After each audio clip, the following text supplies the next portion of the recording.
The Autobiography of an Ex-Colored Man by James Weldon Johnson. Preface.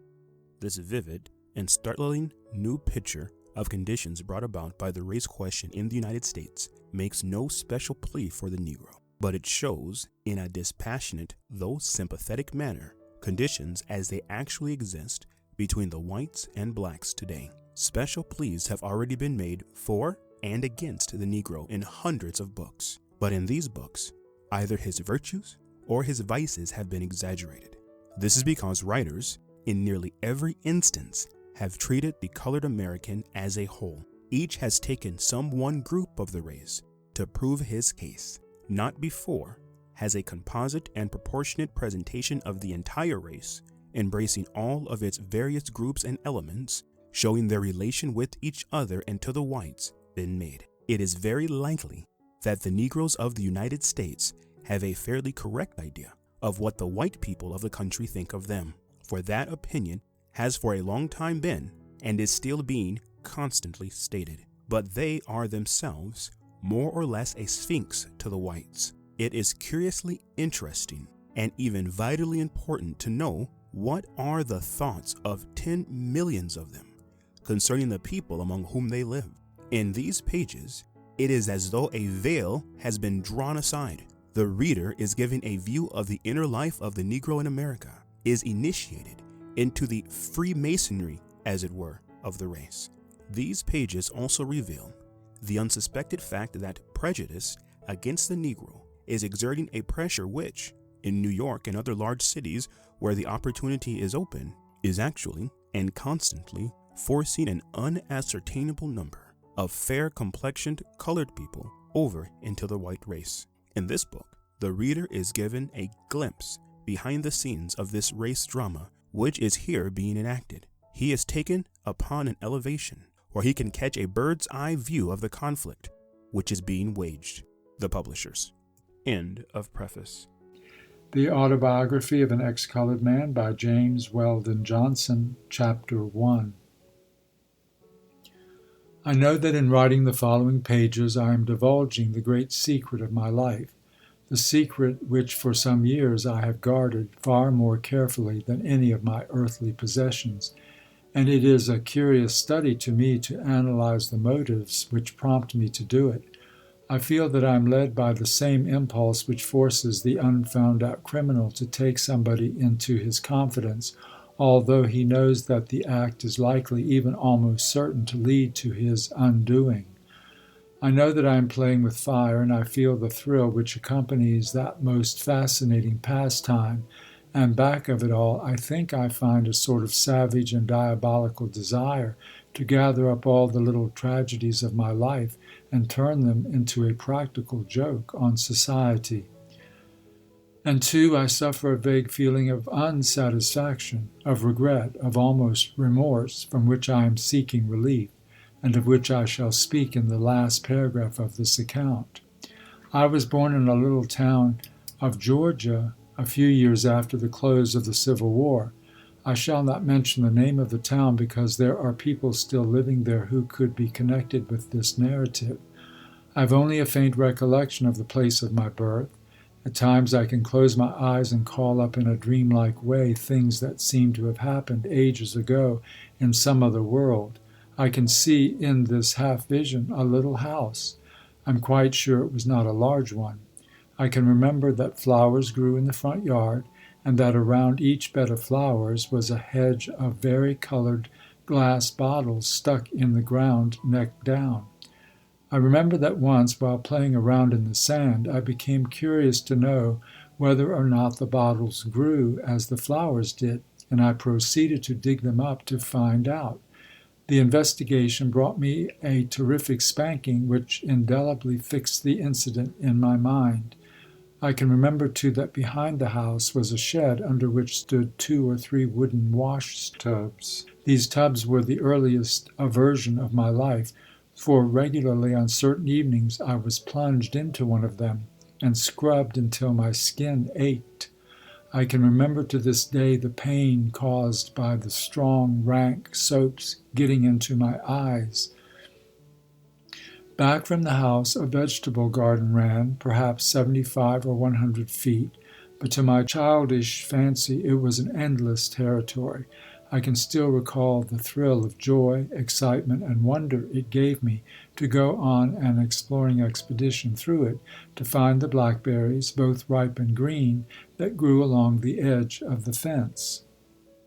I remember with what pleasure I used to arrive at and stand before a little enclosure in which stood a patient cow chewing her cud, how I would occasionally offer her through the bars a piece of my bread and molasses, and how I would jerk back my hand in half fright if she made any motion to accept my offer. I have a dim recollection of several people who moved in and about this little house, but I have a distinct mental image of only two, one my mother, and the other a tall man with a small dark mustache. I remember that his shoes or boots were always shiny, and that he wore a gold chain and a great gold watch with which he was always willing to let me play. My admiration was almost equally divided between the watch and chain and the shoes. He used to come to the house evenings, perhaps 2 or 3 times a week, and it became my appointed duty whenever he came to bring him a pair of slippers and to put the shiny shoes in a particular corner. He often gave me in return for this service a bright coin, which my mother taught me to promptly drop in a little tin bank. I remember distinctly the last time this tall man came to the little house in Georgia. That evening before I went to bed, he took me up in his arms and squeezed me very tightly. My mother stood behind his chair, wiping tears from her eyes. I remember how I sat upon his knee and watched him laboriously drill a hole through a $10 gold piece, and then tie the coin around my neck with a string. I have worn that gold piece around my neck the greater part of my life, and still possess it, but more than once I have wished that some other way had been found of attaching it to me besides putting a hole through it. On the day after the coin was put around my neck, my mother and I started on what seemed to me an endless journey. I knelt on the seat and watched through the train window the corn and cotton fields pass swiftly by until I fell asleep. When I fully awoke, we were being driven through the streets of a large city, Savannah. I sat up and blinked at the bright lights. At Savannah, we boarded a steamer, which finally landed us in New York. From New York, we went to a town in Connecticut, which became the home of my boyhood. My mother and I lived together in a little cottage, which seemed to me to be fitted up almost luxuriously. There were horsehair-covered chairs in the parlor, and a little square piano.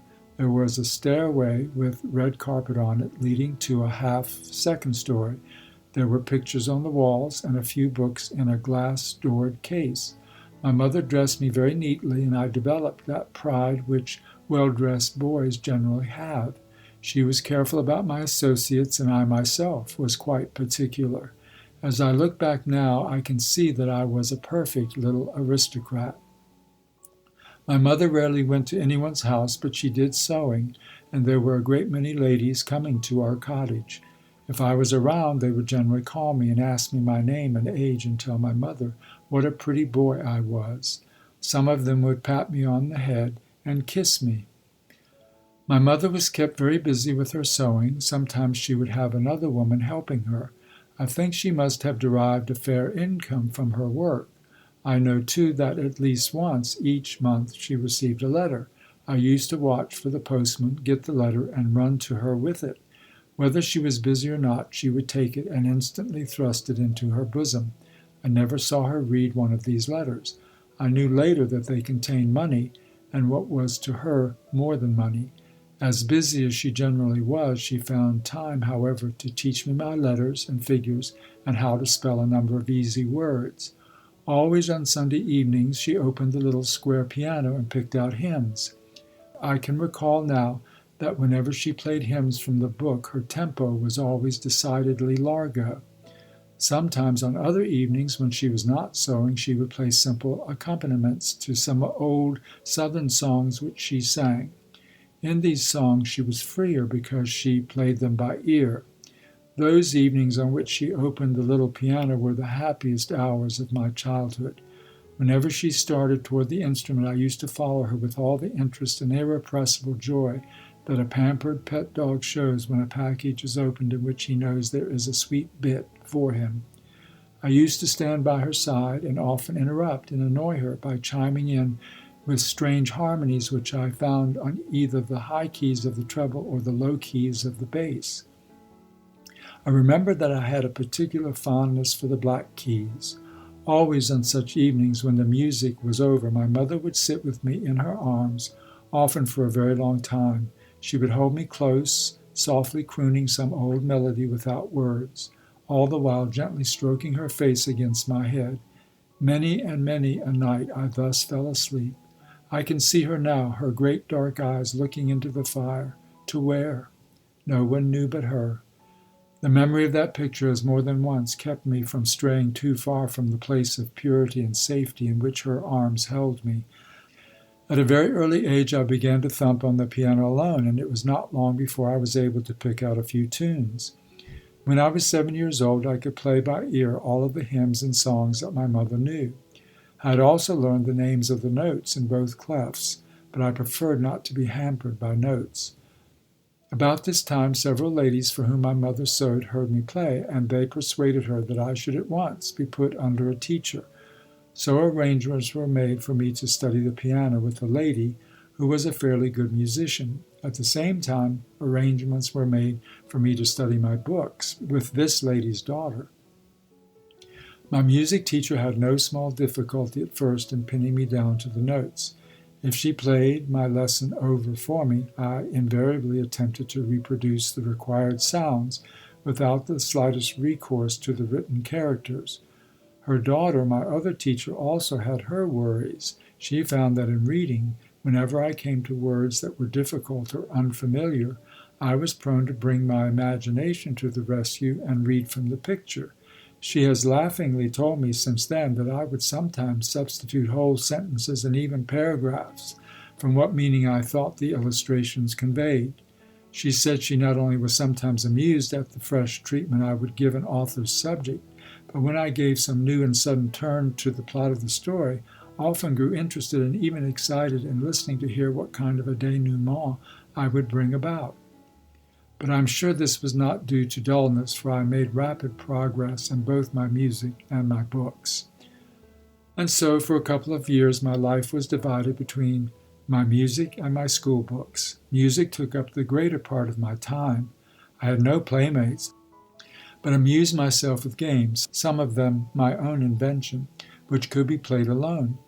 I knew a few boys whom I had met at the church, which I attended with my mother, but I had formed no close friendships with any of them. Then, when I was 9 years old, my mother decided to enter me in the public school. So all at once I found myself thrown among a crowd of boys of all sizes and kinds. Some of them seemed to me like savages. I shall never forget the bewilderment, the pain, the heart sickness of that first day at school.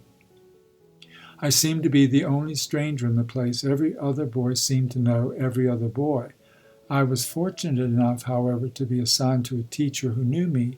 My mother made her dresses. She was one of the ladies who used to pat me on the head and kiss me. She had the tact to address a few words directly to me. This gave me a certain sort of standing in the class and put me somewhat at ease. Within a few days I had made one staunch friend and was on fairly good terms with most of the boys. I was shy of the girls and remained so. Even now, a word or look from a pretty woman sets me all a tremble. This friend I bound to me with hooks of steel in a very simple way. He was a big, awkward boy with a face full of freckles and a head full of very red hair. He was perhaps 14 years of age. That is, 4 or 5 years older than any other boy in the class. This seniority was due to the fact that he had spent twice the required amount of time in several of the preceding classes. I had not been at school many hours before I felt that Redhead, as I involuntarily called him, and I were to be friends. I do not doubt that this feeling was strengthened by the fact that I had been quick enough to see that a big, strong boy was a friend to be desired at a public school. And perhaps, in spite of his dullness, Redhead had been able to discern that I could be of service to him. At any rate, there was a simultaneous mutual attraction. The teacher had strung the class promiscuously around the walls of the room for a sort of trial heat for places of rank. When the line was straightened out, I found that by skillful maneuvering I had placed myself third and had piloted Redhead to the place next to me. The teacher began by giving us to spell the words corresponding to our order in the line. Spell first, spell second, spell third. I rattled off THIRD, third, in a way which said, "Why don't you give us something hard?" As the words went down the line, I could see how lucky I had been to get a good place together with an easy word. As young as I was, I felt impressed with the unfairness of the whole proceeding when I saw the tail enders going down before 12th and 20th, and I felt sorry for those who had to spell such words in order to hold a low position, spell fourth. Redhead, with his hands clutched tightly behind his back, began bravely, FORTH. Like a flash, a score of hands went up, and the teacher began saying, "No snapping of fingers, no snapping of fingers." This was the first word missed, and it seemed to me that some of the scholars were about to lose their senses. Some were dancing up and down on one foot with a hand above their heads, the fingers working furiously and joy beaming all over their faces. Others stood still, their hands raised not so high, their fingers working less rapidly, and their faces expressing not quite so much happiness. There were still others who did not move or raise their hands, but stood with great wrinkles on their foreheads, looking very thoughtful. The whole thing was new to me, and I did not raise my hand, but slyly whispered the letter U to Redhead several times. "Second chance," said the teacher. The hands went down, the class became quiet. Redhead, his face now red, after looking beseechingly at the ceiling, then pitiably at the floor, began very haltingly, "FU." Immediately an impulse to raise hands went through the class, but the teacher checked it, and poor Redhead, though he knew that each letter he added only took him farther out of the way, went doggedly on and finished RTH. The hand-raising was now repeated with more hubbub and excitement than at first. Those who before had not moved a finger were now waving their hands above their heads. Redhead felt that he was lost. He looked very big and foolish, and some of the scholars began to snicker. His helpless condition went straight to my heart and gripped my sympathies. I felt that if he failed, it would in some way be my failure. I raised my hand, and under cover of the excitement and the teacher's attempts to regain order, I hurriedly shot up into his ear twice, quite distinctly, FOURTH, FOURTH. The teacher tapped on her desk and said, "Third and last chance." The hands came down. The silence became oppressive. Redhead began F. Since that day I have waited anxiously for many a turn of the wheel of fortune, but never under greater tension than when I watched for the order in which those letters would fall from Red's lips. OURTH. A sigh of relief and disappointment went up from the class. Afterwards, through all our school days, Redhead shared my wit and quickness, and I benefited by his strength and dogged faithfulness. There were some black and brown boys and girls in the school, and several of them were in my class. One of the boys strongly attracted my attention from the first day I saw him. His face was as black as night, but shone as though it were polished.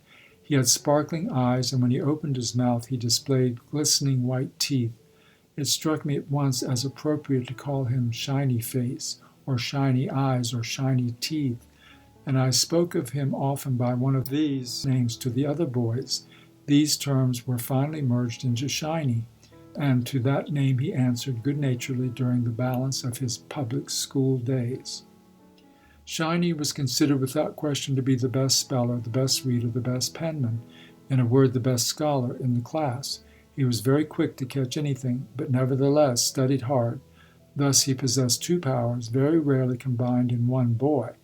I saw him year after year on up into the high school win the majority of the prizes for punctuality, deportment, essay writing, and declamation. Yet it did not take me long to discover that, in spite of his standing as a scholar, he was in some way looked down upon. The other black boys and girls were still more looked down upon. Some of the boys often spoke of them as niggers. Sometimes on the way home from school, a crowd would walk behind them, repeating, "Nigger, nigger, never die, black face and shiny eye."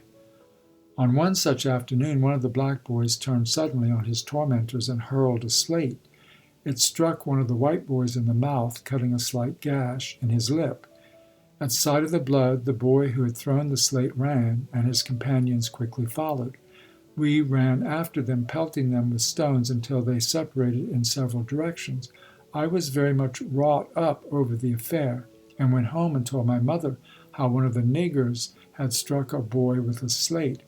I shall never forget how she turned on me.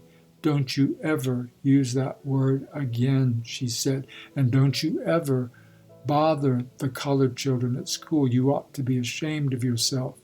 I did hang my head in shame, not because she had convinced me that I had done wrong, but because I was hurt by the first sharp word she had ever given me. My school days ran along very pleasantly. I stood well in my studies, not always so well with regard to my behavior. I was never guilty of any serious misconduct, but my love of fun sometimes got me into trouble. I remember, however, that my sense of humor was so sly that most of the trouble usually fell on the head of the other fellow. My ability to play on the piano at school exercises was looked upon as little short of marvelous in a boy of my age. I was not chummy with many of my mates, but on the whole was about as popular as it is good for a boy to be. One day near the end of my second term at school, the principal came into our room, and after talking to the teacher, for some reason said, "I wish all of the white scholars to stand for a moment." I rose with the others. The teacher looked at me and, calling my name, said, "You sit down for the present and rise with the others." I did not quite understand her and questioned, "Ma'am?" She repeated with a softer tone in her voice, "You sit down now and rise with the others." I sat down dazed. I saw and heard nothing. When the others were asked to rise, I did not know it. When school was dismissed, I went out in a kind of stupor.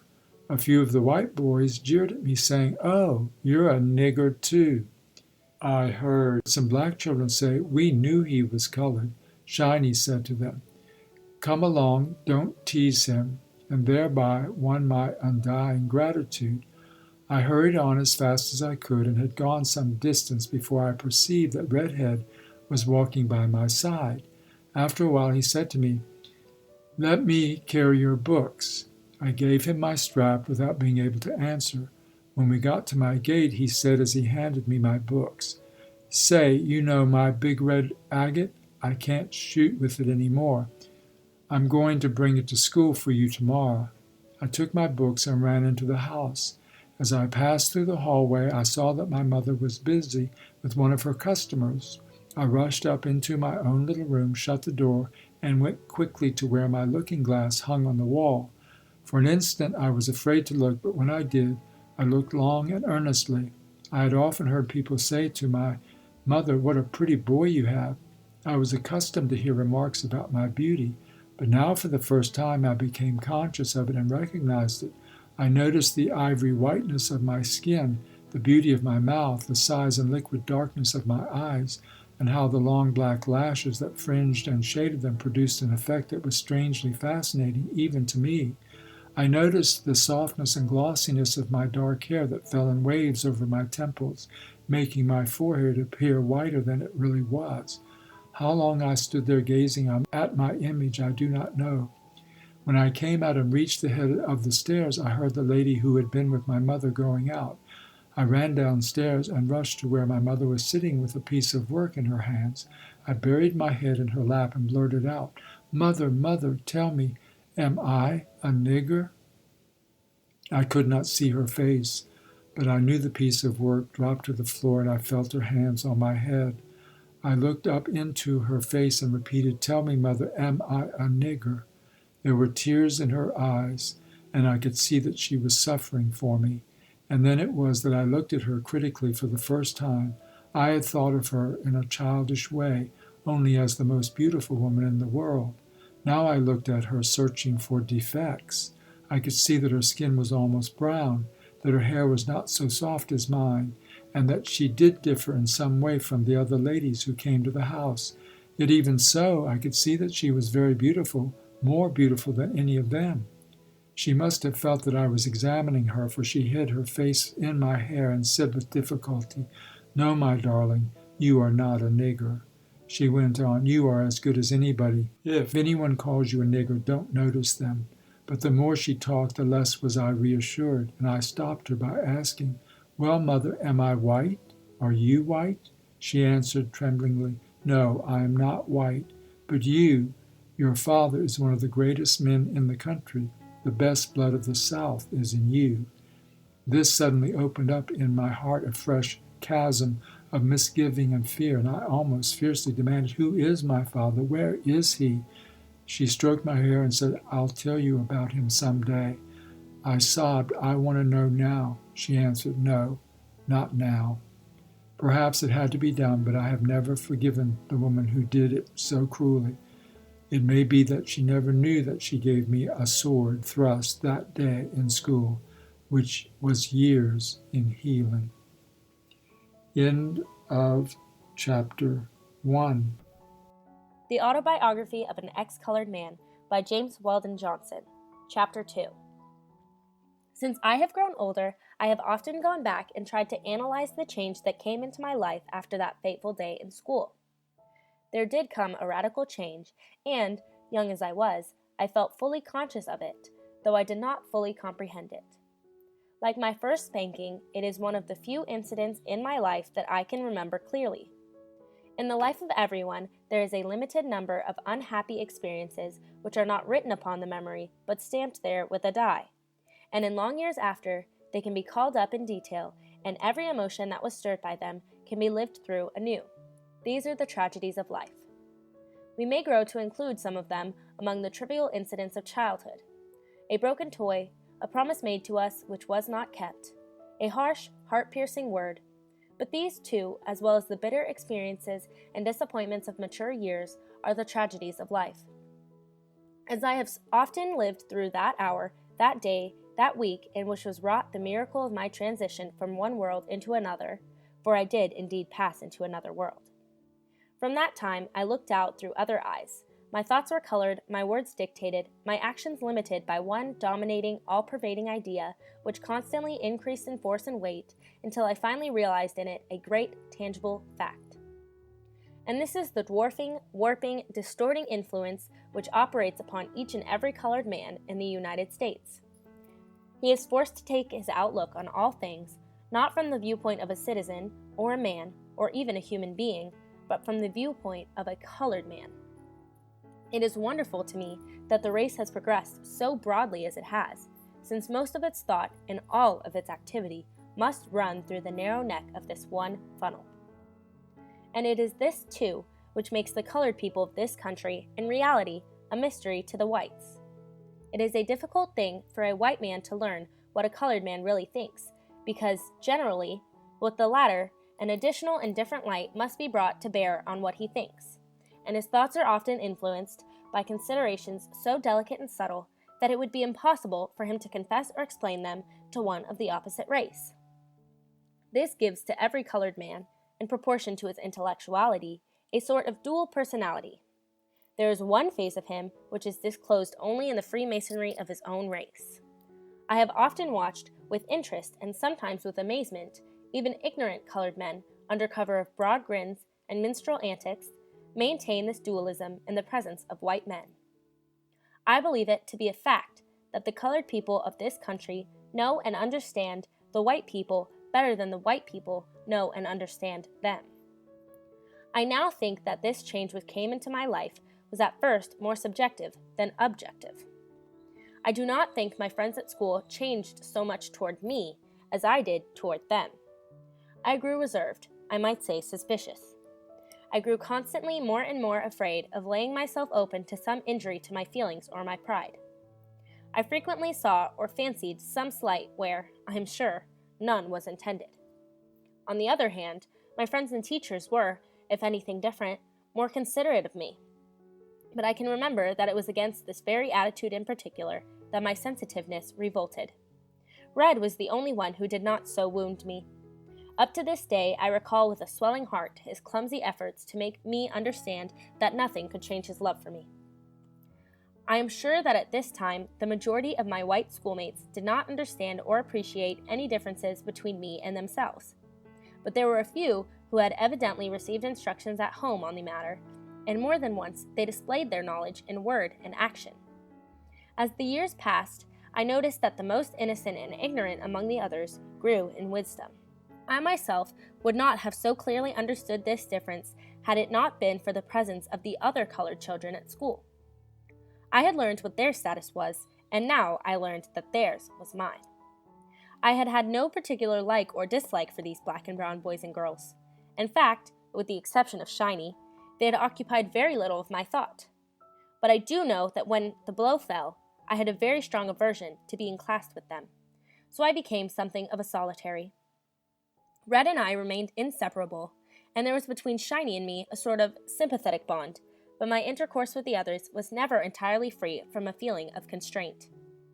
I must add, however, that this feeling was confined almost entirely to my intercourse with boys and girls of about my own age. I did not experience it with my seniors, and when I grew to manhood, I found myself freer with elderly white people than with those near my own age. I was about 11 years old, but these emotions and impressions which I have just described could not have been stronger or more distinct at an older age.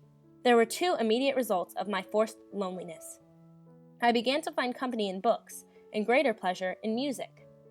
I made the former discovery through a big, gilt-bound, illustrated copy of the Bible, which used to lie in splendid neglect on the center table in our little parlor.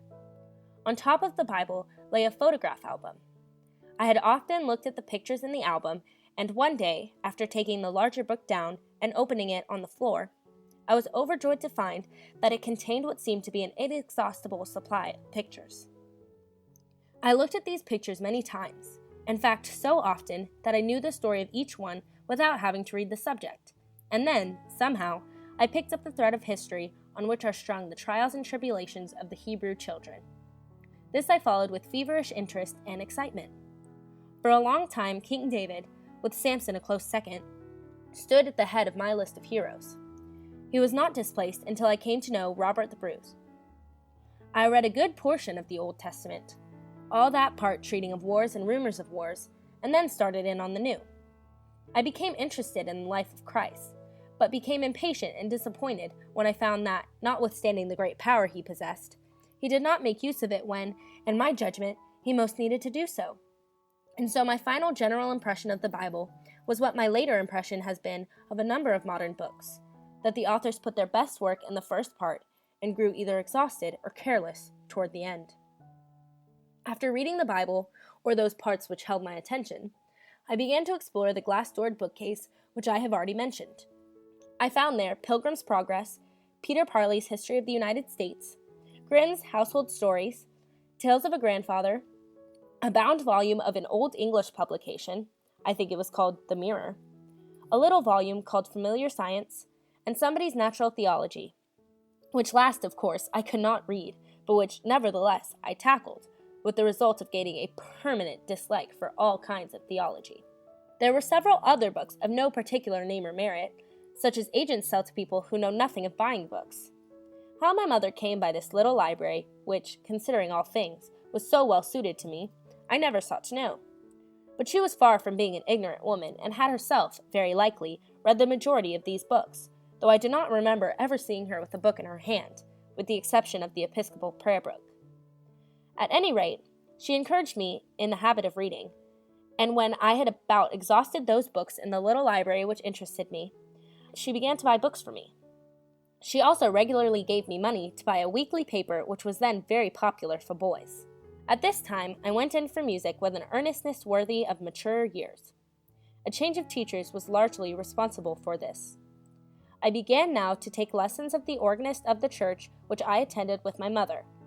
He was a good teacher and quite a thorough musician.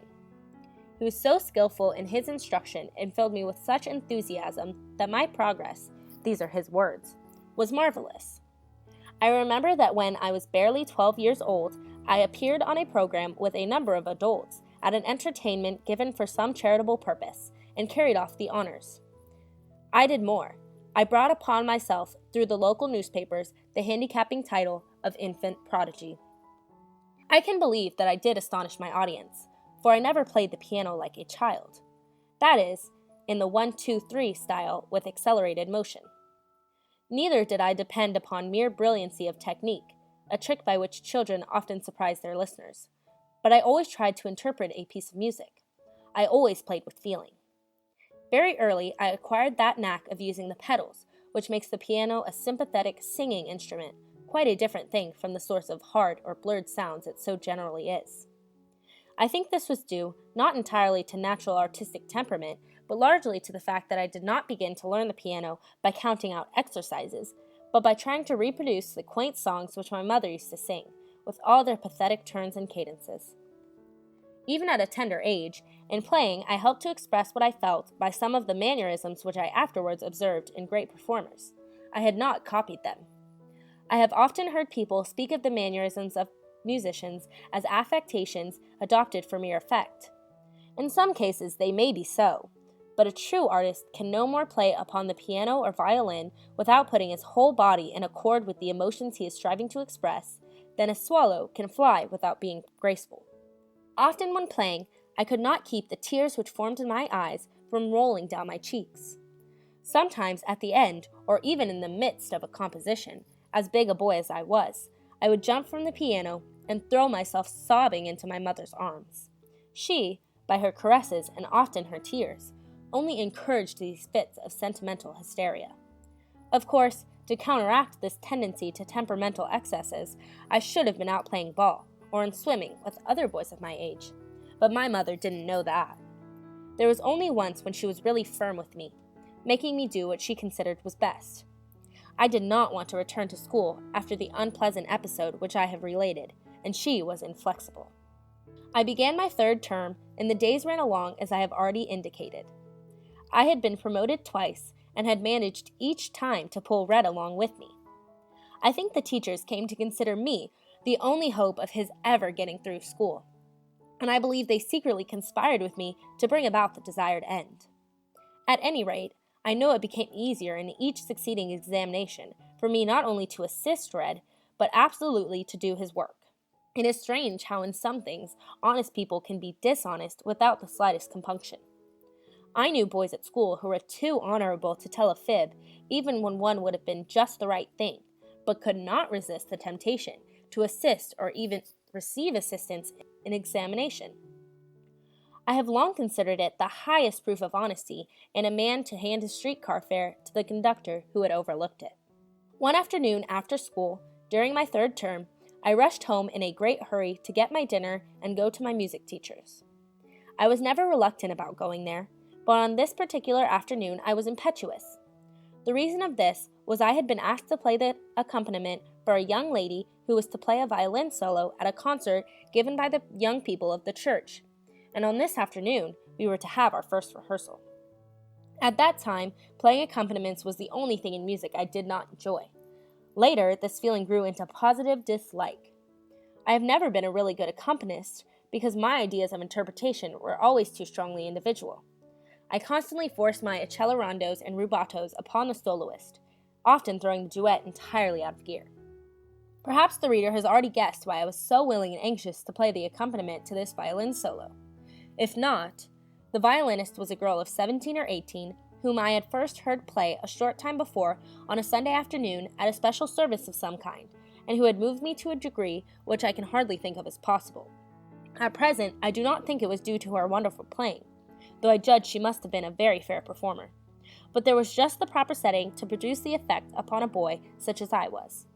The half-dim church, the air of devotion on the part of the listeners, the heaving tremor of the organ under the clear wail of the violin, and she, her eyes almost closing, the escaping strands of her dark hair wildly framing her pale face, and her slender body swaying to the tone she called forth, all combined to fire my imagination and my heart with a passion, though boyish, yet strong and somehow lasting. I have tried to describe the scene. If I have succeeded, it is only half success, for words can only partially express what I wish to convey. Always in recalling that Sunday afternoon, I am subconscious of a faint but distinct fragrance, which, like some old memory awakening perfume, rises and suffuses my whole imagination, inducing a state of reverie so airy as just to evade the powers of expression. She was my first love, and I loved her as only a boy loves. I dreamed of her, I built air castles for her. She was the incarnation of each beautiful heroine I knew. When I played the piano, it was to her. Not even music furnished an adequate outlet for my passion. I bought a new notebook and, to sing her praises, made my first and last attempts at poetry.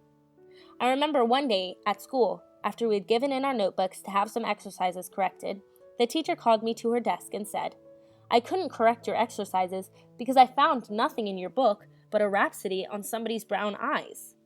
I had passed in the wrong notebook. I don't think I have ever felt greater embarrassment in my whole life than I did at that moment.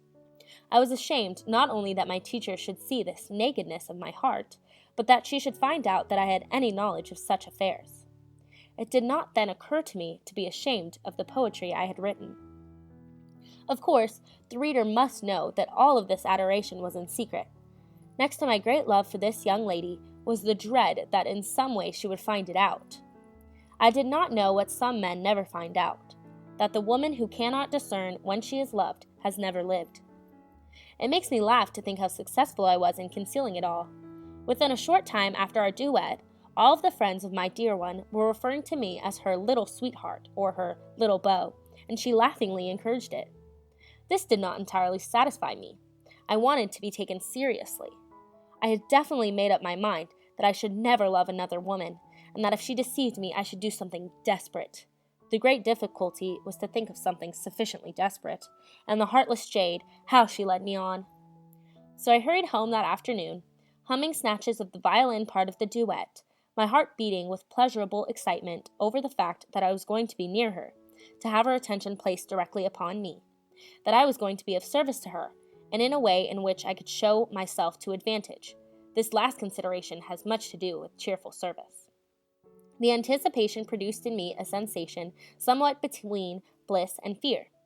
I rushed through the gate, took the 3 steps to the house at one bound, threw open the door, and was about to hang my cap on its accustomed peg of the hall rack when I noticed that that particular peg was occupied by a black derby hat.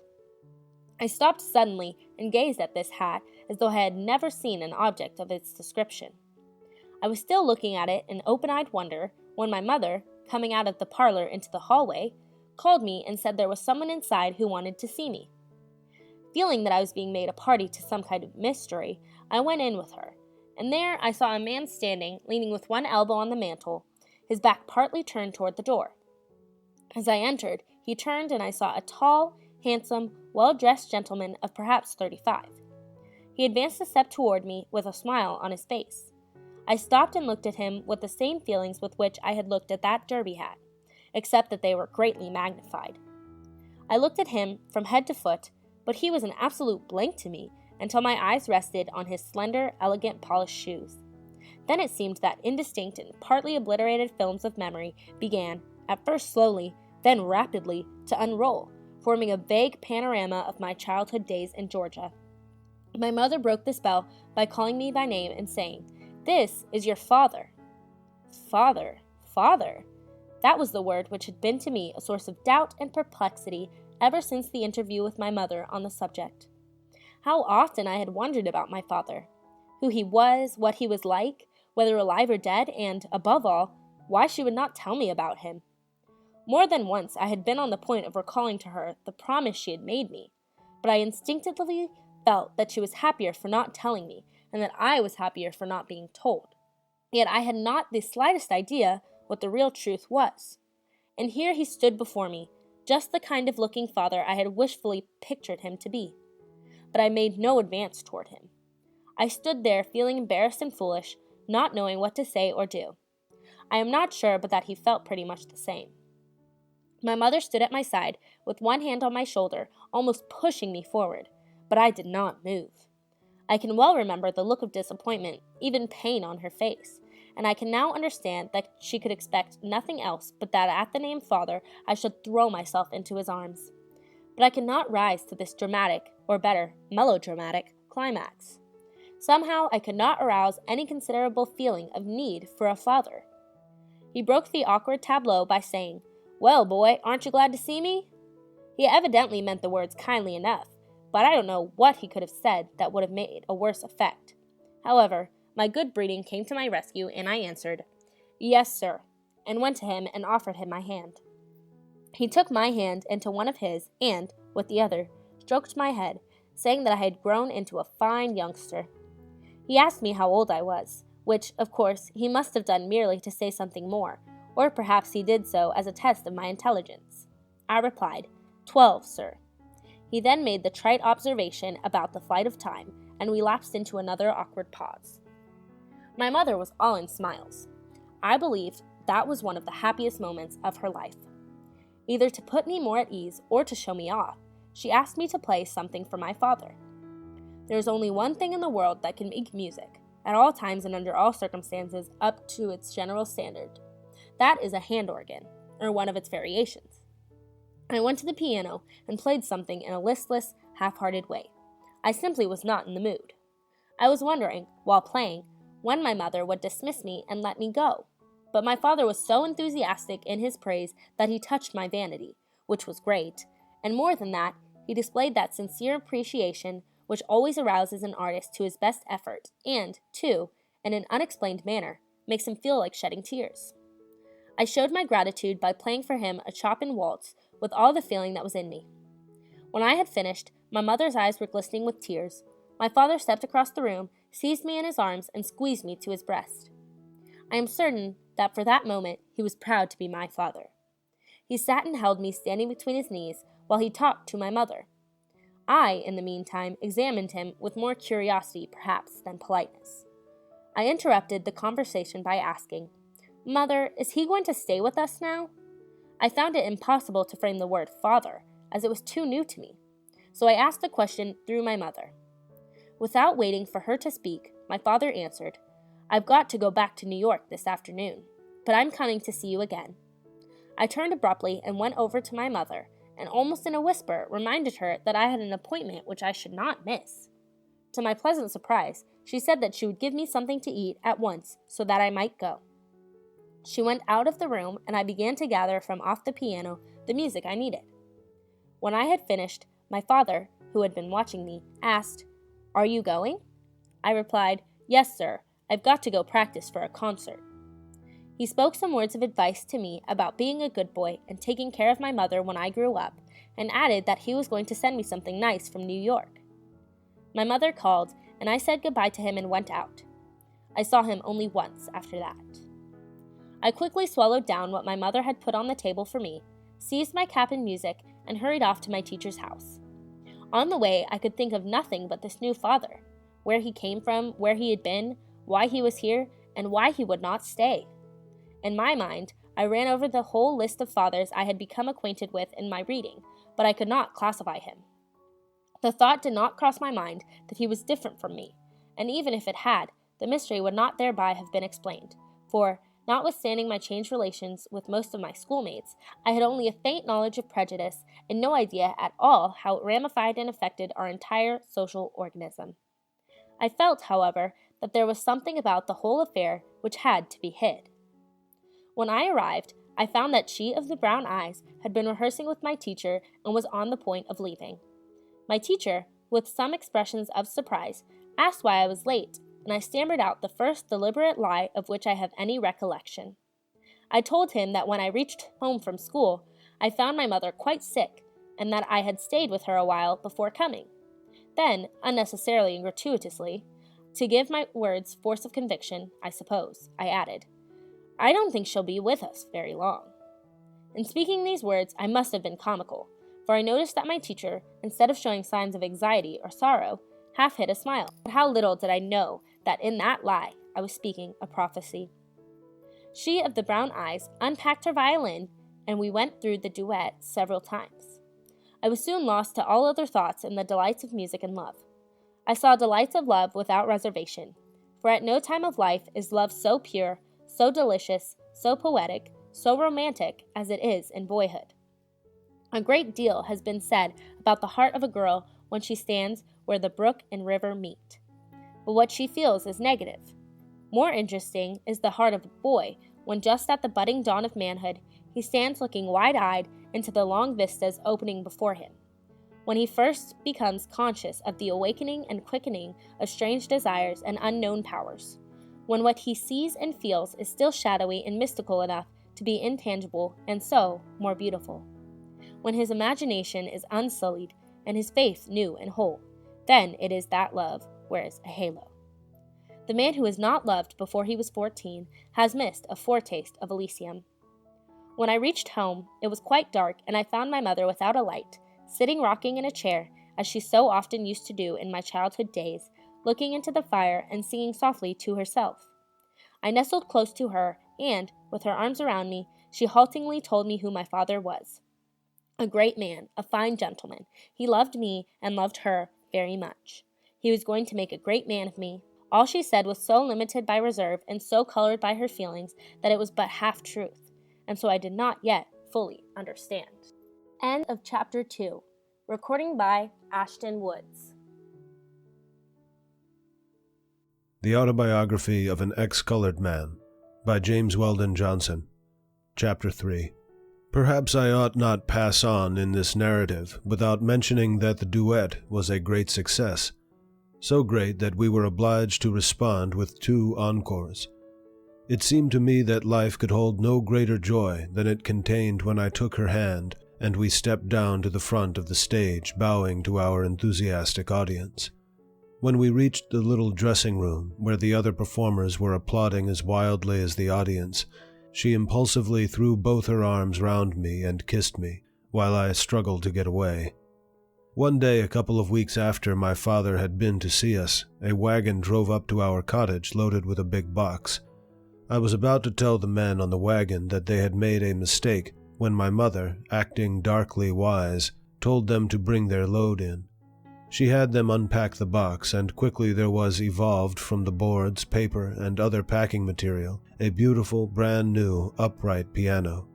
Then she informed me that it was a present to me from my father. I at once sat down and ran my fingers over the keys. The full, mellow tone of the instrument was ravishing. I thought, almost remorsefully, of how I had left my father, but even so, there momentarily crossed my mind a feeling of disappointment that the piano was not a grand. The new instrument greatly increased the pleasure of my hours of study and practice at home. Shortly after this, I was made a member of the boys' choir, it being found that I possessed a clear, strong soprano voice. I enjoyed the singing very much. About a year later, I began the study of the pipe organ and the theory of music, and before I finished the grammar school, I had written out several simple preludes for organ, which won the admiration of my teacher, and which he did me the honor to play at services. The older I grew, the more thought I gave to the question of my mother's and my position, and what was our exact relation to the world in general. My idea of the whole matter was rather hazy. My study of United States history had been confined to those periods which were designated in my book as discovery, colonial, revolutionary, and constitutional.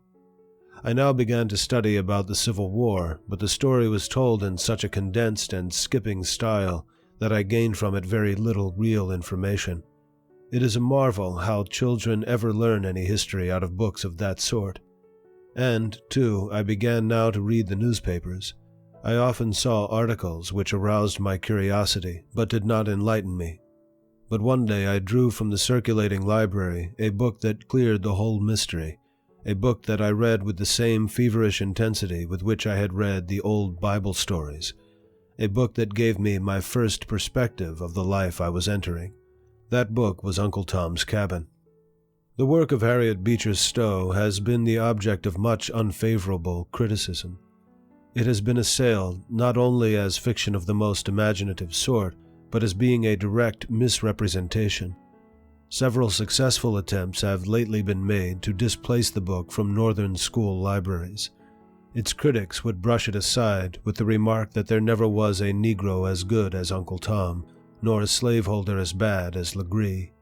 For my part, I was never an admirer of Uncle Tom, nor of his type of goodness. But I believe that there were lots of old Negroes as foolishly good as he. the proof of which is that they knowingly stayed and worked the plantations that furnished sinews for the army which was fighting to keep them enslaved.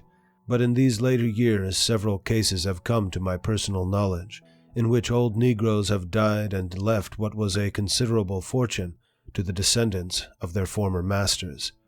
I do not think it takes any great stretch of the imagination to believe there was a fairly large class of slaveholders typified in Legree, and we must also remember that the author depicted a number of worthless, if not vicious Negroes, and a slaveholder who was as much of a Christian and a gentleman as it was possible for one in his position to be.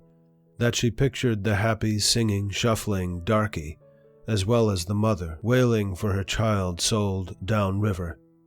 I do not think it is claiming too much to say that Uncle Tom's Cabin was a fair and truthful panorama of slavery. However that may be, it opened my eyes as to who and what I was, and what my country considered me. In fact, it gave me my bearing. But there was no shock.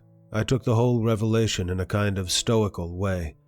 One of the greatest benefits I derived from reading the book was that I could afterwards talk frankly with my mother on all the questions which had been vaguely troubling my mind. As a result, she was entirely freed from reserve, and often herself brought up the subject, talking of things directly touching her life and mine, and of things which had come down to her through the old folks. What she told me interested and even fascinated me, and, what may seem strange, kindled in me a strong desire to see the South. She spoke to me quite frankly about herself, my father, and myself. She, the sewing girl of my father's mother. He, an impetuous young man home from college. I, the child of this unsanctioned love. She told me even the principal reason for our coming north. My father was to be married to a young lady of another great Southern family. She did not neglect to add that another reason for our being in Connecticut was that he intended to give me an education and make a man of me. In none of her talks did she ever utter one word of complaint against my father. She always endeavored to impress upon me how good he had been and still was, and that he was all to us that custom and the law would allow. She loved him. More, she worshipped him, and she died firmly believing that he loved her more than any other woman in the world. Perhaps she was right. Who knows? All of these newly awakened ideas and thoughts took the form of a definite aspiration on the day I graduated from the grammar school. And what a day that was. The girls in white dresses with fresh ribbons in their hair, the boys in new suits and creaky shoes, the great crowd of parents and friends, the flowers, the prizes and congratulations made the day seem to me one of the greatest importance.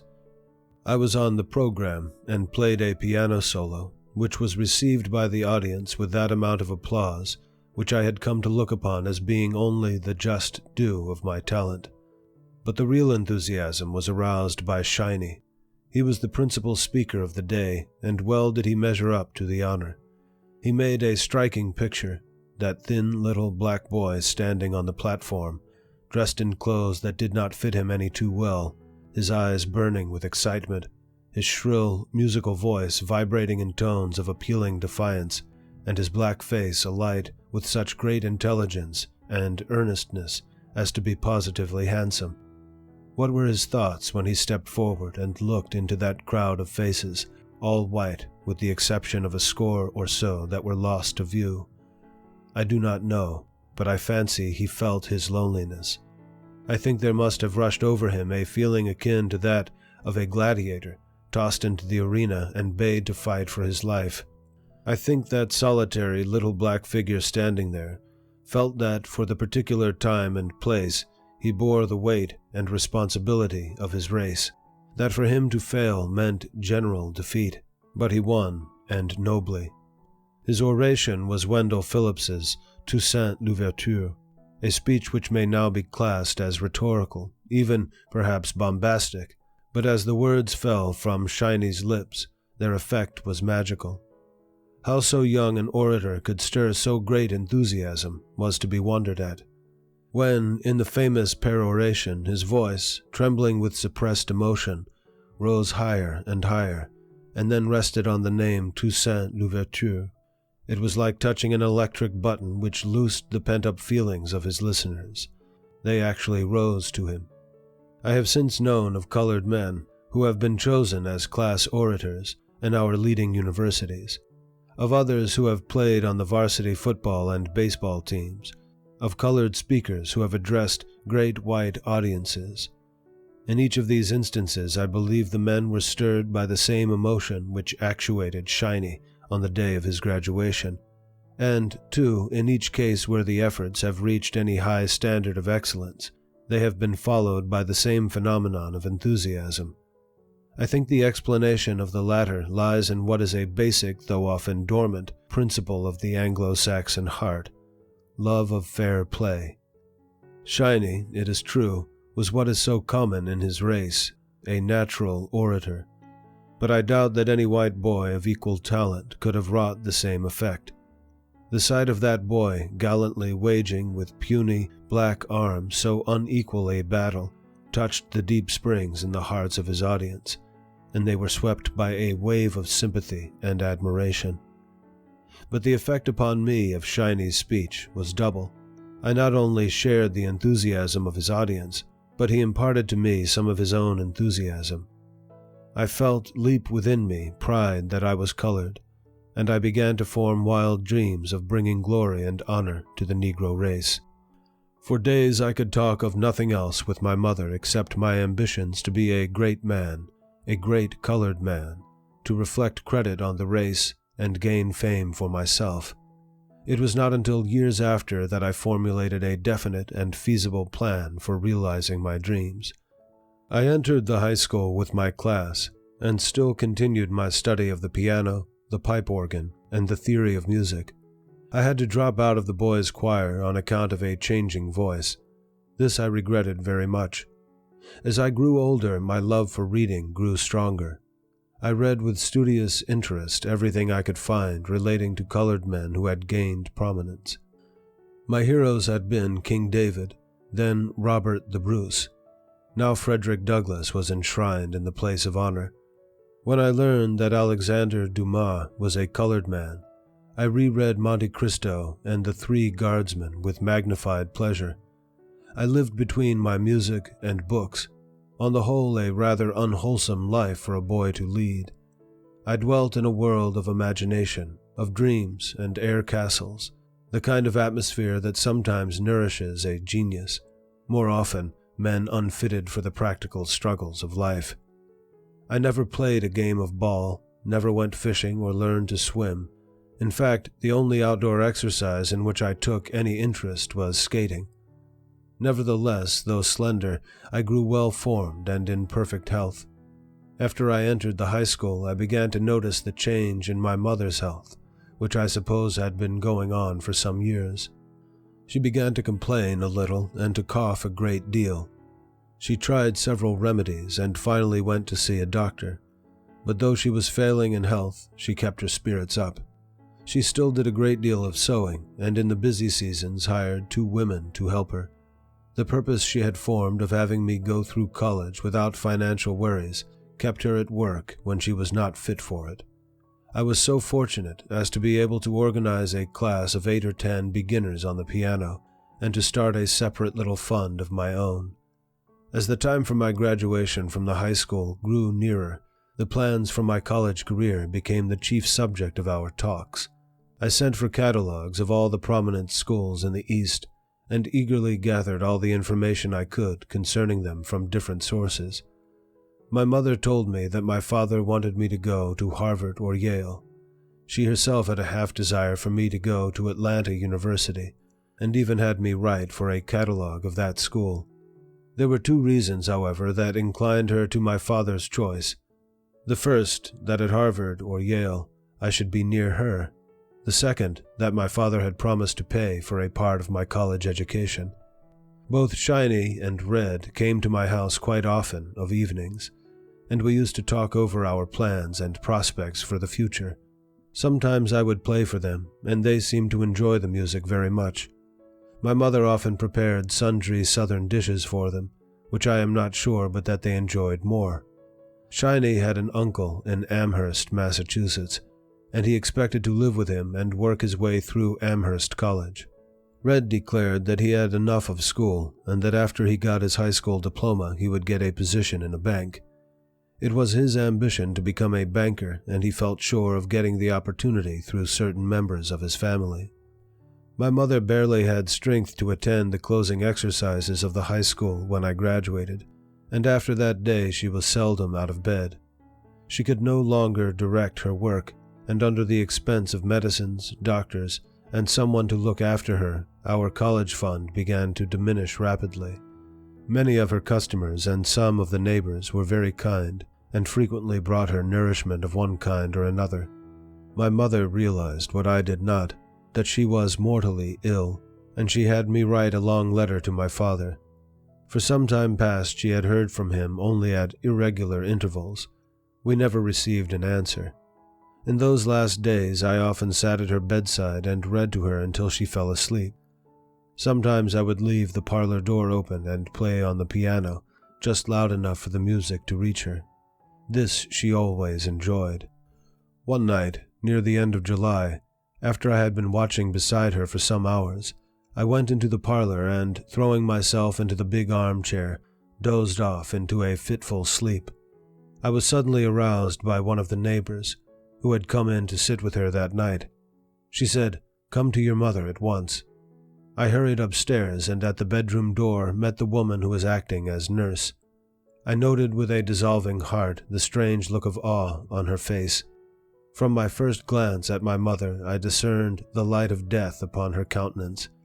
I fell upon my knees beside the bed and, burying my face in the sheets, sobbed convulsively. She died with the fingers of her left hand entwined in my hair. I will not rake over this, one of the two sacred sorrows of my life, nor could I describe the feeling of unutterable loneliness that fell upon me. After the funeral, I went to the house of my music teacher. He had kindly offered me the hospitality of his home for so long as I might need it. A few days later, I moved my trunk, piano, my music, and most of my books to his home. The rest of my books I divided between Shiny and Red. Some of the household effects I gave to Shiny's mother, and to 2 or 3 of the neighbors who had been kind to us during my mother's illness. The others I sold. After setting up my little estate, I found that, besides a good supply of clothes, a piano, some books, and trinkets, I had about $200 in cash. The question of what I was to do now confronted me. My teacher suggested a concert tour, but both of us realized that I was too old to be exploited as an infant prodigy, and too young and inexperienced to go before the public as a finished artist.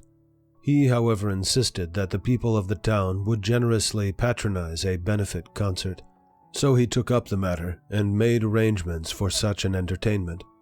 A more than sufficient number of people with musical and elocutionary talent volunteered their services to make a program. Among these was my brown-eyed violinist, but our relations were not the same as they were when we had played our first duet together. A year or so after that time, she had dealt me a crushing blow by getting married. I was partially avenged, however, by the fact that, though she was growing more beautiful, she was losing her ability to play the violin. I was down on the program for one number. My selection might have appeared at that particular time as a bit of affectation, but I considered it deeply appropriate. I played Beethoven's Sonata Pathétique. When I sat down at the piano and glanced into the faces of the several hundreds of people who were there solely on account of love or sympathy for me, emotions swelled in my heart which enabled me to play the Pathétique as I could never again play it. When the last tone died away, the few who began to applaud were hushed by the silence of the others, and for once I played without receiving an encore. The benefit yielded me a little more than $200, thus raising my cash capital to about $400. I still held to my determination of going to college, so it was now a question of trying to squeeze through a year at Harvard, or going to Atlanta, where the money I had would pay my actual expenses for at least 2 years. The peculiar fascination which the South held over my imagination and my limited capital decided me in favor of Atlanta University. So about the last of September, I bade farewell to the friends and scenes of my boyhood and boarded a train for the South. End of Chapter 3. The Autobiography of an Ex-Colored Man by James Weldon Johnson. Chapter 4. The farther I got below Washington, the more disappointed I became in the appearance of the country. I peered through the car windows, looking in vain for the luxuriant semi-tropical scenery which I had pictured in my mind. I did not find the grass so green, nor the woods so beautiful, nor the flowers so plentiful as they were in Connecticut. Instead, the red earth partly covered by tough, scrawny grass, the muddy, straggling roads, the cottages of unpainted pine boards, and the clay-daubed huts imparted a burnt-up impression. Occasionally we ran through a little white and green village that was like an oasis in a desert. When I reached Atlanta, my steadily increasing disappointment was not lessened. I found it a big, dull, red town. This dull red color of that part of the South I was then seeing had much, I think, to do with the extreme depression of my spirits. No public squares, no fountains, dingy street cars, and, with the exception of 3 or 4 principal thoroughfares, unpaved streets. It was raining when I arrived, and some of these unpaved streets were absolutely impassable. Wheels sank to the hubs in red mire, and I actually stood for an hour and watched 4 or 5 men work to save a mule which had stepped into a deep sink from drowning, or rather, suffocating in the mud. The Atlanta of today is a new city. On the train I had talked with one of the Pullman car porters, a bright young fellow who was himself a student, and told him that I was going to Atlanta to attend school. I had also asked him to tell me where I might stop for a day or two until the university opened. He said I might go with him to the place where he stopped during his layovers in Atlanta. I gladly accepted his offer and went with him along one of those muddy streets until we came to a rather rickety-looking frame house, which we entered. The proprietor of the house was a big, fat, greasy-looking, brown-skinned man. When I asked him if he could give me accommodations, he wanted to know how long I would stay. I told him perhaps 2 days, not more than 3. In reply he said, "Oh, that's all right then," at the same time leading the way up a pair of creaky stairs.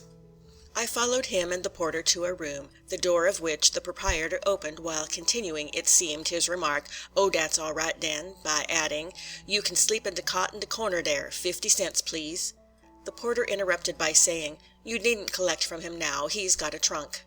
This seemed to satisfy the man, and he went down, leaving me and my porter friend in the room. I glanced around the apartment and saw that it contained a double bed and 2 cots, 2 washstands, 3 chairs, and a time-worn bureau with a looking-glass that would have made Adonis appear hideous.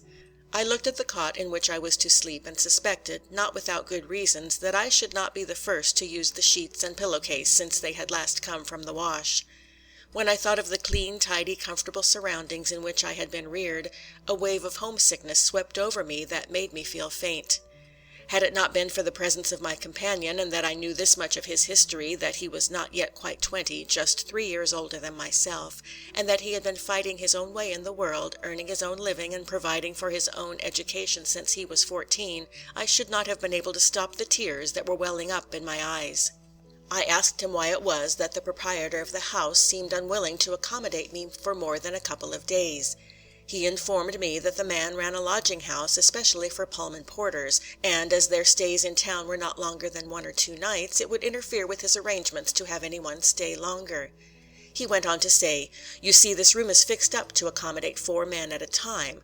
Well, by keeping a sort of table of trips in and out of the men, and working them like checkers, he can accommodate 15 or 16 in each week, and generally avoid having an empty bed. You happen to catch a bed that would have been empty for a couple of nights." I asked him where he was going to sleep. He answered, "I sleep in that other cot tonight. Tomorrow night I go out." He went on to tell me that the man who kept the house did not serve meals, and that if I was hungry we would go out and get something to eat. We went into the street, and in passing the railroad station I hired a wagon to take my trunk to my lodging place. We passed along until, finally, we turned into a street that stretched away up and down hill for a mile or 2, and here I caught my first sight of colored people in large numbers.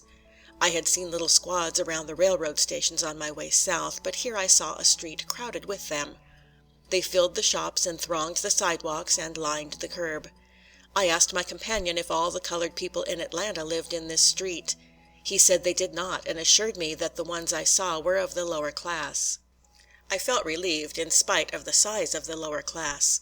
The unkempt appearance, the shambling, slouching gait, and loud talk and laughter of these people aroused in me a feeling of almost repulsion. Only one thing about them awoke a feeling of interest. That was their dialect. I had read some Negro dialect and heard snatches of it on my journey down from Washington, but here I heard it in all of its fullness and freedom. I was particularly struck by the way in which it was punctuated by such exclamatory phrases as "Lawd a mussy," "Gwan man," "Bless my soul," "Look here, chile." These people talked and laughed without restraint. In fact, they talked straight from their lungs and laughed from the pits of their stomachs. And this hearty laughter was often justified by the droll humor of some remark. I paused long enough to hear one man say to another, "What's de matter wid you and yo' friend Sam?" And the other came back like a flash, "My friend, he my friend, man, I'd go to his funeral just the same as I'd go to a minstrel show." I have since learned that this ability to laugh heartily is in part the salvation of the American Negro. It does much to keep him from going the way of the Indian. The business places of the street along which we were passing consisted chiefly of low bars, cheap dry goods and notion stores, barber shops, and fish and bread restaurants.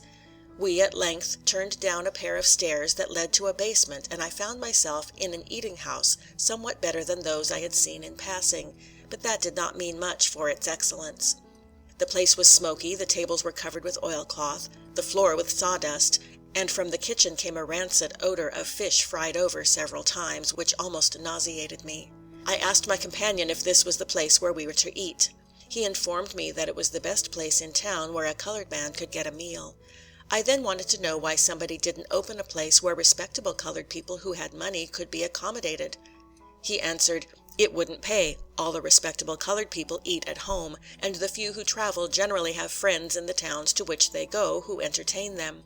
He added, "Of course you could go in any place in the city. They wouldn't know you from white." I sat down with the porter at one of the tables, but was not hungry enough to eat with any relish what was put before me. The food was not badly cooked, but the iron knives and forks needed to be scrubbed, the plates and dishes and glasses needed to be washed and well dried. I minced over what I took on my plate while my companion ate. When we finished, we paid the waiter 20 cents each and went out. We walked around until the lights of the city were lit. Then the porter said that he must get to bed and have some rest, as he had not had 6 hours' sleep since he left Jersey City. I went back to our lodging house with him. When I awoke in the morning, there were, besides my newfound friend, 2 other men in the room, asleep in the double bed.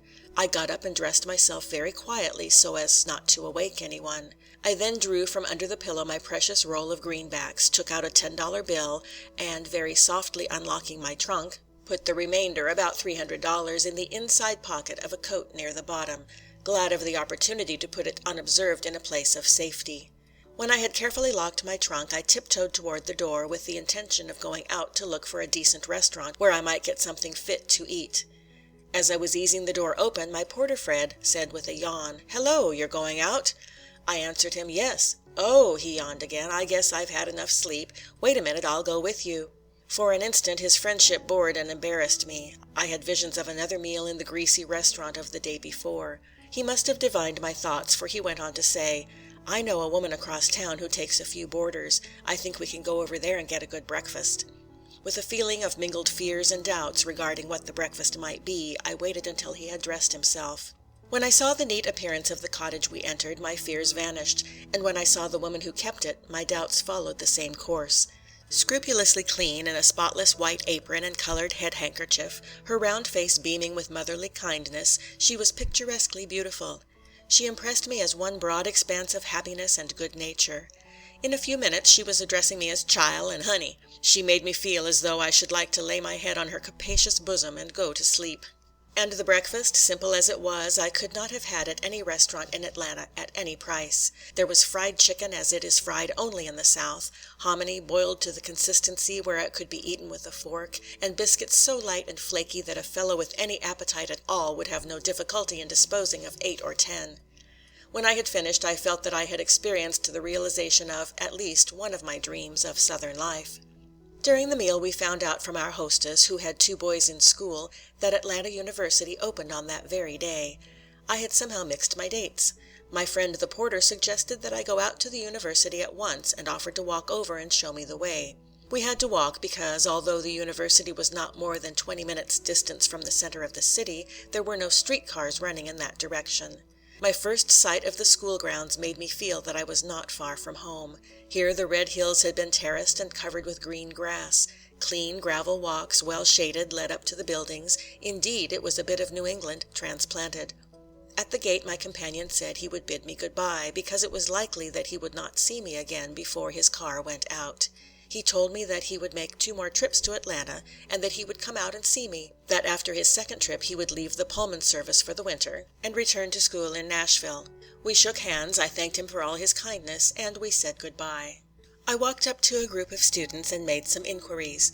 They directed me to the president's office in the main building. The president gave me a cordial welcome. It was more than cordial. He talked to me not as the official head of a college, but as though he were adopting me into what was his large family, personally to look after my general welfare as well as my education. He seemed especially pleased with the fact that I had come to them all the way from the north. He told me that I could have come to the school as soon as I had reached the city, and that I had better move my trunk out at once. I gladly promised him that I would do so. He then called a boy and directed him to take me to the matron, and to show me around afterwards. I found the matron even more motherly than the president was fatherly. She had me register, which was in effect to sign a pledge to abstain from the use of intoxicating beverages, tobacco, and profane language while I was a student in the school. This act caused me no sacrifice, as up to that time I was free from all 3 habits. The boy who was with me then showed me about the grounds. I was especially interested in the industrial building. The sounding of a bell, he told me, was the signal for the students to gather in the General Assembly Hall, and he asked me if I would go. Of course I would. There were between 300 and 400 students, and perhaps all of the teachers, gathered in the room. I noticed that several of the latter were colored. The president gave a talk, addressed principally to newcomers, but I scarcely heard what he said, I was so much occupied in looking at those around me. They were of all types and colors, the more intelligent types predominating. The colors ranged from jet black to pure white, with light hair and eyes. Among the girls especially there were many so fair that it was difficult to believe that they had Negro blood in them. And, too, I could not help noticing that many of the girls, particularly those of the delicate brown shades with black eyes and wavy dark hair, were decidedly pretty. Among the boys many of the blackest were fine specimens of young manhood, tall, straight, and muscular, with magnificent heads. These were the kind of boys who developed into the patriarchal uncles of the old slave regime. When I left the university, it was with the determination to get my trunk and move out to the school before night. I walked back across the city with a light step and a light heart. I felt perfectly satisfied with life for the first time since my mother's death. In passing the railroad station, I hired a wagon and rode with the driver as far as my stopping place. I settled with my landlord and went upstairs to put away several articles I had left out. As soon as I opened my trunk, a dart of suspicion shot through my heart. The arrangement of things did not look familiar. I began to dig down excitedly to the bottom till I reached the coat in which I had concealed my treasure. My money was gone, every single bill of it. I knew it was useless to do so, but I searched through every other coat, every pair of trousers, every vest, and even each pair of socks. When I had finished my fruitless search, I sat down dazed and heartsick. I called the landlord up and informed him of my loss. He comforted me by saying that I ought to have better sense than to keep my money in a trunk, and that he was not responsible for his lodger's personal effects. His cooling words brought me enough to my senses to cause me to look and see if anything else was missing.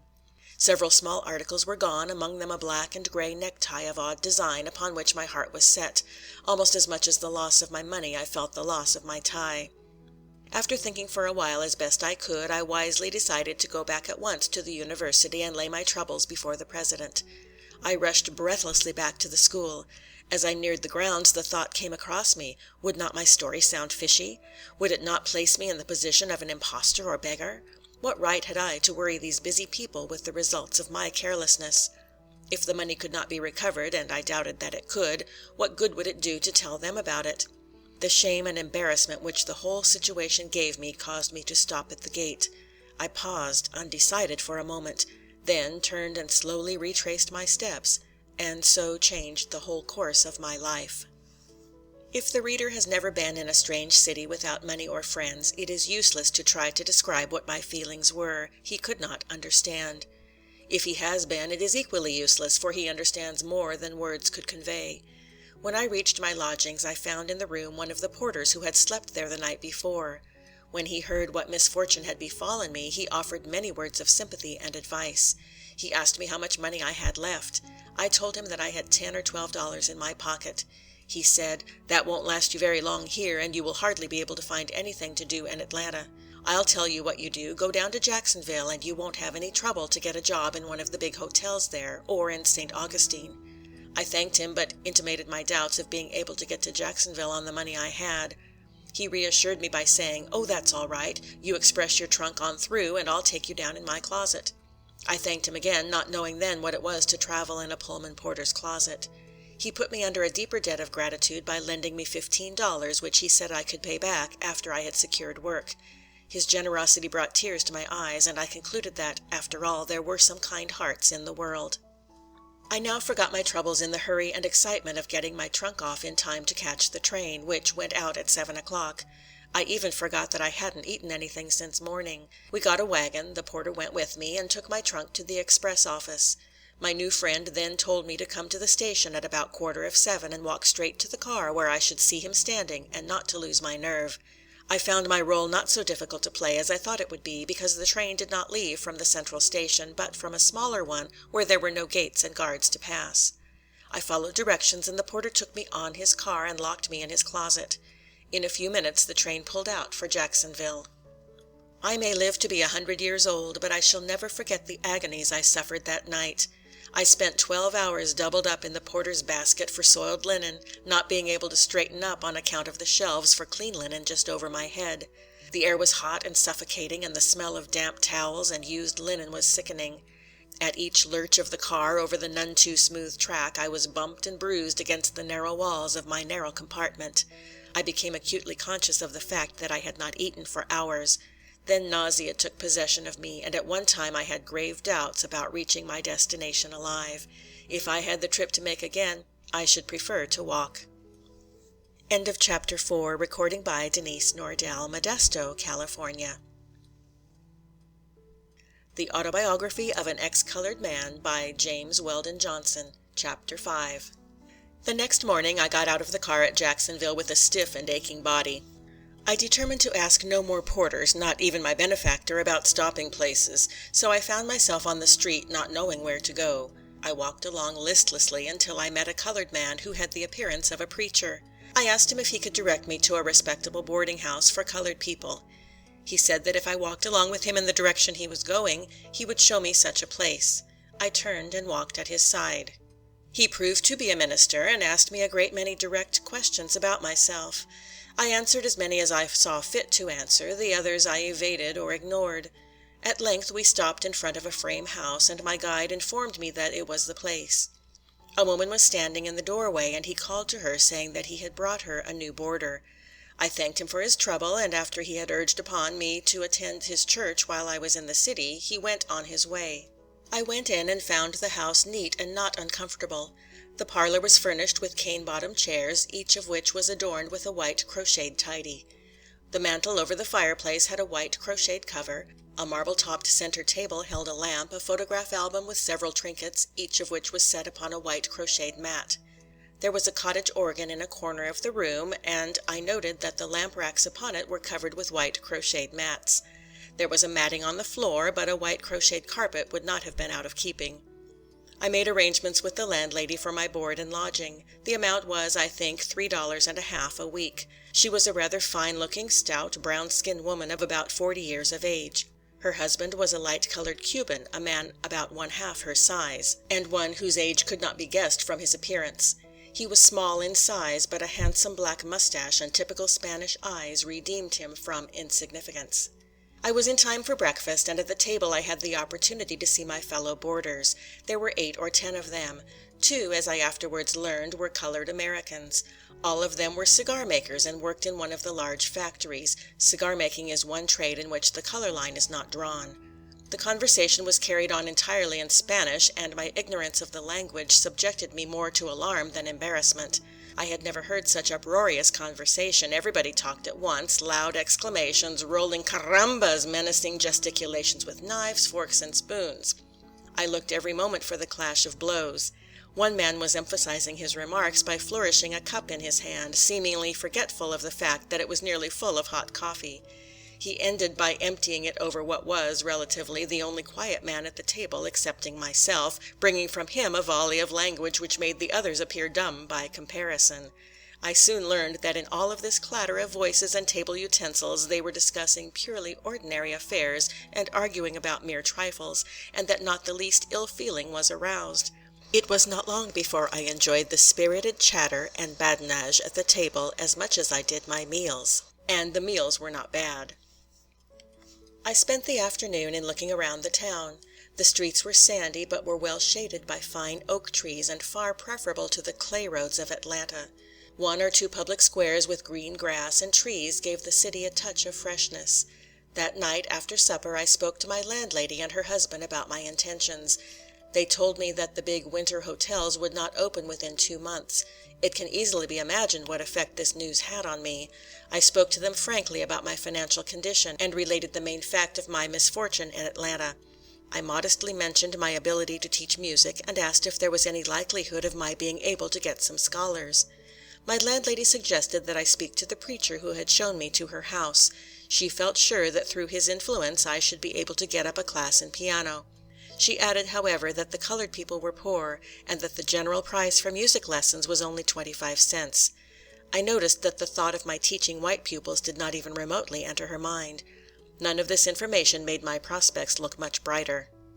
The husband, who up to this time had allowed the woman to do most of the talking, gave me the first bit of tangible hope.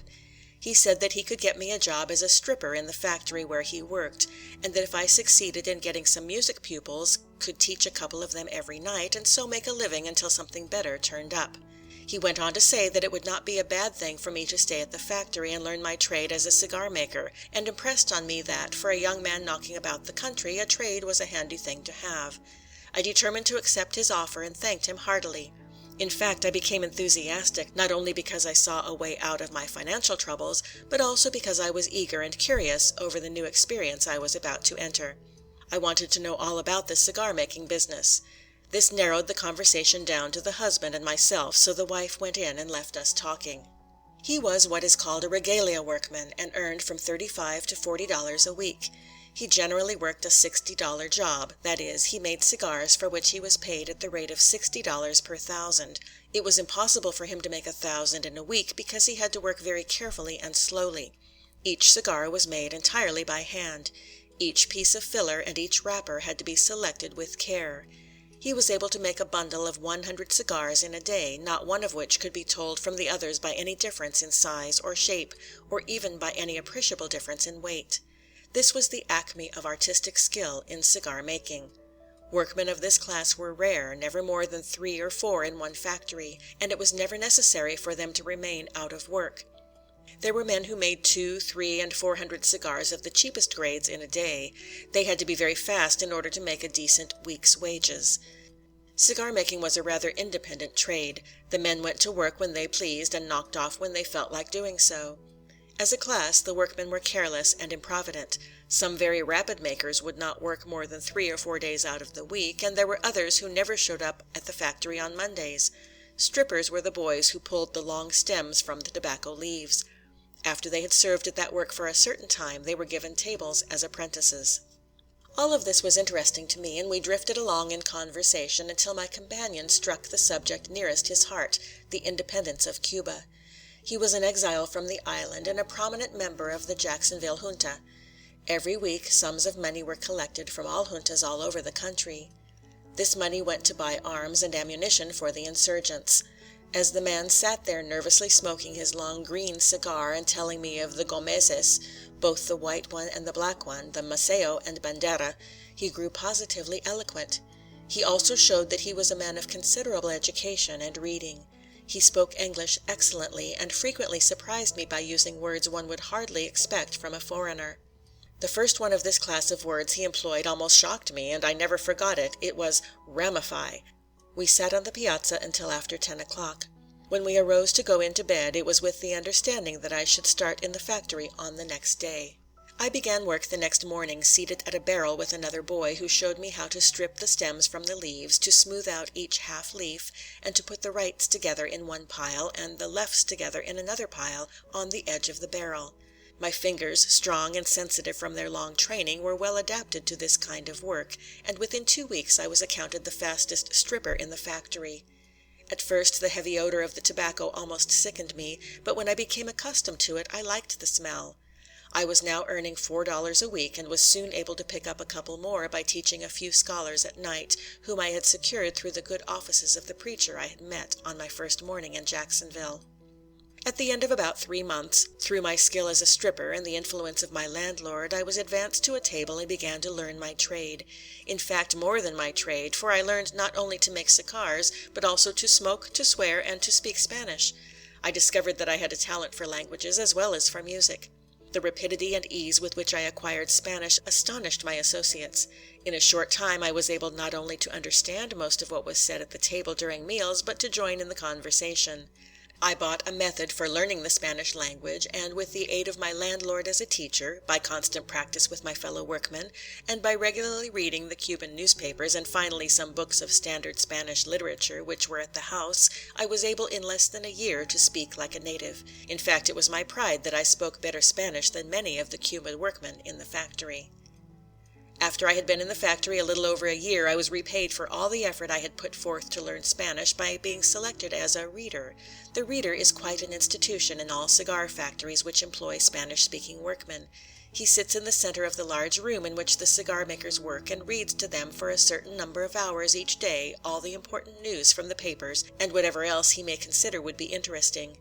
He often selects an exciting novel and reads it in daily installments.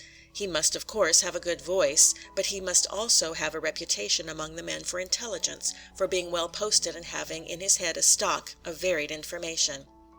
He is generally the final authority on all arguments which arise, and in a cigar factory these arguments are many and frequent, ranging from the respective and relative merits of rival baseball clubs to the duration of the sun's light and energy. Cigar making is a trade in which talk does not interfere with work. My position as reader not only released me from the rather monotonous work of rolling cigars, and gave me something more in accord with my tastes, but also added considerably to my income. I was now earning about $25 a week, and was able to give up my peripatetic method of giving music lessons. I hired a piano and taught only those who could arrange to take their lessons where I lived. I finally gave up teaching entirely, as what I made scarcely paid for my time and trouble. I kept the piano, however, in order to keep up my own studies, and occasionally I played at some church concert or other charitable entertainment. Through my music teaching and my not absolutely irregular attendance at church, I became acquainted with the best class of colored people in Jacksonville.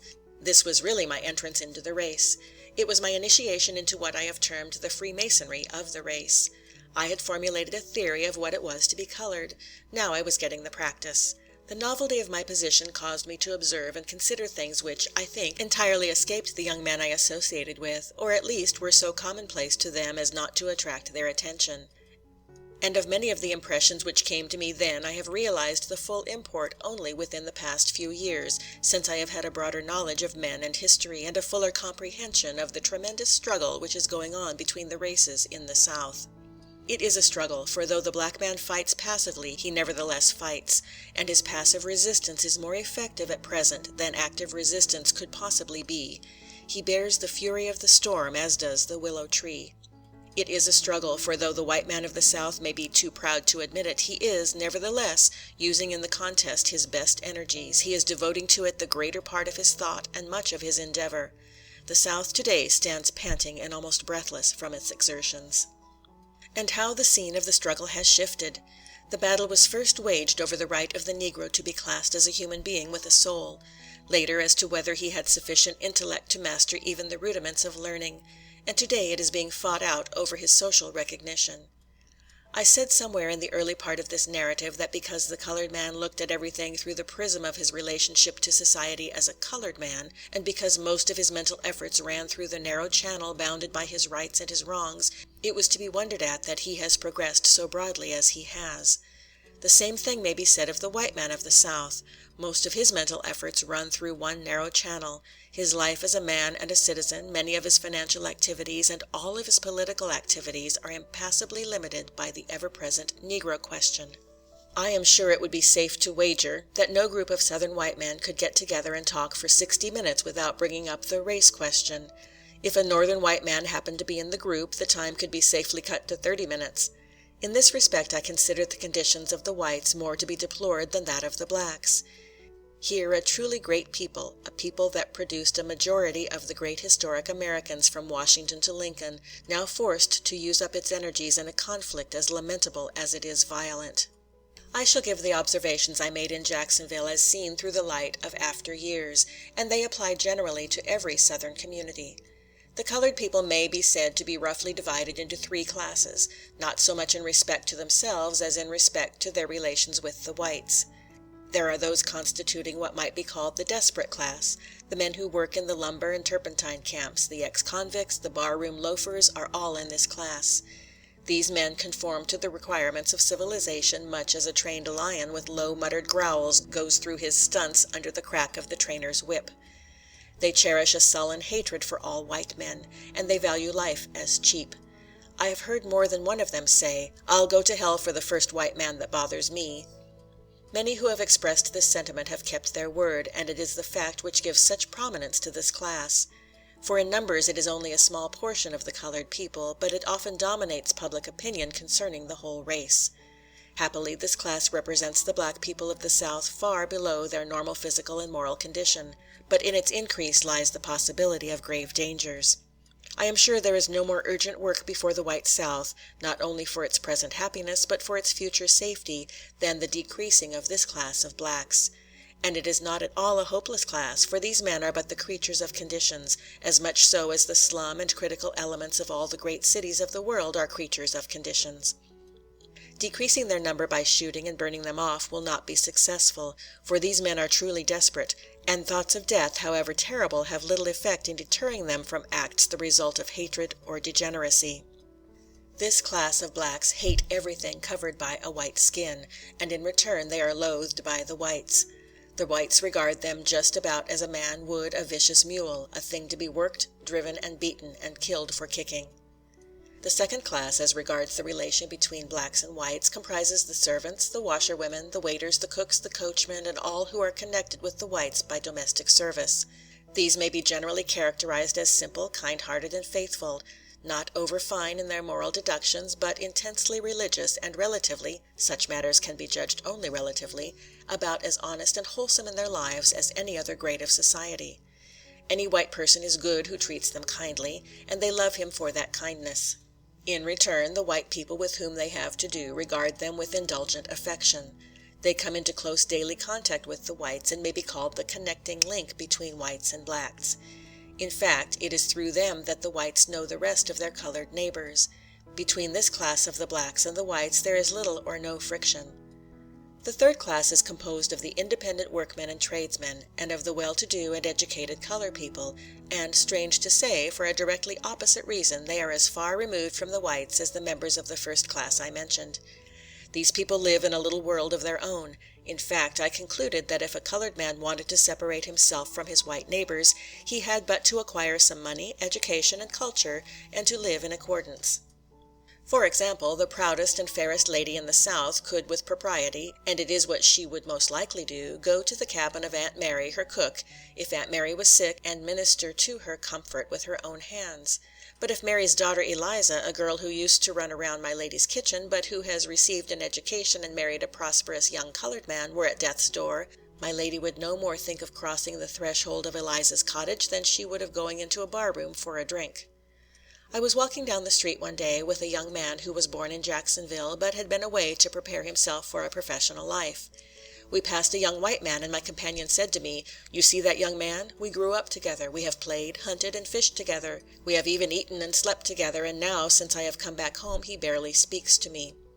the fact that the whites of the South despise and ill-treat the desperate class of blacks is not only explainable according to the ancient laws of human nature, but it is not nearly so serious or important as the fact that as the progressive colored people advance, they constantly widen the gulf between themselves and their white neighbors. I think that the white people somehow feel that colored people who have education and money, who wear good clothes and live in comfortable houses, are putting on airs, that they do these things for the sole purpose of spiting the white folks, or are at best going through a sort of monkey-like imitation. Of course, such feelings can only cause irritation or breed disgust. It seems that the whites have not yet been able to realize and understand that these people, in striving to better their physical and social surroundings in accordance with their financial and intellectual progress, are simply obeying an impulse which is common to human nature the world over. I am in grave doubt as to whether the greater part of the friction in the South is caused by the whites having a natural antipathy to Negroes as a race, or an acquired antipathy to Negroes in certain relations to themselves. However that may be, there is to my mind no more pathetic side of this many-sided question than the isolated position into which are forced the very colored people who most need and who could best appreciate sympathetic cooperation. And their position grows tragic when the effort is made to couple them, whether or no, with the Negroes of the first class I mentioned. This latter class of colored people are well disposed toward the whites, and always willing to meet them more than halfway. They, however, feel keenly any injustice or gross discrimination, and generally show their resentment. The effort is sometimes made to convey the impression that the better class of colored people fight against riding in Jim Crow cars because they want to ride with white people, or object to being with humbler members of their own race. The truth is, they object to the humiliation of being forced to ride in a particular car, aside from the fact that that car is distinctly inferior, and that they are required to pay full first-class fare. To say that the whites are forced to ride in the superior car is less than a joke. And, too, odd as it may sound, refined colored people get no more pleasure out of riding with offensive Negroes than anybody else would get. I can realize more fully than I could years ago that the position of the advanced element of the colored race is often very trying. They are the ones among the blacks who carry the entire weight of the race question. It worries the others very little, and I believe the only thing which at times sustains them is that they know that they are in the right. On the other hand, this class of colored people get a good deal of pleasure out of life. Their existence is far from being one long groan about their condition. Out of a chaos of ignorance and poverty they have evolved a social life of which they need not be ashamed. In cities where the professional and well-to-do class is large they have formed society. Society as discriminating as the actual conditions will allow it to be.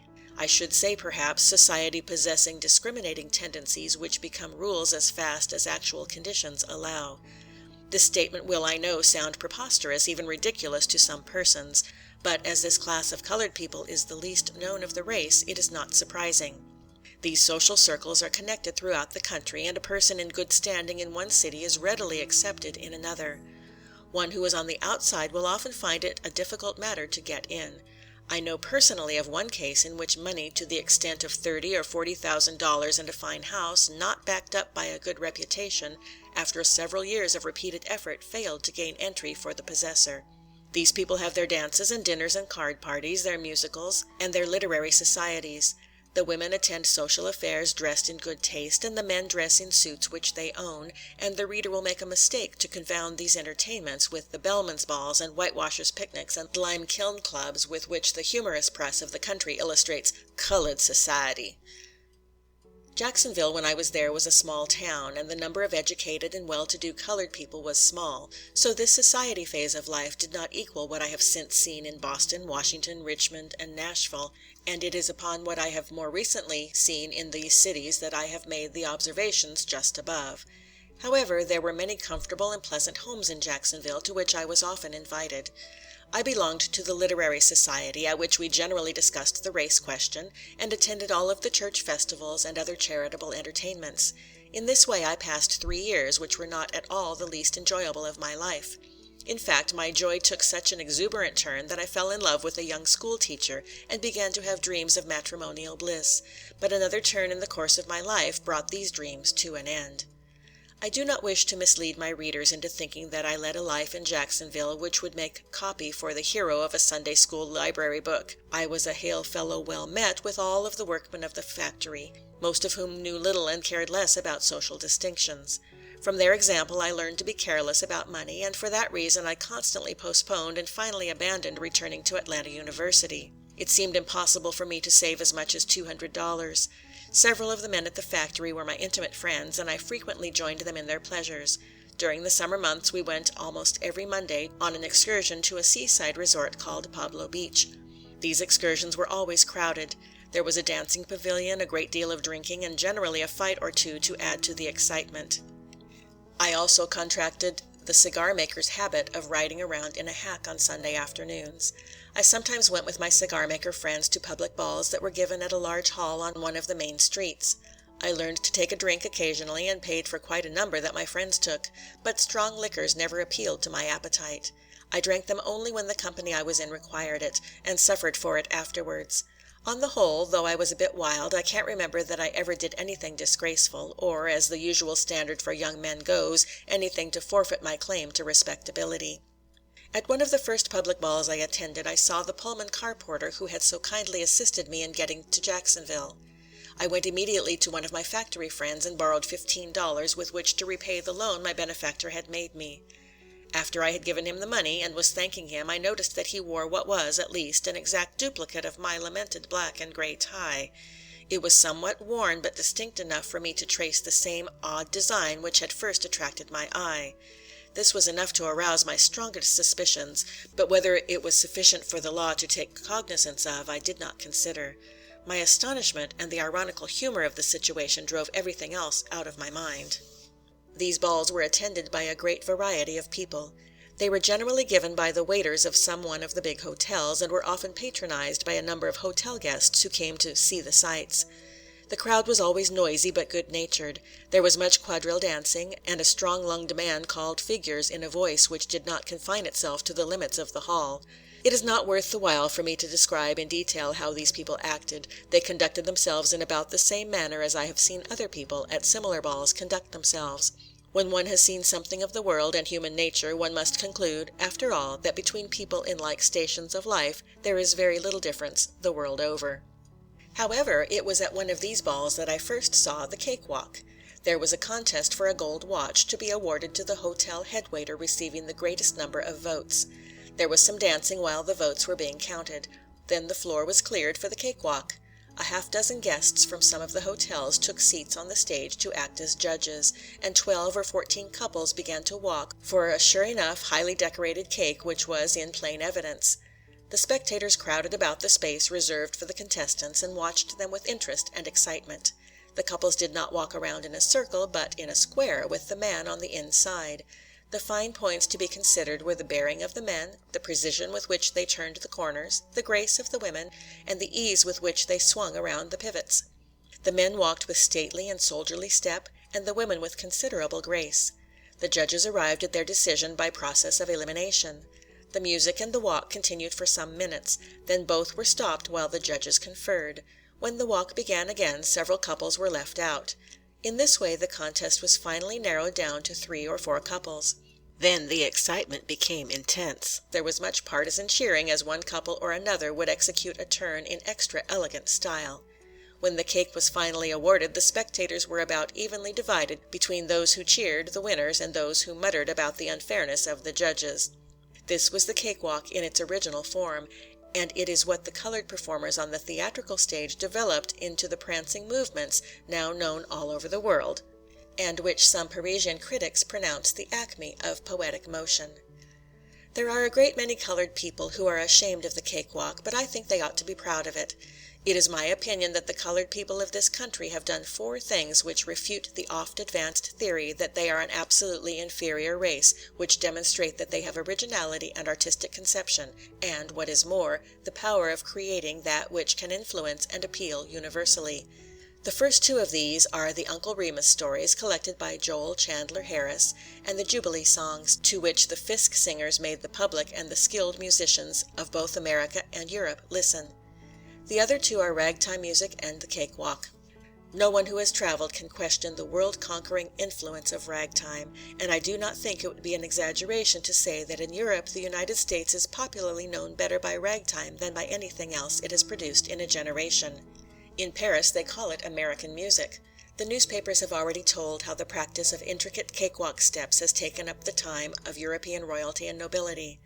These are lower forms of art, but they give evidence of a power that will someday be applied to the higher forms. In this measure, at least, and aside from the number of prominent individuals the colored people of the United States have produced, the race has been a world influence, and all of the Indians between Alaska and Patagonia haven't done as much. Just when I was beginning to look upon Jacksonville as my permanent home, and was beginning to plan about marrying the young school teacher, raising a family, and working in a cigar factory the rest of my life, for some reason which I do not now remember, the factory at which I worked was indefinitely shut down. Some of the men got work in other factories in town, some decided to go to Key West and Tampa, others made up their minds to go to New York for work. All at once a desire like fever seized me to see the North again, and I cast my lot with those bound for New York. End of Chapter 5, recording by Denise Nordell, Modesto, California.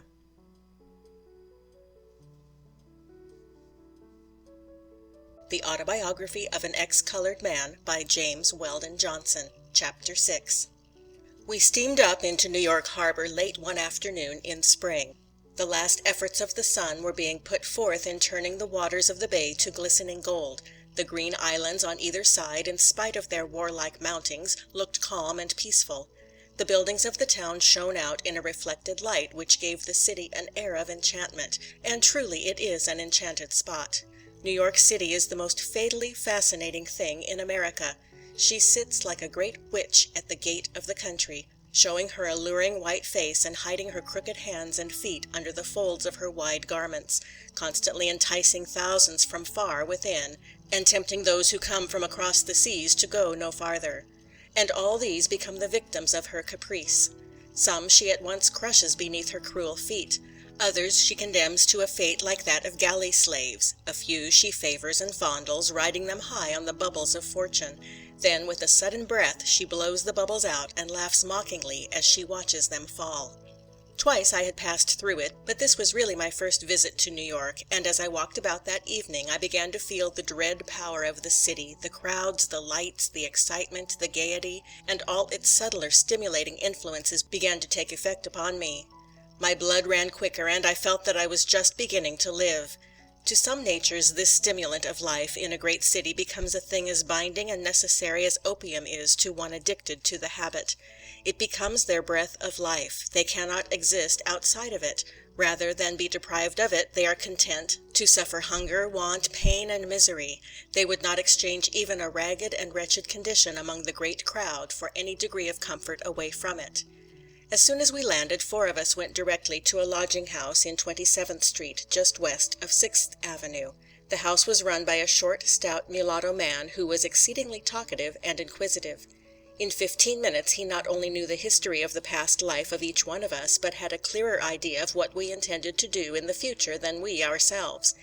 He sought this information so much with an air of being very particular as to whom he admitted into his house, that we tremblingly answered every question that he asked. When we had become located, we went out and got supper, then walked around till about 10 o'clock. At that hour we met a couple of young fellows who lived in New York and were known to one of the members of our party. It was suggested we go to a certain place which was known by the proprietor's name. We turned into one of the cross streets and mounted the stoop of a house in about the middle of a block between 6th and 7th Avenues. One of the young men whom we had met rang a bell, and a man on the inside cracked the door a couple of inches, then opened it and let us in. We found ourselves in the hallway of what had once been a residence. The front parlor had been converted into a bar, and a half-dozen or so well-dressed men were in the room. We went in, and after a general introduction had several rounds of beer. In the back parlor a crowd was sitting and standing around the walls of the room, watching an exciting and noisy game of pool. I walked back and joined this crowd to watch the game, and principally to get away from the drinking party. The game was really interesting, the players being quite expert, and the excitement was heightened by the bets which were being made on the result.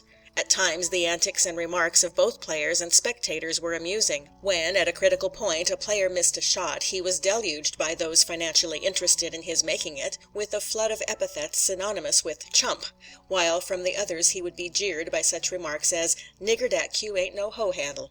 I noticed that among this class of colored men the word nigger was freely used in about the same sense as the word fellow, and sometimes as a term of almost endearment, but I soon learned that its use was positively and absolutely prohibited to white men. I stood watching this pool game until I was called by my friends, who were still in the bar room, to go upstairs. On the second floor there were 2 large rooms. From the hall I looked into the one on the front. There was a large round table in the center, at which 5 or 6 men were seated playing poker.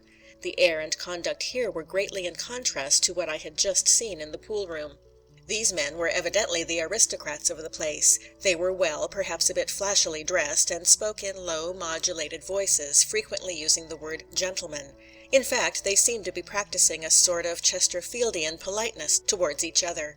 I was watching these men with a great deal of interest and some degree of admiration when I was again called by the members of our party, and I followed them on to the back room. There was a doorkeeper at this room, and we were admitted only after inspection. When we got inside, I saw a crowd of men of all ages and kinds grouped about an old billiard table, regarding some of whom, in supposing them to be white, I made no mistake. At first I did not know what these men were doing. They were using terms that were strange to me. I could hear only a confusion of voices exclaiming, "Shoot the 2, shoot the 4, fate me, I've got you fated, 25 cents he don't turn." This was the ancient and terribly fascinating game of dice popularly known as craps. I myself have played pool in Jacksonville. It is a favorite game among cigar makers, and I had seen others play cards, but here was something new. I edged my way in to the table and stood between one of my new-found New York friends and a tall, slender black fellow who was making side bets while the dice were at the other end of the table. My companion explained to me the principles of the game, and they are so simple that they hardly need to be explained twice. The dice came around the table until they reached the man on the other side of the tall black fellow. He lost, and the latter said, "Gimme bones." He threw $1 on the table and said, "Shoot the dollar." His style of play was so strenuous that he had to be allowed plenty of room. He shook the dice high above his head, and each time he threw them on the table he emitted a grunt such as men give when they are putting forth physical exertion with a rhythmic regularity. He frequently whirled completely around on his heels, throwing the dice the entire length of the table, and talking to them as though they were trained animals. He appealed to them in short sing-song phrases. "Come, dice," he would say, "little Phoebe, little Joe, way down yonder in the cornfield." Whether these mystic incantations were efficacious or not, I could not say, but at any rate his luck was great, and he had what gamblers term nerve. "Shoot the dollar, shoot the 2, shoot the 4, shoot the 8," came from his lips as quickly as the dice turned to his advantage. My companion asked me if I had ever played. I told him no. He said that I ought to try my luck, that everybody won at first. The tall man at my side was waving his arms in the air, exclaiming, "Shoot the 16, shoot the 16, fate me." Whether it was my companion's suggestion or some latent daredevil strain in my blood which suddenly sprang into activity, I do not know, but with a thrill of excitement which went through my whole body, I threw a $20 bill on the table and said in a trembling voice, "I fate you." I could feel that I had gained the attention and respect of everybody in the room. Every eye was fixed on me, and the widespread question, "Who is he?" went around. This was gratifying to a certain sense of vanity of which I have never been able to rid myself, and I felt that it was worth the money even if I lost. The tall man, with a whirl of his heels and a double grunt, threw the dice. 4 was the number which turned up. This is considered a hard point to make. He redoubled his contortions and his grunts and his pleadings to the dice, but on his 3rd or 4th throw the fateful 7 turned up, and I had won. My companion and all my friends shouted to me to follow up my luck. The fever was on me. I seized the dice. My hands were so hot that the bits of bone felt like pieces of ice. I shouted as loudly as I could, "Shoot it all!" but the blood was tingling so about my ears that I could not hear my own voice. I was soon fated. I threw the dice. 7s. I had won. "Shoot it all!" I cried again. There was a pause. The stake was more than one man cared to or could cover. I was finally fated by several men, taking each a part of it. I then threw the dice again. 7. I had won. "Shoot it all!" I shouted excitedly. After a short delay I was fated. Again I rolled the dice. 11! Again I won. My friends now surrounded me, and, much against my inclination, forced me to take down all of the money except $5. I tried my luck once more, and threw some small point, which failed to make, and the dice passed on to the next man.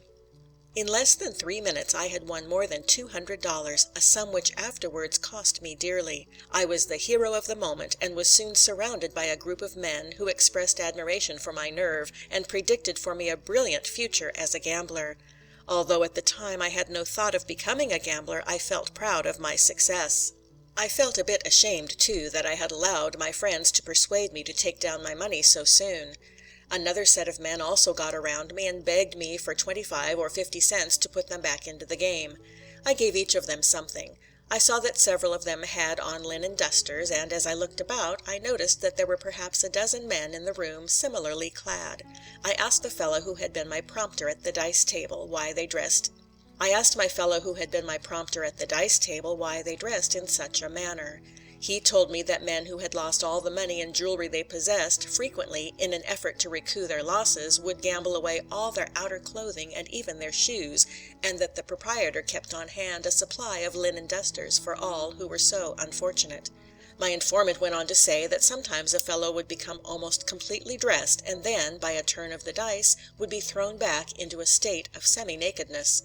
Some of them were virtually prisoners and unable to get into the streets for days at a time.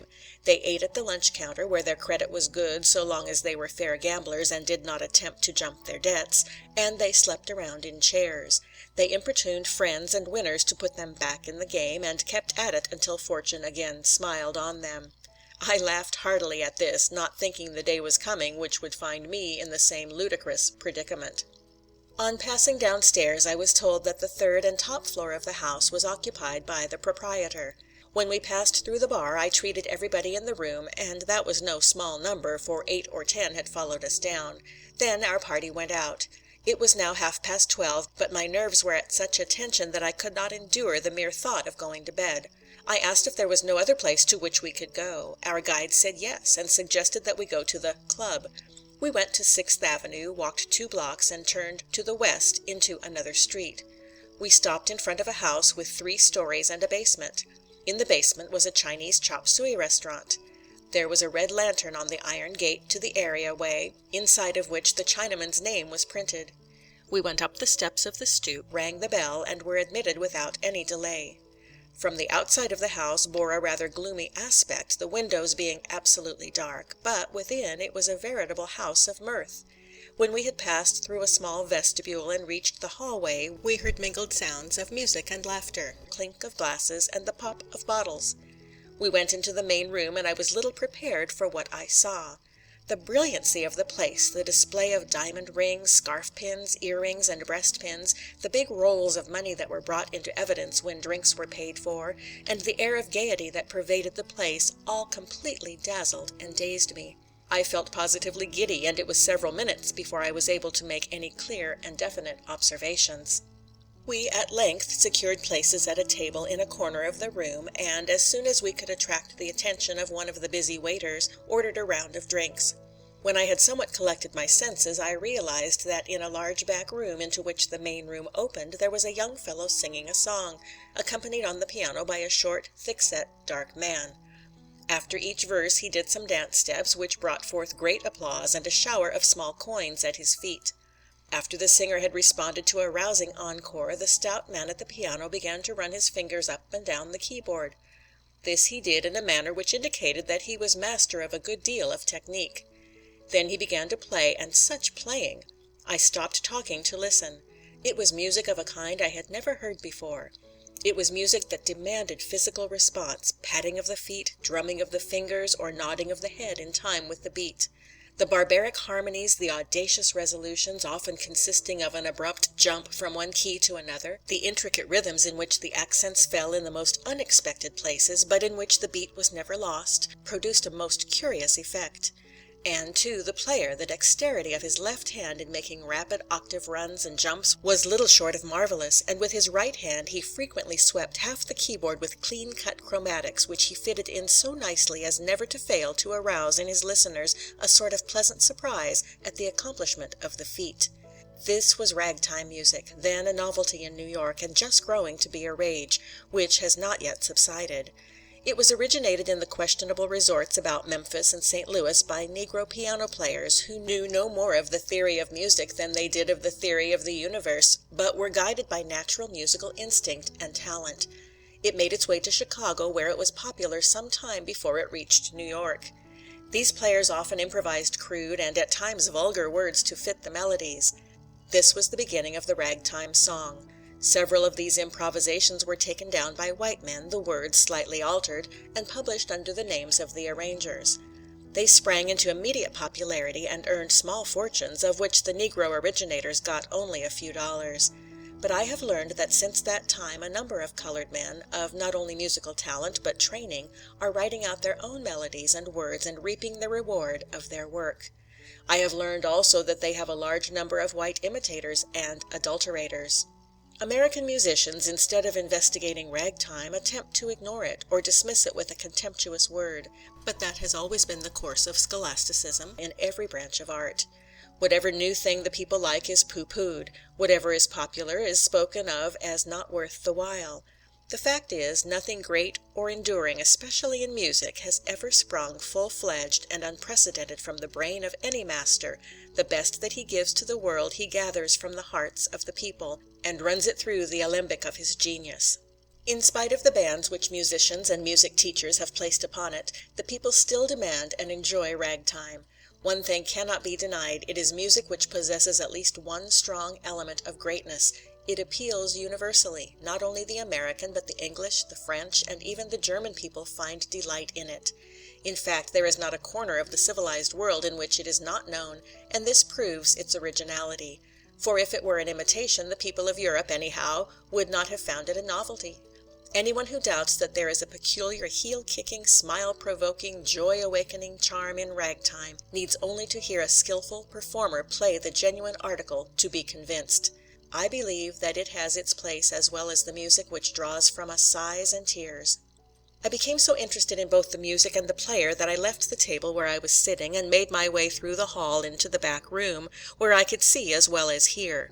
I talked to the piano player between the musical numbers and found out that he was just a natural musician, never having taken a lesson in his life. Not only could he play almost anything he heard, but he could accompany singers in songs he had never heard. He had, by ear alone, composed some pieces, several of which he played over for me. Each of them was properly proportioned and balanced. I began to wonder what this man with such a lavish natural endowment would have done had he been trained. Perhaps he wouldn't have done anything at all. He might have become, at best, a mediocre imitator of the great masters in what they have already done to a finish, or one of the modern innovators who strive after originality by seeing how cleverly they can dodge about through the rules of harmony, and at the same time avoid melody. It is certain that he would not have been so delightful as he was in ragtime. I sat by, watching and listening to this man until I was dragged away by my friends. The place was now almost deserted. Only a few stragglers hung on, and they were all the worse for drink. My friends were well up in this class. We passed into the street. The lamps were pale against the sky. Day was just breaking. We went home and got into bed. I fell into a fitful sort of sleep, with ragtime music ringing continually in my ears. End of Chapter 6. Recording by Denise Nordell, Modesto, California. Chapter 7. I shall take advantage of this pause in my narrative to describe more closely the club spoken of in the latter part of the preceding chapter, to describe it as I afterwards came to know it, as an habitué. I shall do this not only because of the direct influence it had on my life, but also because it was at that time the most famous place of its kind in New York, and it was well known to both whites and colored people of certain classes. I have already stated that in the basement of the house there was a Chinese restaurant. The Chinaman who kept it did an exceptionally good business, for chop suey was a favorite dish among the frequenters of the place. It is a food that somehow has the power of absorbing alcoholic liquors that have been taken into the stomach. I have heard men claim that they could sober up on chop suey. Perhaps that accounted in some degree for its popularity. On the main floor, there were 2 large rooms, a parlor about 30 feet in length, and a large square back room into which the parlor opened. The floor of the parlor was carpeted. The tables and chairs were arranged about the room. The windows were draped with lace curtains, and the walls were literally covered with photographs or lithographs of every colored man in America who had ever done anything. There were pictures of Frederick Douglass and of Peter Jackson and of all the lesser lights of the prize fighting ring, of all the famous jockeys and the stage celebrities, down to the newest song and dance team. The most of these photographs were autographed and, in a sense, made a really valuable collection. In the back room, there was a piano, and tables were placed around the wall. The floor was bare, and the center was left vacant for singers, dancers, and others who entertained the patrons. In a closet in this room, which jutted out into the hall, the proprietor kept his buffet. There was no open bar, because the place had no liquor license. In this back room, the tables were sometimes pushed aside, and the floor given over to general dancing. The front room, on the next floor, was a sort of private party room. A back room, on the same floor, contained no furniture, and was devoted to the use of new and ambitious performers. In this room, song and dance teams practiced their steps, acrobatic teams practiced their tumbles, and many other kinds of acts rehearsed their turns. The other rooms of the house were used as sleeping apartments. No gambling was allowed, and the conduct of the place was surprisingly orderly. It was, in short, a center of colored bohemians and sports. Here the great prize fighters were wont to come, the famous jockeys, the noted minstrels, whose names and faces were familiar on every billboard in the country, and these drew a multitude of those who loved to dwell in the shadow of greatness. There were then no organizations giving performance of such order as are now given by several colored companies. That was because no manager could imagine that audiences would pay to see Negro performers in any other role than that of Mississippi River roustabouts. But there were lots of talent and ambition. I often heard the younger and brighter men discussing the time when they would compel the public to recognize that they could do something more than grin and cut pigeon wings. Sometimes, 1 or 2 of the visiting stage professionals, after being sufficiently urged, would go into the back room and take the places of regular amateur entertainers. But they were very sparing with these favors, and the patrons regarded them as special treats. There was one man, a minstrel, who whenever he responded to a request to do something, never essayed anything below a reading from Shakespeare. How well he read, I do not know, but he greatly impressed me, and I can say that at least he had a voice which strangely stirred those who heard it. Here was a man who made people laugh at the size of his mouth, while he carried in his heart a burning ambition to be a tragedian, and so after all, he did play a part in a tragedy. These notables of the ring, the turf, and the stage drew to the place crowds of admirers, both white and colored. Whenever one of them came in, there were awe-inspired whispers from those who knew him by sight, in which they enlightened those around them as to his identity, and hinted darkly at their great intimacy with the noted one. Those who were on terms of approach immediately showed their privilege over others less fortunate by gathering around their divinity. I was, at first, among those who dwelt in darkness. Most of these celebrities I had never heard of. This made me an object of pity among many of my new associates. I soon learned, however, to fake a knowledge for the benefit of those who were greener than I, and finally, I became personally acquainted with the majority of the famous personages who came into the club. A great deal of money was spent here.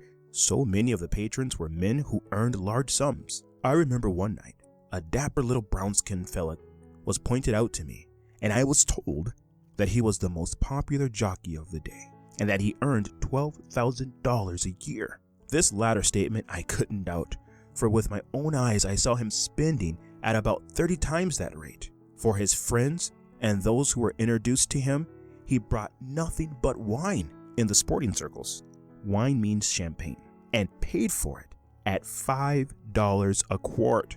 He sent a quart to every table in the place with his compliments, and On the table at which he and his party were seated, there were more than a dozen bottles. It was the custom at the club for the waiter not to remove the bottles when champagne was being drunk until the party had finished. There were reasons for this. It advertised the brand of wine, it advertised that the party was drinking wine, and it advertised how much they had bought.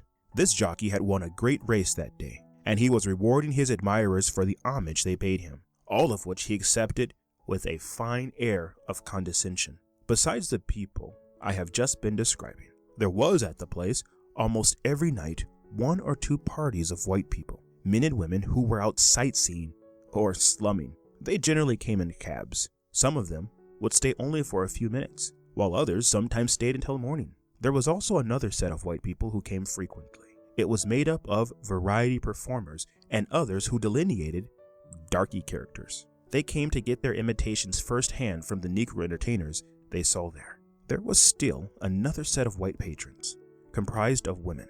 These were not occasional visitors, but 5 or 6 of them were regular habitués. When I first saw them, I was not sure that they were white. In the first place, among the many colored women who came to the club, there were several just as fair. And secondly, I always saw these women in the company with colored men. They were all good-looking and well-dressed, and seemed to be women of some education.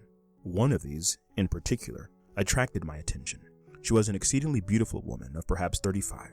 She had glistening copper-colored hair, very white skin, and eyes very much like Du Maurier's conception of Trilby's twin gray stars. When I came to know her, I found that she was a woman of considerable culture. She had traveled in Europe, spoke French, and played the piano well. She was always dressed elegantly, but in absolutely good taste. She always came to the club in a cab, and was soon joined by a well-set-up, very black young fella. He was always faultlessly dressed. One of the most exclusive tailors in New York made his clothes, and he wore a number of diamonds in about as good taste as they could be worn by a man. I learned that she paid for his clothes and his diamonds. I learned too that he was not the only one of his kind. More that I learned would be better suited to a book on social phenomenon than to a narrative of my life. This woman was known at the club as the Rich Widow. She went by a very aristocratic sounding name, which corresponded to her appearance. I shall never forget how hard it was for me to get over my feeling of surprise, and perhaps more than surprise, at seeing her with her black companion. Somehow, I never exactly enjoyed the sight. I have devoted so much time to this pair, the widow and her companion, because it was through them that another decided turn was brought about in my life. End of Chapter 7. The Autobiography of an Ex-Colored Man by James Weldon Johnson. Chapter 8. On the day following our night at the club, we slept until late in the afternoon, so late that beginning search for work was entirely out of the question. This did not cause me much worry, for I had more than $300, and New York had impressed me as a place where there was lots of money and not much difficulty in getting it. It is needless to inform my readers that I did not long hold this opinion. We got out of the house about dark, went to a restaurant on 6th Avenue and ate something, then walked around for a couple of hours. I finally suggested that we visit the same places we had been in the night before. Following my suggestion, we started first to the gambling house. The man on the door let us in without any question. I accredited this to my success of the night before. We went straight to the crap room, and I at once made my way to a table, where I was rather flattered by the murmur of recognition which went around. I played in up and down luck for 3 or 4 hours, then, worn with nervous excitement, quit, having lost about $50. But I was so strongly possessed with the thought that I would make up my losses the next time I played that I left the place with a light heart. When we got into the street, our party was divided against itself. 2 were for going home at once and getting to bed. They gave as a reason that we were to get up early and look for jobs. I think the real reason was that they had each lost several dollars in the game. I lived to learn that in the world of sport all men win alike, but lose differently. And so gamblers are rated not by the way in which they win, but by the way in which they lose. Some men lose with a careless smile, recognizing that losing is a part of the game. Others curse their luck and rail at fortune, and others, still, lose sadly. After each such experience, they are swept by a wave of reform. They resolve to stop gambling and be good. When in this frame of mind, it would take very little persuasion to lead them into a prayer meeting. Those in the first class are looked upon with admiration. Those in the second class are merely commonplace, while those in the third are regarded with contempt. I believe these distinctions hold good in all the ventures of life. After some minutes, one of my friends and I succeeded in convincing the other two that a while at the club would put us all in better spirits, and they consented to go, on our promise not to stay longer than an hour. We found the place crowded, and the same sort of thing going on which we had seen the night before. I took a seat at once by the side of the piano player, and was soon lost to everything except the novel charm of the music.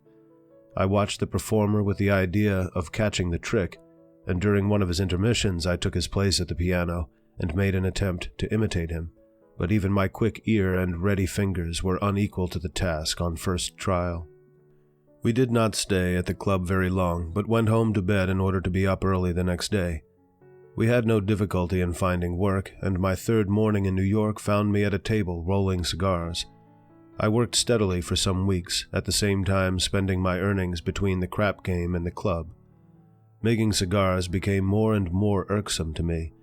Perhaps my more congenial work as a reader had unfitted me for the work at the table.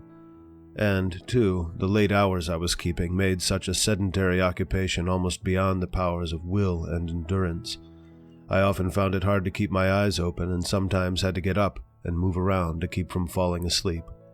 I began to miss whole days from the factory, days on which I was compelled to stay at home and sleep. My luck at the gambling table was varied. Sometimes I was $50 to $100 ahead, and at other times I had to borrow money from my fellow workmen to settle my room rent and pay for my meals. Each night after leaving the dice game, I went to the club to hear the music and watch the gaiety. If I had won, this was in accord with my mood. If I had lost, it made me forget. I at last realized that making cigars for a living and gambling for a living could not both be carried on at the same time, and I resolved to give up the cigar making. This resolution led me into a life which held me bound more than a year. During that period, my regular time for going to bed was somewhere between 4 and 6 o'clock in the mornings. I got up late in the afternoons, walked about a little, then went to the gambling house or the club. My New York was limited to 10 blocks. The boundaries were 6th Avenue from 23rd to 33rd Streets, with the cross streets 1 block to the west.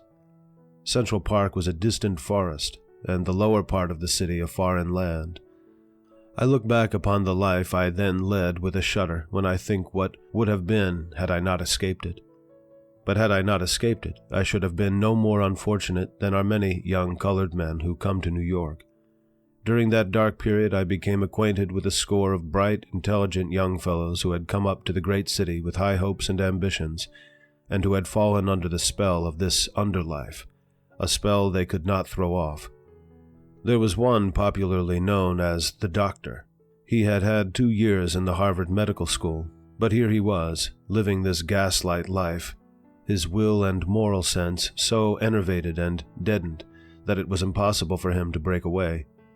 I do not doubt that the same thing is going on now, but I have sympathy rather than censure for these victims, for I know how easy it is to slip into a slough from which it takes a Herculean effort to leap. I regret that I cannot contrast my views of life among colored people of New York, but the truth is, during my entire stay in this city, I did not become acquainted with a single respectable family. I knew that there were several colored men worth $100,000 or so each, and some families who proudly dated their free ancestry back a half-dozen generations. I also learned that in Brooklyn there lived quite a large colony in comfortable homes which they owned, but at no point did my life come in contact with theirs. In my gambling experiences, I passed through all the states and conditions that a gambler is heir to. Some days found me able to peel $10 and $20 bills from a roll, and others found me clad in a linen duster and carpet slippers. I finally caught up another method of earning money, and so did not have to depend entirely upon the caprices of fortune at the gaming table. Through continually listening to the music at the club, and through my own previous training, my natural talent and perseverance, I developed into a remarkable player of ragtime.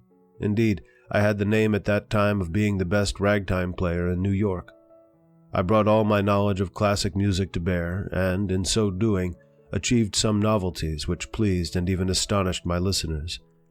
It was I who first made ragtime transcriptions of familiar classic selections. I used to play Mendelssohn's Wedding March in a manner that never failed to arouse enthusiasm among the patrons of the club. Very few nights passed during which I was not asked to play it. It was no secret that the great increase in slumming visitors was due to my playing. By mastering ragtime, I gained several things. First of all, I gained the title of professor. I was known as the professor as long as I remained in that world. Then, too, I gained the means of earning a rather fair livelihood. This work took up much of my time and kept me almost entirely away from the gambling table. Through it, I also gained a friend who was the means by which I escaped from this lower world. And finally, I secured a wedge which has opened to me more doors and made me a welcome guest than my playing of Beethoven and Chopin would have ever done. The greater part of the money I now began to earn came through the friend to whom I alluded in the foregoing paragraph. Among the other white slummers, there came into the club one night a clean-cut, slender, but athletic-looking man who would have been taken for a youth had it not been for the tinge of gray about his temples. He was clean-shaven and had regular features, and all of his movements bore the indefinable but unmistakable stamp of culture. He spoke to no one, but sat languidly puffing cigarettes and sipping a glass of beer. He was the center of a great deal of attention. All of the old-timers were wondering who he was. When I had finished playing, he called a waiter and by him sent me a $5 bill.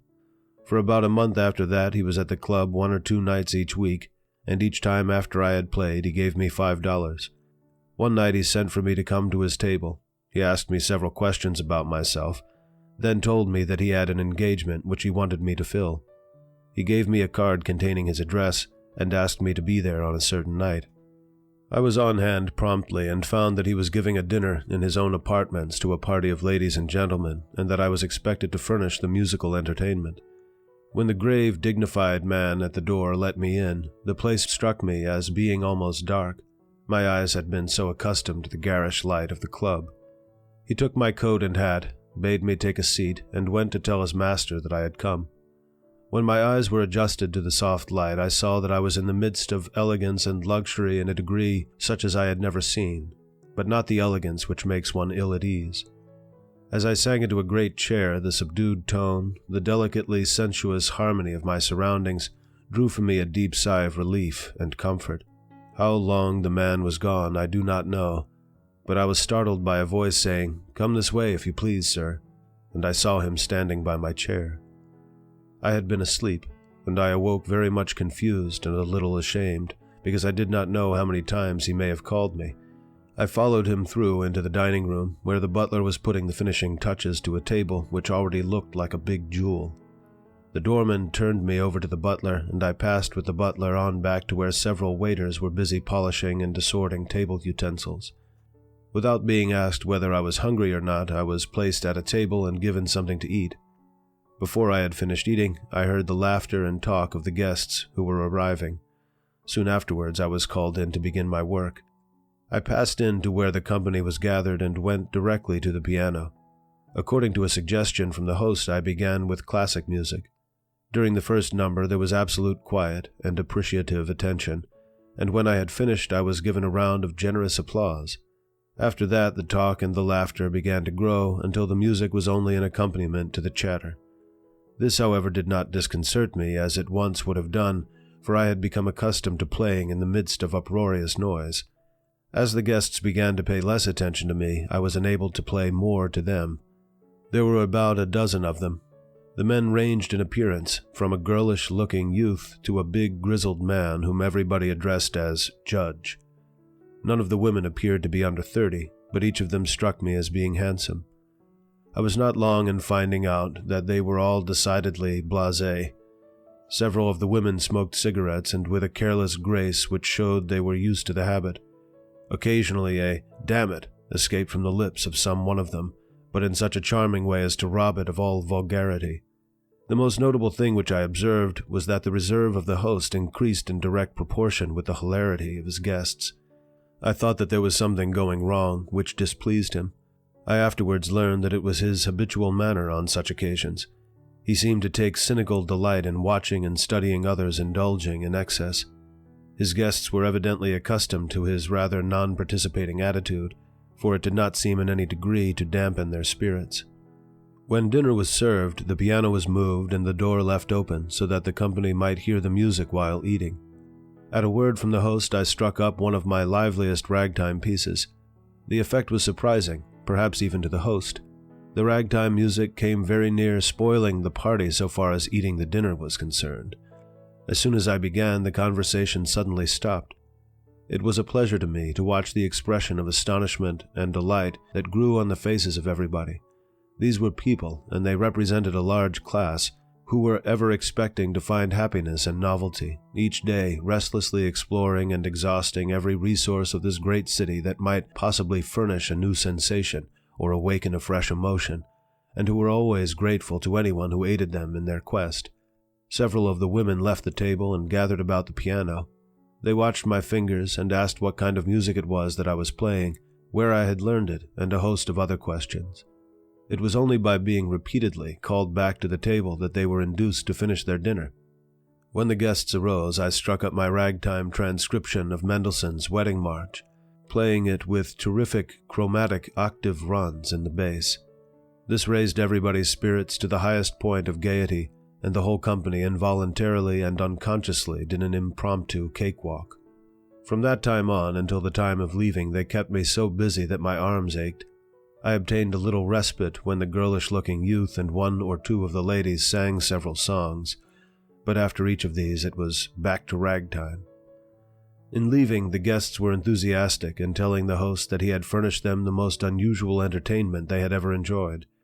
When they had gone, my millionaire friend, for he was reported to be a millionaire, said to me with a smile, "Well, I have given them something they've never had before." After I had put on my coat and was ready to leave, he made me take a glass of wine. He then gave me a cigar and $20 in bills. He told me that he would give me lots of work, his only stipulation being that I should not play any engagements such as I had just filled for him, except by his instructions. I readily accepted the proposition, for I was sure I could not be the loser by such a contract. I afterwards played for him at many dinners and parties of one kind or another. Occasionally he loaned me to some of his friends. And, too, I often played for him alone at his apartments. At such times he was quite a puzzle to me until I became accustomed to his manners. He would sometimes sit for 3 or 4 hours hearing me play, his eyes almost closed, making scarcely a motion except to light a fresh cigarette, and never commenting one way or another on the music. At first I sometimes thought he had fallen asleep and would pause in playing. The stopping of the music always aroused him enough to tell me to play this or that, and I soon learned that my task was not to be considered finished until he got up from his chair and said, "That will do." The man's powers of endurance and listening often exceeded mine in performing, yet I am not sure that he was always listening. At times I became so oppressed with fatigue and sleepiness that it took almost superhuman effort to keep my fingers going. In fact, I believe I sometimes did so while dozing. During such moments, this man sitting there so mysteriously silent, almost hid in a cloud of heavy-scented smoke, filled me with a sort of unearthly terror. He seemed to be some grim, mute, but relentless tyrant, possessing over me a supernatural power which he used to drive me on mercilessly to exhaustion. But these feelings came very rarely. Besides, he paid me so liberally I could forget much. There at length grew between us a familiar and warm relationship, and I am sure he had a decided personal liking for me. On my part, I looked upon him at that time as about all a man could wish to be. The club still remained my headquarters, and when I was not playing for my good patron, I was generally to be found there. However, I no longer depended on playing at the club to earn my living. I rather took rank with the visiting celebrities, and occasionally, after being sufficiently urged, would favor my old and new admirers with a number or two. I say without any egotistic pride that among my admirers were several of the best-looking women who frequented the place, and who made no secret of the fact that they admired me as much as they did my playing. Among these was the widow. Indeed, her attentions became so marked that one of my friends warned me to beware of her black companion, who was generally known as a bad man. He said there was much more reason to be careful because the pair had lately quarreled, and had not been together at the club for some nights. This warning greatly impressed me, and I resolved to stop the affair before it should go any further. But the woman was so beautiful that my native gallantry and delicacy would not allow me to repulse her. My finer feelings entirely overcame my judgment. The warning also opened my eyes sufficiently to see that though my artistic temperament and skill made me interesting and attractive to the woman, she was, after all, using me only to excite the jealousy of her companion and revenge herself upon him. It was this surly black despot who held sway over her deepest emotions. One night, shortly afterwards, I went to the club and saw the widow sitting at a table in company with another woman. She had once beckoned for me to come to her. I went, knowing that I was committing worse than folly. She ordered a quart of champagne and insisted that I sit down and drink with her. I took a chair on the opposite side of the table and began to sip a glass of the wine. Suddenly I noticed by an expression on the widow's face that something had occurred. I instinctively glanced around and saw that her companion had just entered. His ugly look completely frightened me. My back was turned to him, but by watching the widow's eyes I judged that he was pacing back and forth across the room. My feelings were far from being comfortable. I expected every moment to feel a blow on my head. She, too, was very nervous. She was trying hard to appear unconcerned, but could not succeed in hiding her real feelings. I decided that it was best to get out of such a predicament, even at the expense of appearing cowardly, and I made a motion to rise. Just as I partly turned in my chair, I saw the black fellow approaching. He walked directly to our table and leaned over. The widow evidently feared he was going to strike her, and she threw back her head. Instead of striking her, he whipped out a revolver and fired. The first shot went straight into her throat. There were other shots fired, but how many I do not know, for the first knowledge I had of my surroundings and actions was that I was rushing through the chop suey restaurant into the street. Just which streets I followed when I got outside, I do not know, but I think I must have gone towards 8th Avenue, then towards 23rd Street and across towards 5th Avenue. I traveled not by sight, but instinctively. I felt like one fleeing in a horrible nightmare. How long and far I walked, I cannot tell. But on 5th Avenue, under a light, I passed a cab containing a solitary occupant who called to me, and I recognized the voice and face of my millionaire friend. He stopped the cab and asked, "What on earth are you doing strolling in this part of the town?" For answer, I got into the cab and related to him all that had happened. He reassured me by saying that no charge of any kind could be brought against me, then added, "But of course you don't want to be mixed up in such an affair." He directed the driver to turn around and go into the park, and then went on to say, "I decided last night that I'd go to Europe tomorrow. I think I'll take you along instead of Walter." Walter was his valet. It was settled that I should go to his apartments for the rest of the night and sail with him in the morning. We drove around through the park, exchanging only an occasional word. The cool air somewhat calmed my nerves, and I lay back and closed my eyes, but still I could see that beautiful white throat with the ugly wound. The jet of blood pulsing from it had placed an indelible red stain on my memory. End of Chapter 8. The Autobiography of an Ex-Colored Man by James Weldon Johnson, Chapter 9. I did not feel at ease until the ship was well out of New York Harbor, and notwithstanding the repeated reassurances of my millionaire friend and my own knowledge of the facts in the case, I somehow could not rid myself of the sentiment that I was in a great degree responsible for the widow's tragic end. We had brought most of the morning papers aboard with us, but my great fear of seeing my name in connection with the killing would not permit me to read the accounts, although in one of the papers I did look at the picture of the victim, which did not in the least resemble her. This morbid state of mind, together with seasickness, kept me miserable for 3 or 4 days. At the end of that time my spirits began to revive, and I took an interest in the ship, my fellow passengers, and the voyage in general. On the 2nd or 3rd out we passed several spouting whales, but I could not arouse myself to make the effort to go to the other side of the ship to see them. A little later we ran in close proximity to a large iceberg. I was curious enough to get up and look at it, and I was fully repaid for my pains. The sun was shining full upon it, and it glistened like a mammoth diamond cut with 1,000,000 facets. As we passed, it constantly changed its shape, At each different angle of vision, it assumed new and astonishing forms of beauty.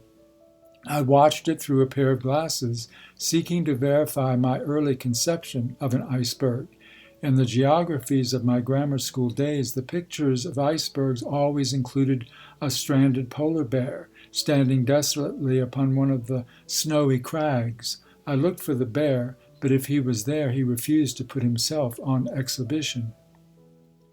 It was not, however, until the morning that we entered the harbor of Havre that I was able to shake off my gloom. Then the strange sights, the chatter in an unfamiliar tongue, and the excitement of landing and passing the customs officials caused me to forget completely the events of a few days before. Indeed, I grew so light-hearted that when I caught my first sight of the train which was to take us to Paris, I enjoyed a hearty laugh. The toy-looking engine, the stuffy little compartment cars with tiny old-fashioned wheels struck me as being extremely funny. But before we reached Paris, my respect for our train rose considerably. I found that the tiny engine made remarkably fast time, and that the old-fashioned wheels ran very smoothly. I even began to appreciate the stuffy cars for their privacy. As I watched the passing scenery from the car window, it seemed too beautiful to be real. The bright-colored houses against the green background impressed me as the work of some idealistic painter. Before we arrived in Paris, there was awakened in my heart a love for France, which continued to grow stronger, a love which today makes that country for me the one above all others to be desired. We rolled into the station Saint-Lazare about 4 o'clock in the afternoon and drove immediately to the Hôtel Continental. My benefactor, humoring my curiosity and enthusiasm, which seemed to please him very much, suggested that we take a short walk before dinner. We stepped out of the hotel and turned to the right into the Rue de Rivoli, when the vista of the Place de la Concorde and the Champs-Élysées suddenly burst on me. I could hardly credit my own eyes. I shall attempt no such supererogatory task as a description of Paris. I wish only to give briefly the impressions which that wonderful city made upon me. It impressed me as the perfect and perfectly beautiful city, and even after I had been there for some time and seen not only its avenues and palaces, but its most squalid alleys and hovels, this impression was not weakened. Paris became for me a charmed spot, and whenever I have returned there, I have fallen under the spell, a spell which compels admiration for all of its manners and customs and justification of even its follies and sins. We walked a short distance up the Champs-Élysées and sat for a while in chairs along the sidewalk, watching the passing crowds on foot and in carriages. It was with reluctance that I went back to the hotel for dinner. After dinner, we went to one of the summer theaters, and after the performance, my friend took me to a large café on one of the Grands Boulevards. Here it was that I had my first glimpse of the French life of popular literature, so different from real French life. There were several hundred people, men and women, in the place, drinking, smoking, talking, and listening to the music. My millionaire friend and I took seats at a table where we sat smoking and watching the crowd. It was not long before we were joined by 2 or 3 good-looking, well-dressed young women. My friend talked to them in French and bought drinks for the whole party. I tried to recall my high school French, but the effort availed me little. I could stammer out a few phrases, but very naturally could not understand a word that was said to me. We stayed at the café a couple of hours and went back to the hotel. The next day we spent several hours in the shops and at the tailor's. I had no clothes except what I had been able to gather together at my benefactor's apartments the night before we sailed. He bought me the same kind of clothes which he himself wore, and that was the best. And he treated me in every way as he dressed me, as an equal, not as a servant. In fact, I don't think anyone could have guessed that such a relation existed. My duties were light and few, and he was a man full of life and vigor who rather enjoyed doing things for himself. He kept me supplied with money far beyond what ordinary wages would have amounted to. For the first 2 weeks we were together almost constantly, seeing the sights old to him, but from which he seemed to get new pleasure in showing them to me. During the day we took in the places of interest, and at night the theaters and cafes. This sort of life appealed to me as ideal, and I asked him one day how long he intended to stay in Paris. He answered, "Oh, until I get tired of it." I could not understand how that could ever happen. As it was, including several short trips to the Mediterranean, to Spain, to Brussels, and to Ostend, we did remain there 14 or 15 months. We stayed at the Hôtel Continental about 2 months of this time. Then my millionaire took apartments, hired a piano, and lived almost the same life he lived in New York. He entertained a great deal, some of the parties being a good deal more blasé than the New York ones. I played for the guests at all of them, with an effect which to relate would be but a tiresome repetition to the reader. I played not only for the guests, but continued, as I used to do in New York, to play often for the host when he was alone. This man of the world, who grew weary of everything and was always searching for something new, appeared never to grow tired of my music. He seemed to take it as a drug. He fell into a habit which caused me no little annoyance. Sometimes he would come in during the early hours of the morning and, finding me in bed asleep, would wake me up and ask me to play something. This, so far as I can remember, was my only hardship during my whole stay with him in Europe. After the first few weeks spent in sightseeing, I had a great deal of time left to myself. My friend was often I did not know where.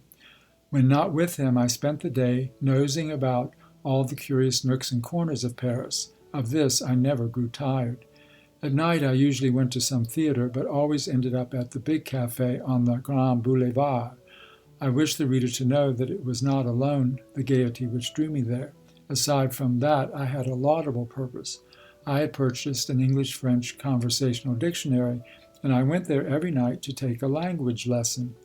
I used to get 3 or 4 of the young women who frequented the place at a table and buy beer and cigarettes for them. In return, I received my lesson. I got more than my money's worth, for they actually compelled me to speak the language.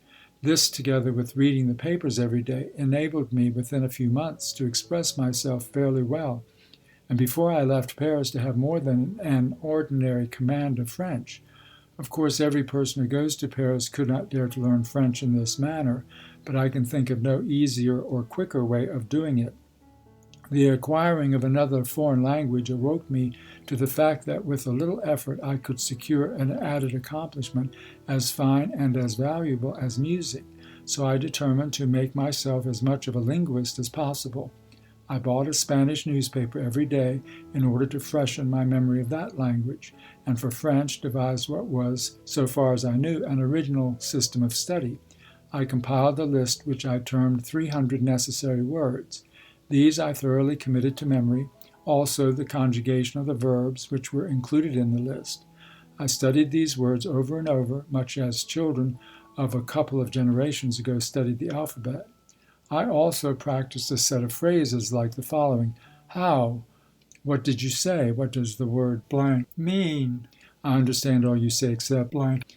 Please repeat. What do you call blank? How do you say blank? These I call my working sentences. In an astonishingly short time, I reached the point where the language taught itself, where I learned to speak merely by speaking. This point is the place which students taught foreign languages in our schools and colleges find great difficulty in reaching. I think the main trouble is that they learn too much of a language at a time. A French child with a vocabulary of 200 words can express more spoken ideas than a student of French can with a knowledge of 2,000. A small vocabulary, the smaller the better, which embraces the common everyday used ideas thoroughly mastered, is the key to a language. When that much is acquired, the vocabulary can be increased simply by talking. And it is easy. Who cannot commit 300 words to memory? Later I tried my method, if I may so term it, with German, and found that it worked in the same way. I spent a good many evenings at the opera. The music there made me strangely reminiscent of my life in Connecticut. It was an atmosphere in which I caught a fresh breath of my boyhood days and early youth. Generally, in the morning, after I had attended a performance, I would sit at the piano and for a couple of hours play the music which I used to play in my mother's little parlor. One night I went to hear Faust. I got into my seat just as the lights went down for the first act. At the end of the act I noticed that my neighbor on the left was a young girl. I cannot describe her either as to feature or color of her hair or of her eyes. She was so young, so fair, so ethereal, that I felt to stare at her would be a violation. Yet I was distinctly conscious of her beauty. During the intermission she spoke English in a low voice to a gentleman and a lady who sat in the seats to her left, addressing them as father and mother. I held my program as though studying it, but listened to catch every sound of her voice. Her observations on the performance and the audience were so fresh and naive as to be almost amusing. I gathered that she was just out of school and that this was her first trip to Paris. I occasionally stole a glance at her, and each time I did so my heart leaped into my throat. Once I glanced beyond to the gentleman who sat next to her. My glance immediately turned into a stare. Yes, there he was, unmistakably my father, looking hardly a day older than when I had seen him some 10 years before. What a strange coincidence! What should I say to him? What would he say to me? Before I had recovered from my first surprise, there came another shock in the realization that the beautiful, tender girl at my side was my sister. Then all the springs of affection in my heart stopped since my mother's death, burst out in fresh and terrible torrents, and I could have fallen at her feet and worshipped her. They were singing the second act, but I did not hear the music. Slowly the desolate loneliness of my position became clear to me. I knew that I could not speak, but I would have given a part of my life to touch her hand with mine and call her sister. I sat through the opera until I could stand it no longer. I felt that I was suffocating. Valentine's love seemed like mockery, and I felt an almost uncontrollable impulse to rise up and scream to the audience, here in your very midst is a tragedy, a real tragedy.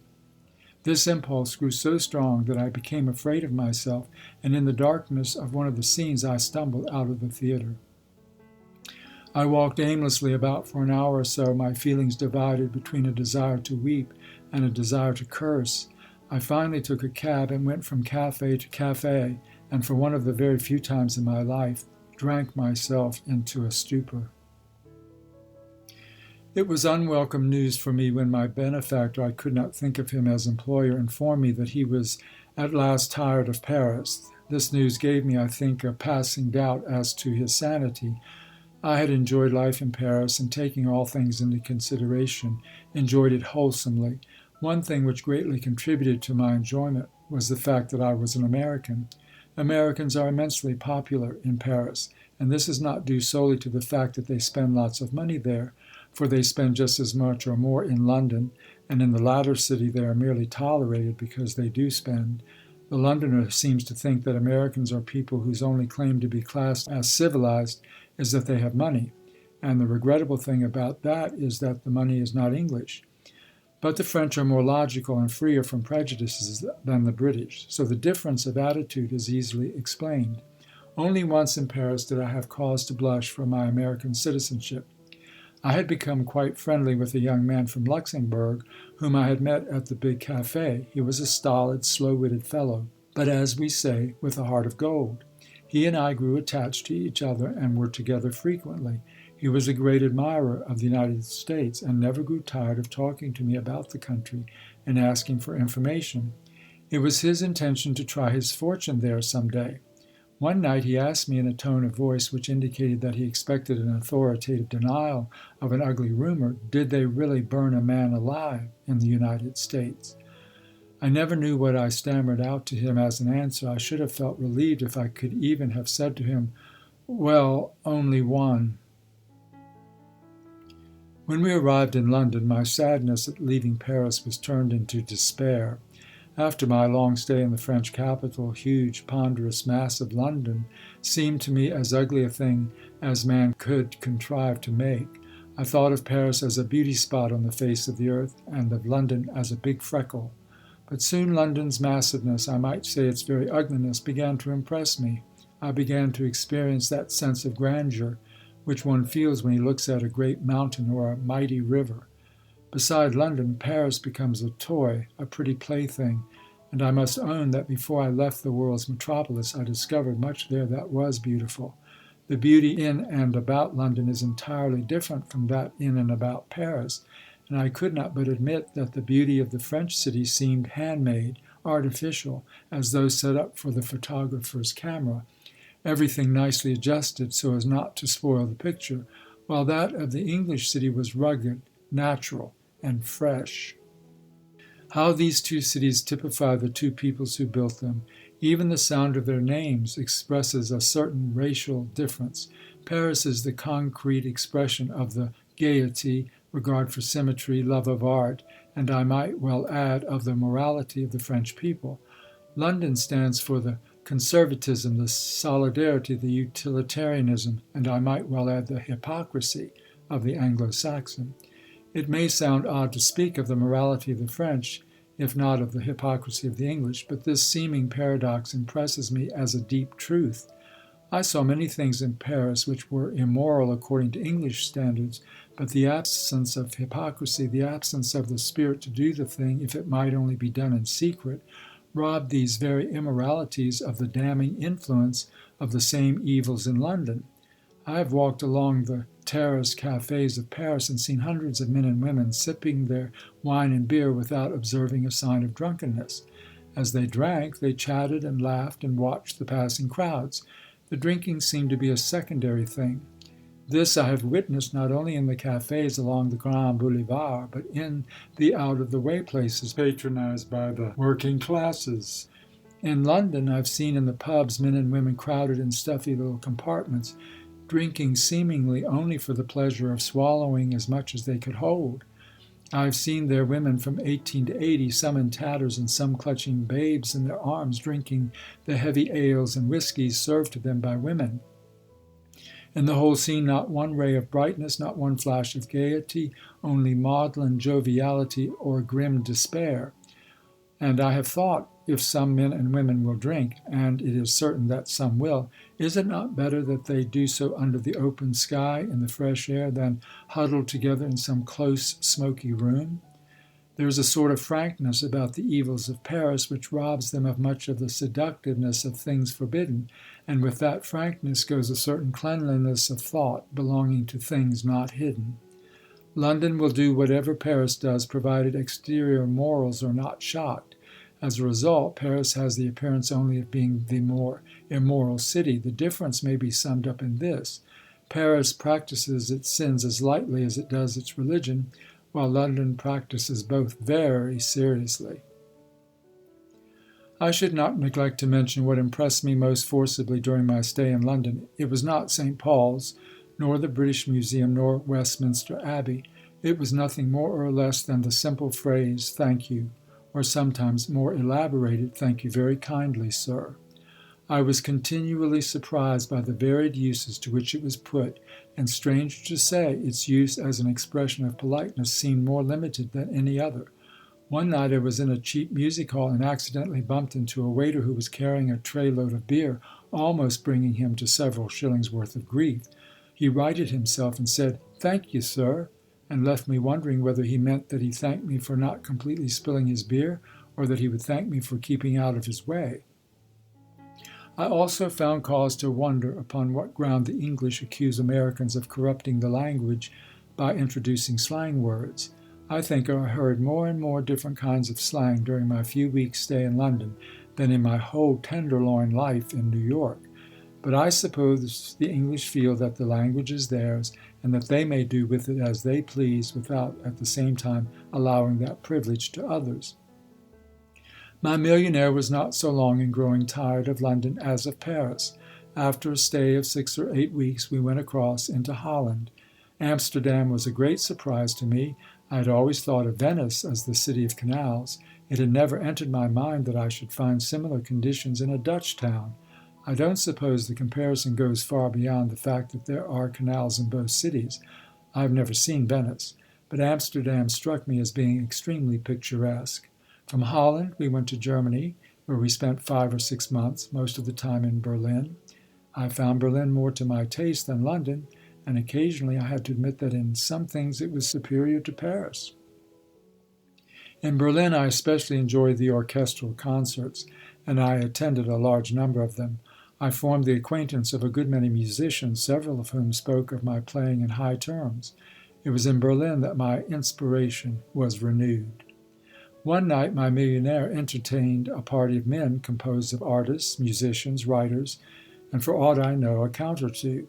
They drank and smoked a great deal, talked art and music, and discussed, it seemed to me, everything that ever entered man's mind. I could only follow the general drift of what they were saying. When they discussed music, it was more interesting to me, for then some fellow would run excitedly to the piano and give a demonstration of his opinions, and another would follow quickly doing the same. In this way I learned that, regardless of what his specialty might be, every man in the party was a musician. I was at the same time impressed with the falsity of the general idea that Frenchmen are excitable and emotional, and that Germans are calm and phlegmatic. Frenchmen are merely gay and never overwhelmed by their emotions. When they talk loud and fast, it is merely talk, while Germans get worked up and red in the face when sustaining an opinion, and in heated discussions are likely to allow their emotions to sweep them off their feet. My millionaire planned in the midst of the discussion on music to have me play the new American music and astonish everybody present. The result was that I was more astonished than anyone else. I went to the piano and played the most intricate ragtime piece I knew. Before there was time for anybody to express an opinion on what I had done, a big, bespectacled, bushy-headed man rushed over and, shoving me out of the chair, exclaimed, "Get up, get up!" He seated himself at the piano and, taking the theme of my ragtime, played it through first in straight chords, then varied and developed it through every known musical form. I sat amazed.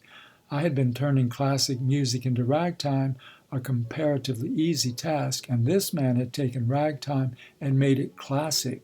The thought came across me like a flash. It can be done. Why can't I do it? From that moment my mind was made up. I clearly saw the way of carrying out the ambition I had formed when a boy. I now lost interest in our trip. I thought, here I am, a man, no longer a boy, and what am I doing but wasting my time and abusing my talent? What use am I making of my gifts? What future have I before me following my present course? These thoughts made me feel remorseful and put me in a fever to get to work, to begin to do something. Of course, I know now that I was not wasting time, that there was nothing I could have done at that age which would have benefited me more than going to Europe as I did. The desire to begin work grew stronger each day. I could think of nothing else. I made up my mind to go back into the very heart of the South, to live among the people and drink in my inspiration firsthand. I gloated over the immense amount of material I had to work with, not only modern ragtime, but also the old slave songs, material which no one had yet touched. The more decided and anxious I became to return to the United States, the more I dreaded the ordeal of breaking with my millionaire. Between this peculiar man and me there had grown a very strong bond of affection, backed up by a debt which each owed to the other.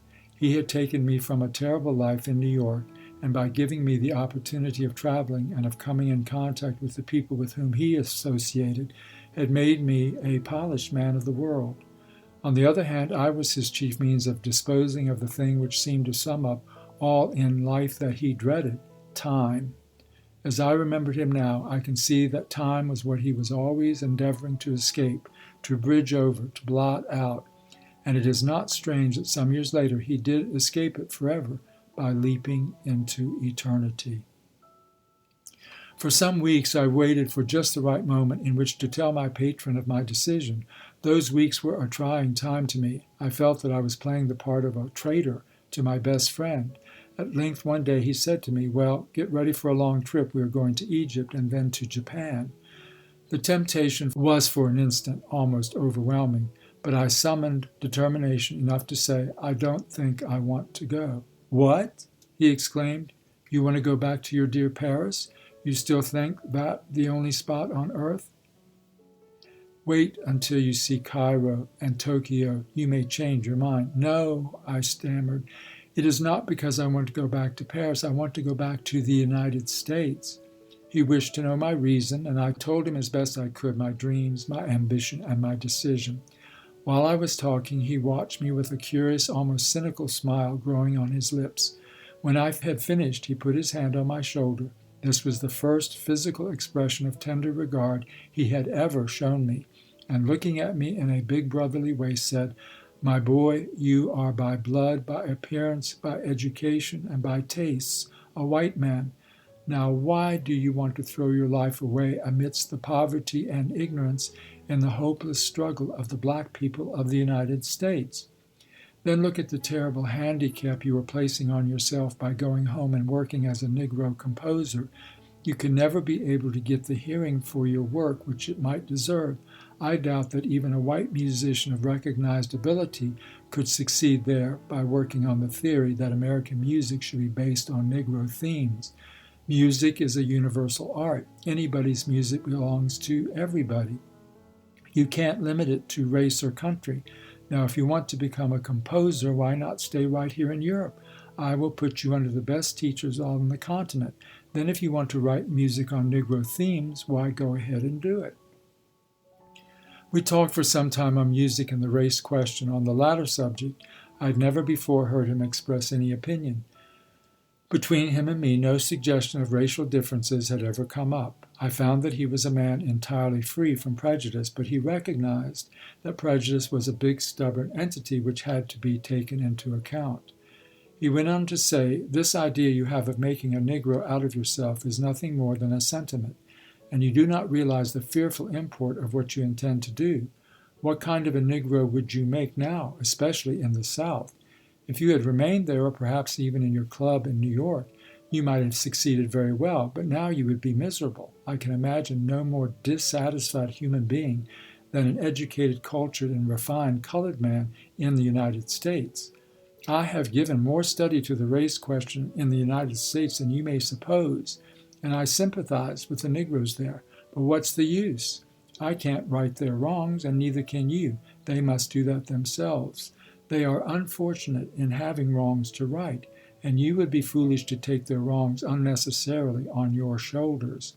Perhaps someday, through study and observation, you will come to see that evil is a force, and like the physical and chemical forces, we cannot annihilate it.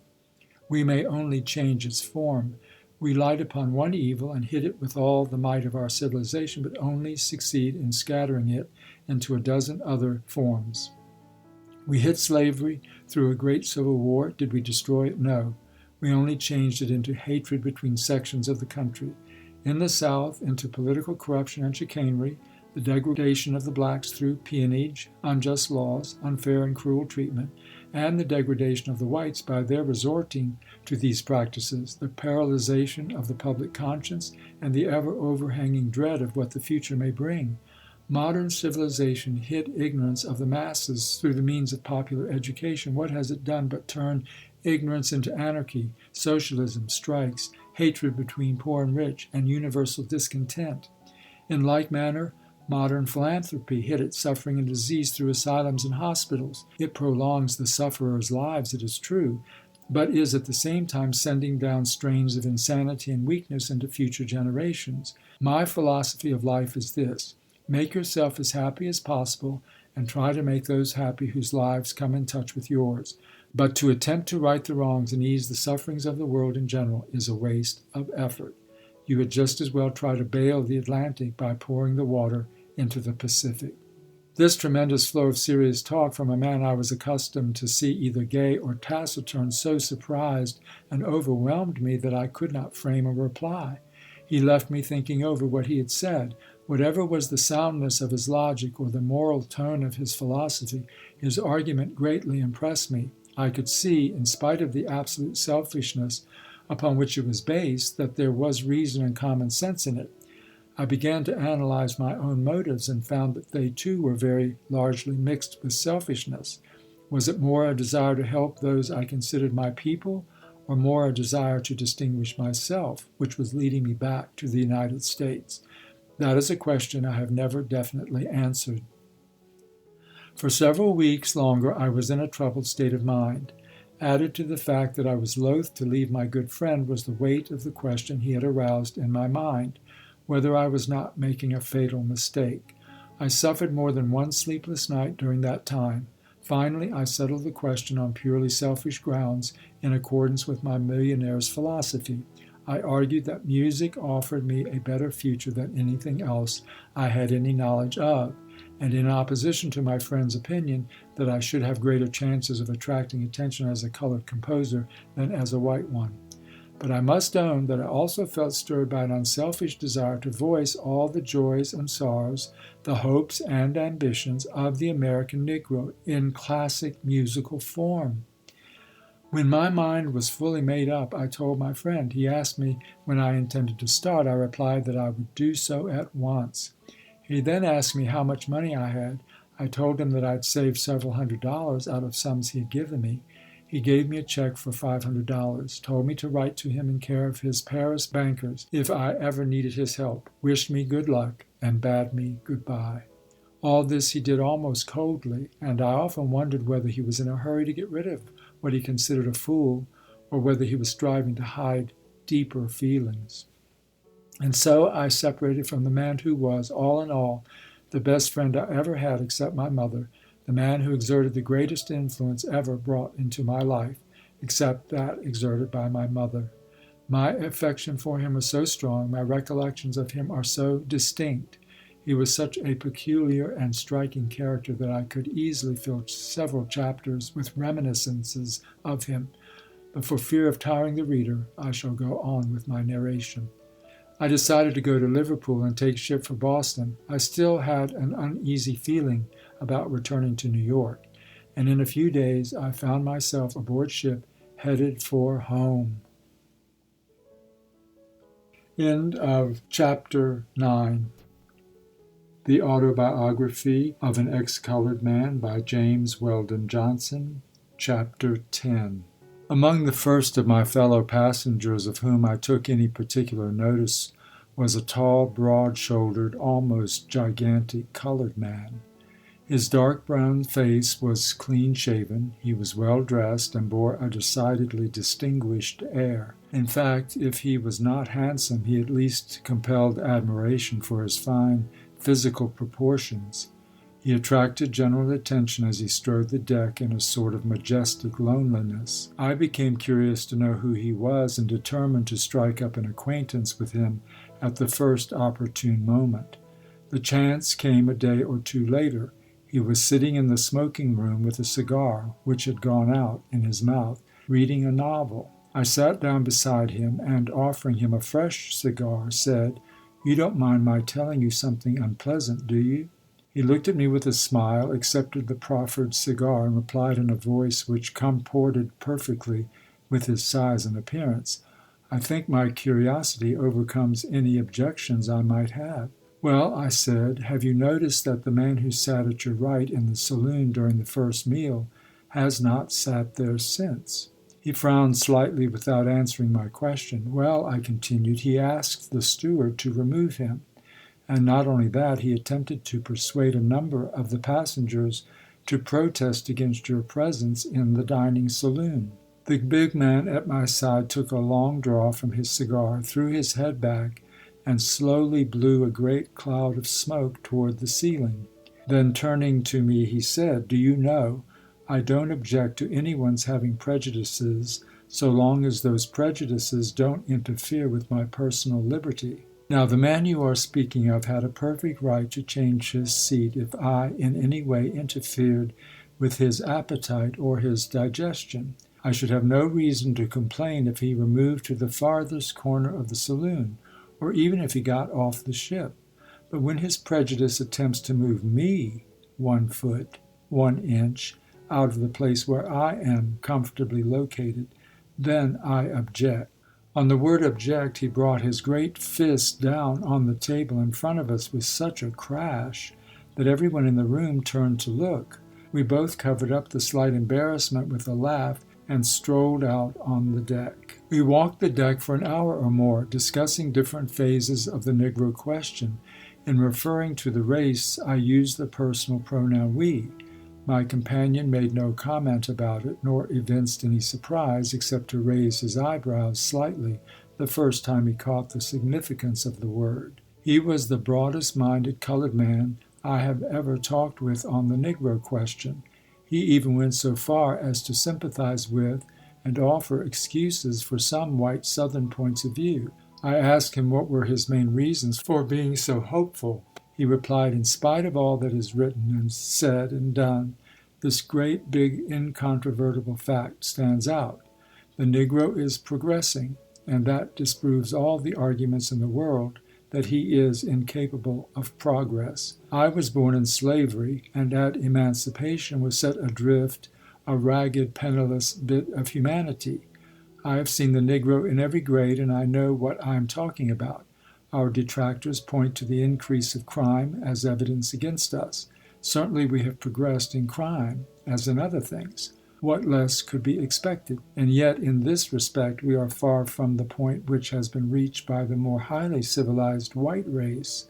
As we continue to progress, crime among us will gradually lose much of its brutal, vulgar, I might say healthy aspect, and become more delicate, refined, and subtle. Then it will be less shocking and noticeable, although more dangerous to society. Then, dropping his tone of irony, he continued with some show of eloquence. But above all, when I am discouraged and disheartened, I have this to fall back on. If there is a principle of right in the world which finally prevails, and I believe that there is, if there is a merciful but justice-loving God in heaven, and I believe that there is, we shall win.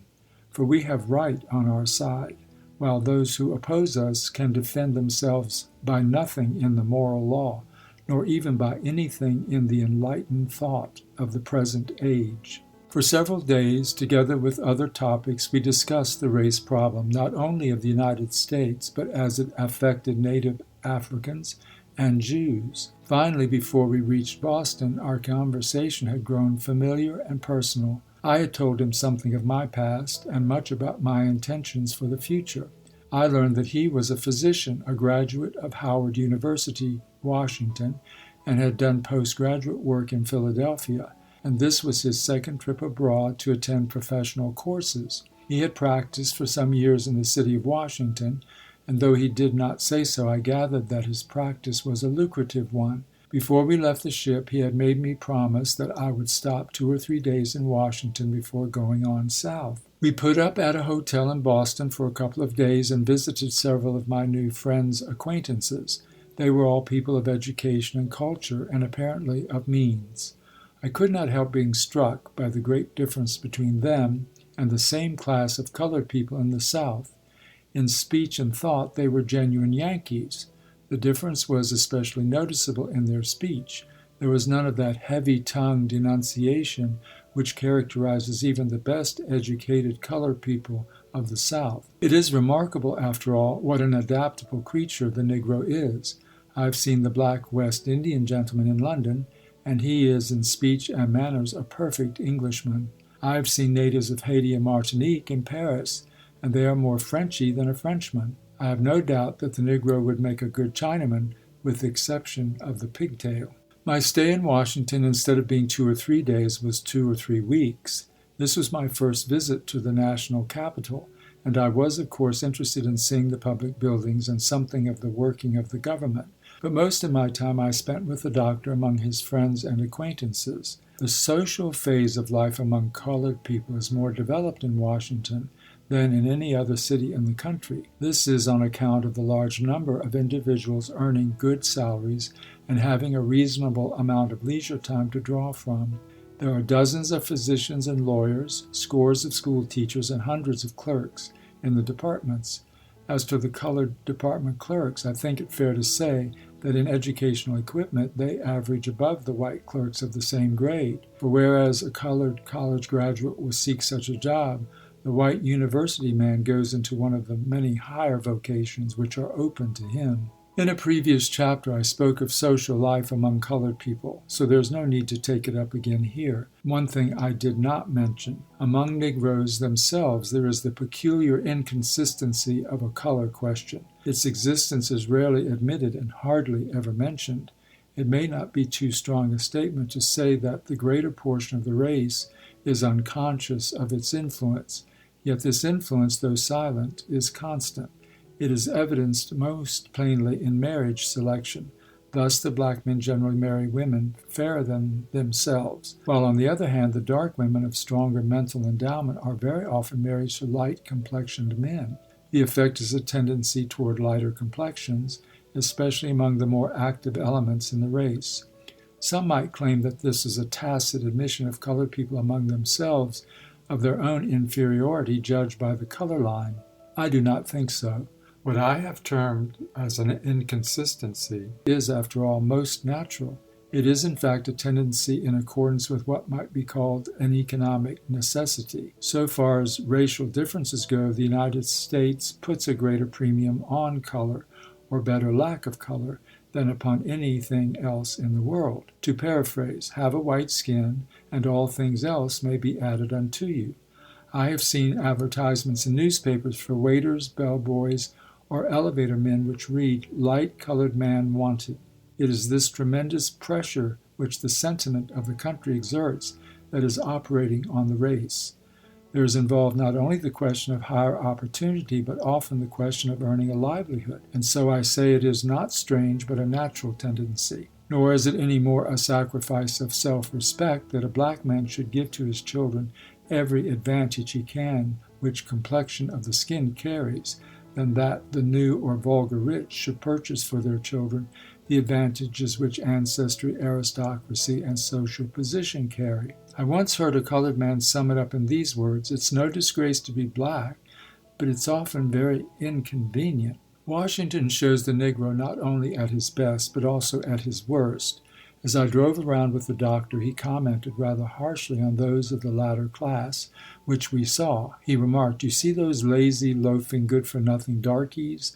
They're not worth digging graves for, yet they are the ones who create impressions of the race for the casual observer. It's because they are always in evidence on the street corners while the rest of us are hard at work. And you know, a dozen loafing darkies make a bigger crowd and a worse impression in this country than 50 white men of the same class. But they ought not to represent the race. We are the race, and the race ought to be judged by us, not by them. Every race and every nation should be judged by the best it has been able to produce, not by the worst." The recollection of my stay in Washington is a pleasure to me now.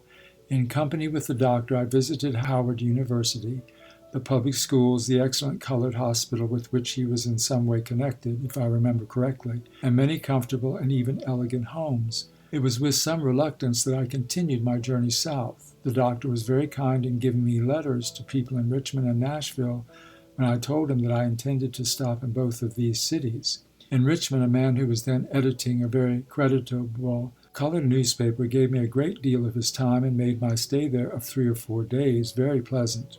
In Nashville, I spent a whole day at Fisk University, the home of the Jubilee Singers, and was more than repaid for my time. Among my letters of introduction was one to a very prosperous physician. He drove me about the city and introduced me to a number of people. From Nashville, I went to Atlanta, where I stayed long enough to gratify an old desire to see Atlanta University again. I then continued my journey to Macon. During the trip from Nashville to Atlanta, I went into the smoking compartment of the car to smoke a cigar. I was traveling in a Pullman, not because of an abundance of funds, but because through my experience with my millionaire, a certain amount of comfort and luxury had become a necessity to me whenever it was obtainable. When I entered the car, I found only a couple of men there, but in a half hour there were half a dozen more. From the general conversation, I learned that a fat, Jewish-looking man was a cigar manufacturer and was experimenting in growing Havana tobacco in Florida, that a slender, bespectacled young man was from Ohio and a professor in some state institution in Alabama, that a white-mustached, well-dressed man was an old Union soldier who had fought through the Civil War, and that a tall, raw-boned, red-faced man who seemed bent on leaving nobody in ignorance of the fact that he was from Texas was a cotton planter. In the North, men may ride together for hours in a smoker, and unless they are acquainted with each other, never exchange a word. In the South, men thrown together in such manner are friends in 15 minutes. There is always present a warm-hearted cordiality which will melt down the most frigid reserve. It may be because Southerners are very much like Frenchmen in that they must talk, and not only must they talk, but they must express their opinions. The talk in the car was for a while miscellaneous, on the weather, crops, business prospects, The old Union soldier had invested capital in Atlanta, and he predicted that the city would soon be one of the greatest in the country. Finally, the conversation drifted to politics, then, as a natural sequence, turned upon the Negro question. In the discussion of the race question, the diplomacy of the Jew was something to be admired. He had the faculty of agreeing with everybody without losing his allegiance to any side. He knew that to sanction Negro oppression would be to sanction Jewish oppression, and would expose him to a shot along that line from the old soldier who stood firmly on the ground of equal rights and opportunity to all men. Long traditions and business instincts told him when in Rome to act as a Roman. Altogether, his position was a delicate one, and I gave him credit for the skill he displayed in maintaining it. The young professor was apologetic. He had had the same views as the GAR man, but a year in the South had opened his eyes, and he had to confess that the problem could hardly be handled any better than it was being handled by the Southern whites. To which the GAR man responded somewhat rudely that he had spent 10 times as many years in the South as his young friend, and that he could easily understand how holding a position in a state institution in Alabama would bring about a change of views. The professor turned very red and had very little more to say. The Texan was fierce, eloquent, and profane in his argument, and in a lower sense there was a direct logic in what he said, which was convincing. It was only by taking higher ground, by dealing in what Southerners call theories, that he could be combated. Occasionally, some one of the several other men in the smoker would throw in a remark to reinforce what he said, but he really didn't need any help. He was sufficient in himself. In the course of a short time, the controversy narrowed itself down to an argument between the old soldier and the Texan. The latter maintained hotly that the Civil War was a criminal mistake on the part of the North, and that the humiliation which the South suffered during Reconstruction could never be forgotten. The Union men retorted just as hotly that the South was responsible for the war, and that the spirit of unforgetfulness on its part was the greatest cause of present friction, that it seemed to be the one great aim of the South to convince the North that the latter made a mistake in fighting to preserve the Union and liberate the slaves. Can you imagine, he went on to say, what would have been the condition of things eventually if there had been no war and the South had been allowed to follow its course? Instead of one great prosperous country with nothing before it but the conquests of peace, a score of petty republics, as in Central and South America, wasting their energies in war with each other or in revolutions. Well, replied the Texan, anything, no country at all, is better than having niggers over you. But anyhow, the war was fought and the niggers were freed, for it's no use beating around the bush. The niggers, and not the Union, was the cause of it. And now do you believe that all the niggers on earth are worth the good white blood that was spilt? You freed the nigger and you gave him the ballot, but you couldn't make a citizen out of him. He don't know what he's voting for, and we buy him like so many hogs. You're giving him education, but that only makes slick rascals out of them. Don't fancy for a moment, said the Northern man, that you have any monopoly in buying ignorant votes. The same thing is done on a larger scale in New York and Boston and in Chicago and San Francisco, and they are not black votes either. As to education's making the Negro worse, you might just as well tell me that religion does the same thing. And by the way, how many educated colored men do you know personally? The Texan admitted that he knew only one and added that he was in the penitentiary. But, he said, do you mean to claim, ballot or no ballot, education or no education, that niggers are the equals of white men? That's not the question, answered the other. But if the Negro is so distinctly inferior, it is a strange thing to me that it takes such tremendous effort on the part of the white man to make him realize it, and to keep him in the same place into which inferior men naturally fall. However, let us grant for sake of argument that the Negro is inferior in every respect to the white man. That fact only increases our moral responsibility in regard to our actions toward him. Inequalities of numbers, wealth, and power, even of intelligence and morals, should make no difference in the essential rights of men.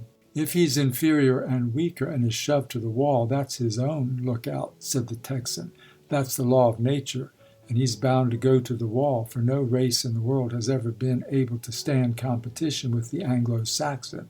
The Anglo-Saxon race has always been and always will be the masters of the world, and the niggers in the South ain't going to change all the records of history. My friend, said the old soldier slowly, if you have studied history, will you tell me as confidentially between white men what the Anglo-Saxon has ever done? The Texan was too much astonished by the question to venture any reply. His opponent continued, can you name a single one of the great fundamental and original intellectual achievements which have raised man in the scale of civilization that may be credited to the Anglo-Saxon? The art of letters, of poetry, of music, of sculpture, of painting, of the drama, of architecture, the science of mathematics, of astronomy, of philosophy, of logic, of physics, of chemistry, the use of the metals, and the principles of mechanics were all invented or discovered by darker and what we now call inferior races and nations. We have carried many of these to their highest point of perfection, but the foundation was laid by others. Do you know the only original contribution to civilization we can claim is what we have done in steam and electricity, and in making implements of war more deadly? And there we worked largely on principles which we did not discover. Why, we didn't even originate the religion we use.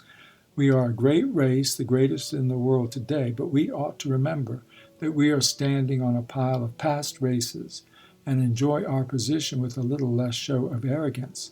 We are simply having our turn at the game, and we were a long time getting to it.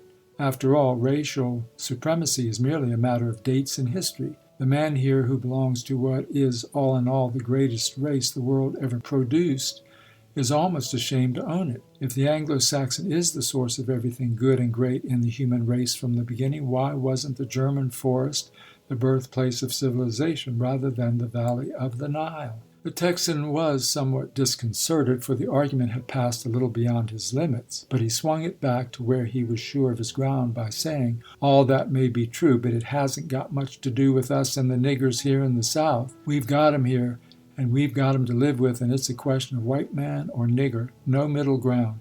You want us to treat niggers as equals? Do you want to see 'em sitting around in our parlors? Do you want to see a mulatto South? To bring it right home to you, would you let your daughter marry a nigger? No, I wouldn't consent to my daughter's marrying a nigger, but that doesn't prevent my treating a black man fairly.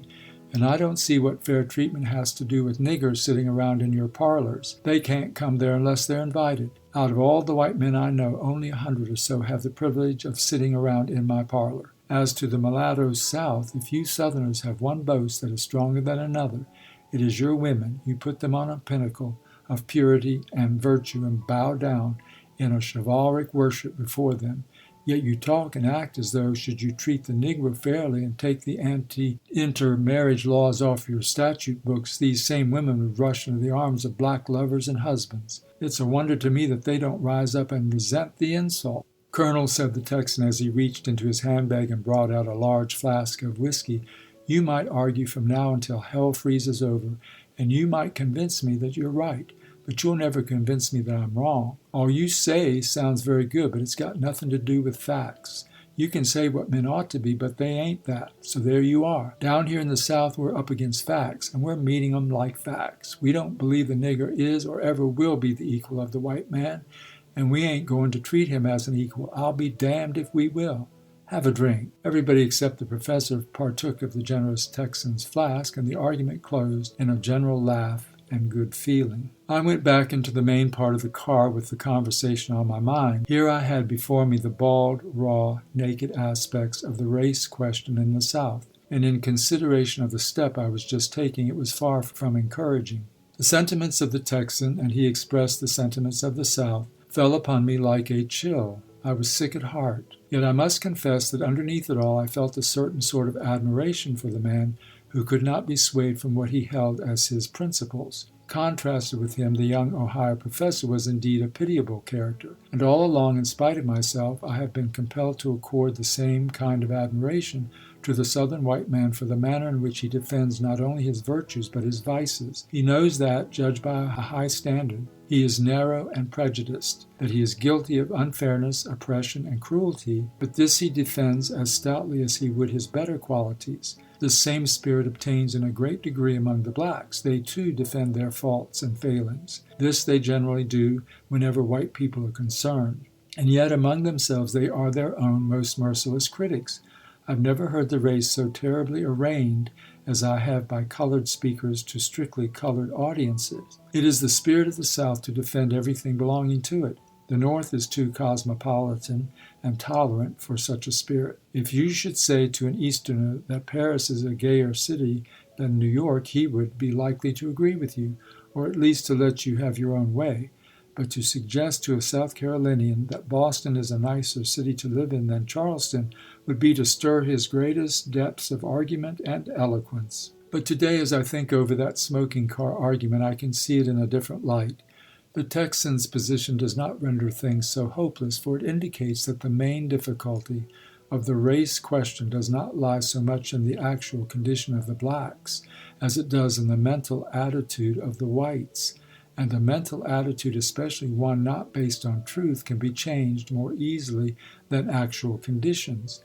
That is to say, the burden of the question is not that the whites are struggling to save 10 million despondent and moribund people from sinking into a hopeless slough of ignorance, poverty, and barbarity in their very midst, but that they are unwilling to open certain doors of opportunity and to accord certain treatment to 10 million aspiring education and property acquiring people. In a word, the difficulty of the problem is not so much due to the facts presented as to the hypothesis assumed for its solution. In this, it is similar to the problem of the solar system. By a complex, confusing, and almost contradictory mathematical process, by the use of zigzags instead of straight lines, the Earth can be proved to be the center of things celestial. But by an operation so simple that it can be comprehended by a schoolboy, its position can be verified among the other worlds which revolve about the sun, and its movements harmonize with the laws of the universe. So when the white race assumes as a hypothesis that it is the main object of creation, and that all things else are merely subsidiary to its well-being, sophism, subterfuge, perversion of conscience, arrogance, injustice, oppression, cruelty, sacrifice of human blood, all are required to maintain the position. And its dealings with other races become indeed a problem which, if based on a hypothesis of common humanity, could be solved by the simple rules of justice. When I reached Macon, I decided to leave my trunk and all my surplus belongings, to pack my bag and strike out into the interior. This I did, and by train, by mule, and ox cart, I traveled through many counties. This was my first real experience among rural colored people, and all that I saw was interesting to me. But there was a great deal which does not require description at my hands. For log cabins and plantations and dialect-speaking darkies are perhaps better known in American literature than any other single picture of our national life. Indeed, they form an ideal and exclusive literary concept of the American Negro to such an extent that it is almost impossible to get the reading public to recognize him in any other setting. So I shall endeavor to avoid giving the reader any already overworked and hackneyed descriptions. This generally accepted literary ideal of the American Negro constitutes what is really an obstacle in the way of the thoughtful and progressive element of the race. His character has been established as a happy-go-lucky, laughing, shuffling, banjo-picking being, and the reading public has not yet been prevailed upon to take him seriously. His efforts to elevate himself socially are looked upon as a sort of absurd caricature of white civilization. A novel dealing with colored people who lived in respectable homes and amidst a fair degree of culture and who naturally acted just like white folks would be taken in a comic opera sense. In this respect, the Negro is much in the position of a great comedian who gives up the lighter roles to play tragedy. No matter how well he may portray the deeper passions, the public is loath to give him up in his old character. They even conspire to make him a failure in serious work in order to force him back into comedy. In the same respect, the public is not too much to be blamed, for great comedians are far more scarce than mediocre tragedians. Every amateur actor is a tragedian. However, this very fact constitutes the opportunity of the future Negro novelist and poet to give the country something new and unknown in depicting the life, the ambitions, the struggles, and the passions of those of their race who are striving to break the narrow limits of traditions. A beginning has already been made in that remarkable book by Dr. Du Bois, The Souls of Black Folk. Much, too, that I saw while on this trip, in spite of my enthusiasm, was disheartening. Often I thought of what my millionaire had said to me and wished myself back in Europe. The houses in which I had to stay were generally uncomfortable, sometimes worse. I often had to sleep in a division or compartment with several other people. Once or twice I was not so fortunate as to find divisions. Everybody slept on pallets on the floor. Frequently I was able to lie down and contemplate the stars, which were in their zenith. The food was at times so distasteful and poorly cooked that I could not eat it.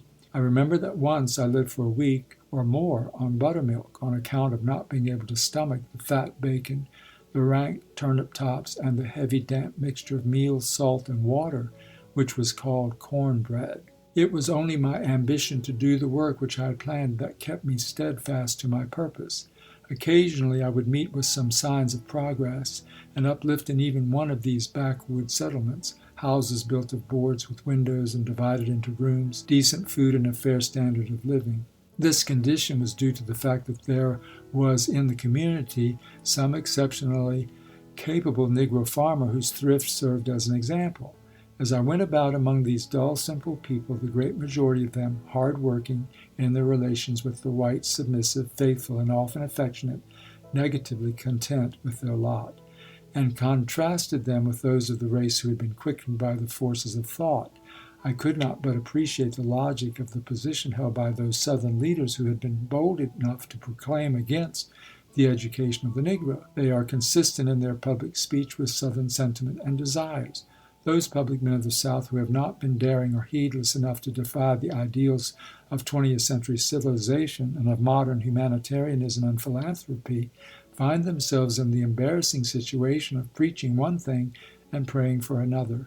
They are in the position of the fashionable woman who is compelled by the laws of polite society to say to her dearest enemy, "How happy I am to see you." And yet, in this respect, how perplexing is Southern character. For in opposition to the above, it may be said that the claim of the Southern whites that they love the Negro better than the Northern whites do is in a manner true. Northern white people love the Negro in a sort of abstract way as a race. Through a sense of justice, charity, and philanthropy, they will liberally assist in his elevation. A number of them have heroically spent their lives in this effort. And just here I wish to say that when the colored people reach the monument building stage, they should not forget the men and women who went south after the war and founded schools for them. Yet, generally speaking, they have no particular liking for individuals of the race.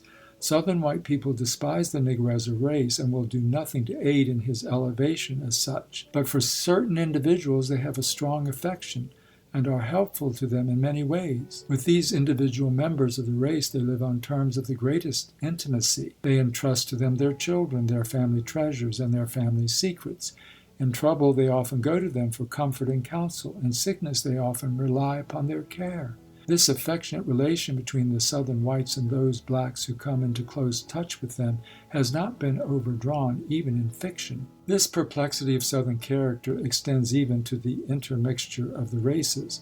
That is spoken of as though it were dreaded, worse than smallpox, leprosy, or the plague. Yet when I was in Jacksonville, I knew several prominent families there with large colored branches which went by the same name and were known and acknowledged as blood relatives. And what is more, there seemed to exist between these black brothers and sisters and uncles and aunts a decidedly friendly feeling. I said above that Southern whites would do nothing for the Negro as a race. I know the South claims that it has spent millions for the education of the blacks and that it has of its own free will shouldered this awful burden. It seems to be forgetful of the fact that these millions have been taken from the public tax funds for education, and that the law of political economy, which recognizes the landowner as the one who really pays the taxes, is not tenable. It would be just as reasonable for the relatively few landowners of Manhattan to complain that they had to stand the financial burden of the education of the thousands and thousands of children whose parents pay rent for tenements and flats. Let the millions of producing and consuming Negroes be taken out of the South, and it would be quickly seen how much less of public funds there would be to appropriate for education or any other purpose. In thus traveling about through the country, I was sometimes amused on arriving at some little railroad station town to be taken for and treated as a white man, and 6 hours later, when it was learned that I was stopping at the house of the colored preacher or school teacher, to note the attitude of the whole town change. At times this led even to embarrassment, yet it cannot be so embarrassing for a colored man to be taken for white as for a white man to be taken for colored, and I have heard of several cases of the latter kind.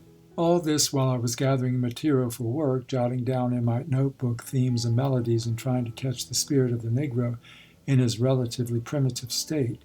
I began to feel the necessity of hurrying so that I might get back to some city like Nashville to begin my compositions, and at the same time earn at least a living by teaching and performing before my funds gave out. At the last settlement in which I stopped, I found a mine of material. This was due to the fact that Big Meeting was in progress. Big Meeting is an institution something like camp meeting, the difference being that it is held in a permanent church and not in a temporary structure. All the churches of some one denomination, of course, either Methodist or Baptist, in a county or perhaps in several adjoining counties are closed, and the congregations unite at some centrally located church for a series of meetings lasting a week.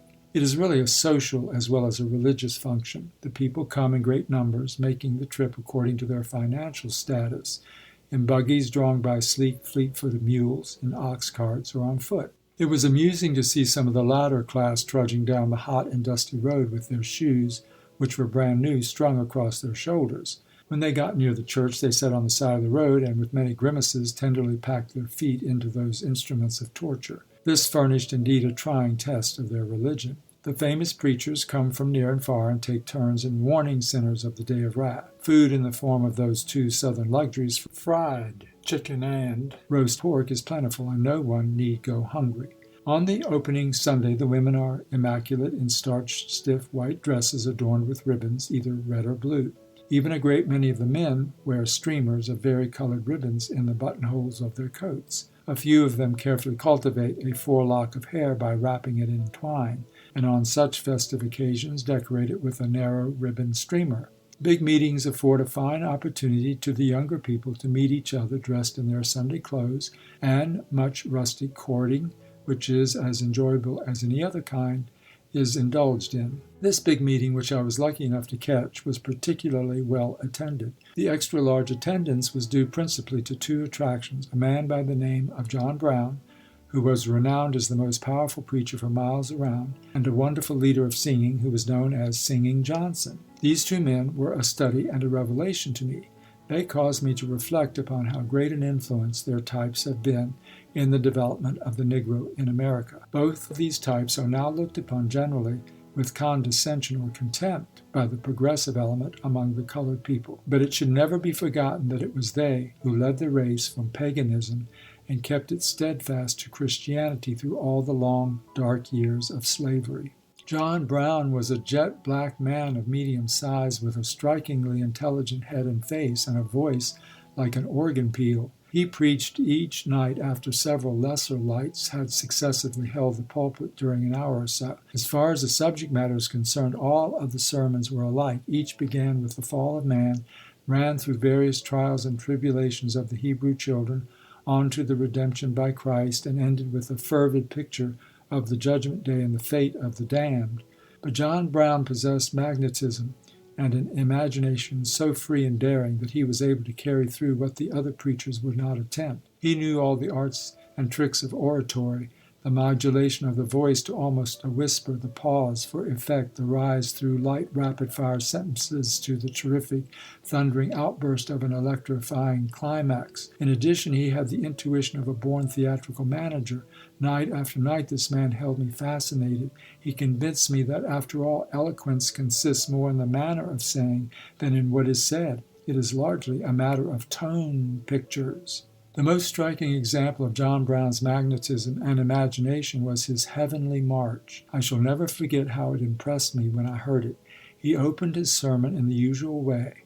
Then, proclaiming to his listeners that he was going to take them on the Heavenly March, he seized the Bible under his arm and began to pace up and down the pulpit platform. The congregation immediately began with their feet a tramp, tramp, tramp, in time with the preacher's march in the pulpit, all the while singing in an undertone a hymn about marching to Zion. Suddenly he cried, "Halt!" Every foot stopped with the precision of a company of well-drilled soldiers, and the singing ceased. The morning star had been reached. Here the preacher described the beauties of that celestial body. Then the march, the tramp, tramp, tramp, and the singing were again taken up. Another halt! They had reached the evening star, and so on, past the sun and moon. The intensity of religious emotion all the time increasing, along the Milky Way, on up to the gates of heaven. Here the halt was longer, and the preacher described at length the gates and walls of the New Jerusalem. Then he took his hearers through the pearly gates, along the golden streets, pointing out the glories of the city, pausing occasionally to greet some patriarchal members of the church well known to most of his listeners in life, who had had the tears wiped from their eyes, were clad in robes of spotless white, with crowns of gold upon their heads and harps within their hands, and ended his march before the great white throne. To the reader this may sound ridiculous, but listened to under the circumstances, it was highly and effectively dramatic. I was a more or less sophisticated and non-religious man of the world, but the torrent of the preacher's words, moving with the rhythm and glowing with the eloquence of primitive poetry, swept me along, and I too felt like joining in the shouts of Amen, Hallelujah. John Brown's powers in describing the delights of heaven were no greater than those in depicting the horrors of hell.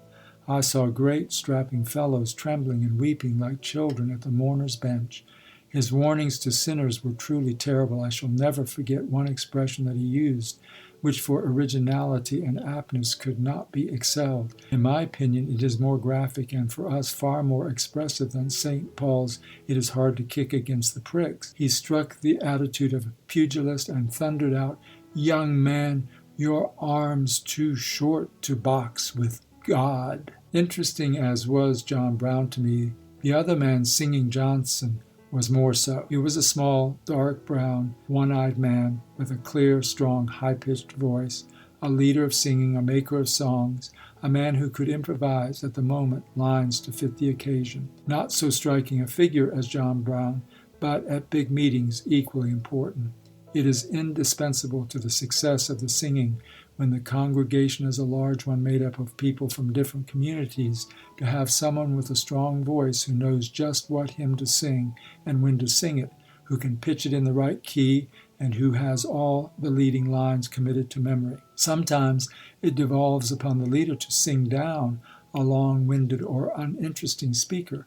Committing to memory the leading lines of all the Negro spiritual songs is no easy task, for they run up into the hundreds, but the accomplished leader must know them all, because the congregation sings only the refrains and repeats. Every ear in the church is fixed upon him, and if he becomes mixed in his lines or forgets them, the responsibility falls directly on his shoulders. For example, most of the hymns are constructed to be sung in the following manner. Leader, swing low, sweet chariot. Congregation, coming for to carry me home. Leader, swing low, sweet chariot. Congregation, coming for to carry me home. Leader, I look over yonder, what do I see? Congregation, coming for to carry me home.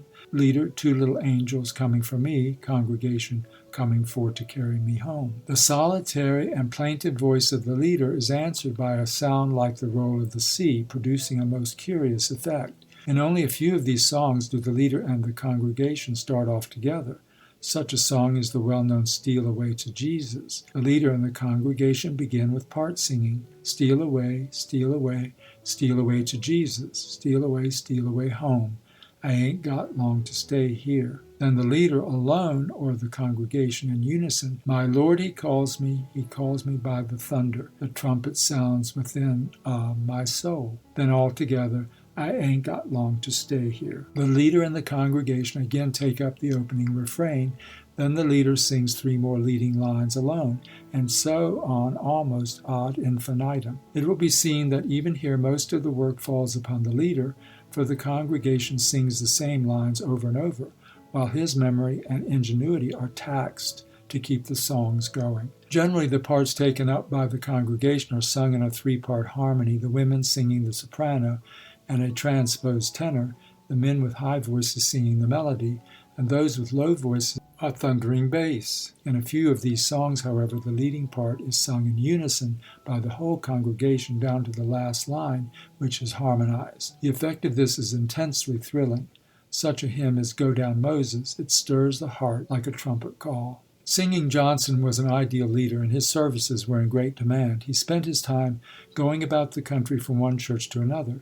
He received his support in much the same way as the preachers, part of a collection, food and lodging. All of his leisure time he devoted to originating new words and melodies and new lines for old songs. He always sang with his eyes, or to be more exact, his eye, closed, indicating the tempo by swinging his head to and fro. He was a great judge of the proper hymn to sing at a particular moment, and I noticed several times when the preacher reached a certain climax or expressed a certain sentiment that Johnson broke in with a line or two of some appropriate hymn. The speaker understood and would pause until the singing ceased. As I listened to the singing of these songs, the wonder of their production grew upon me more and more. How did the men who originated them manage to do it? The sentiments are easily accounted for.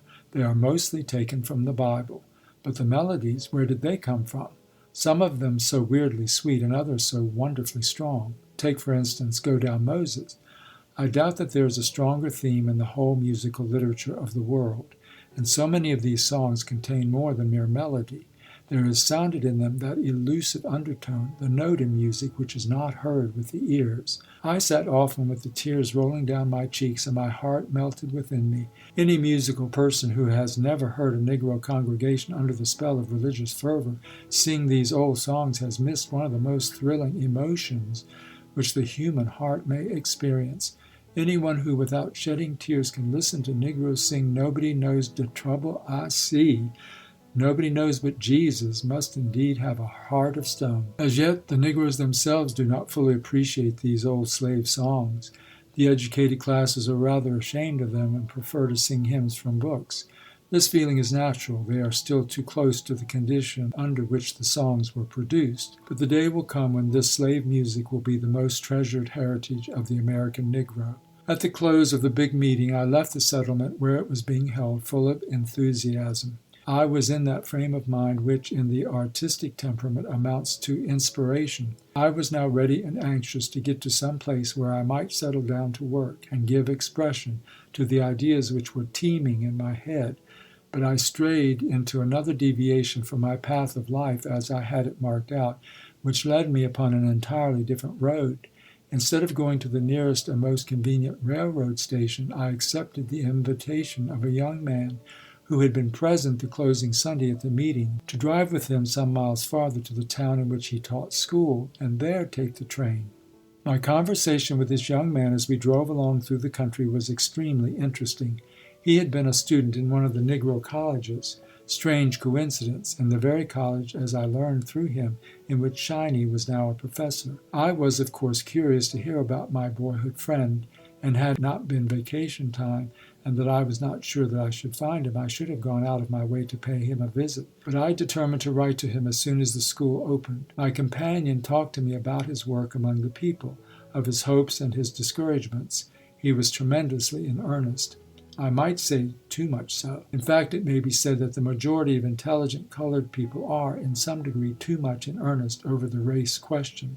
They assume and carry so much that their progress is at times impeded, and they are unable to see things in their proper proportions. In many instances, a slight exercise of the sense of humor would save much anxiety of soul.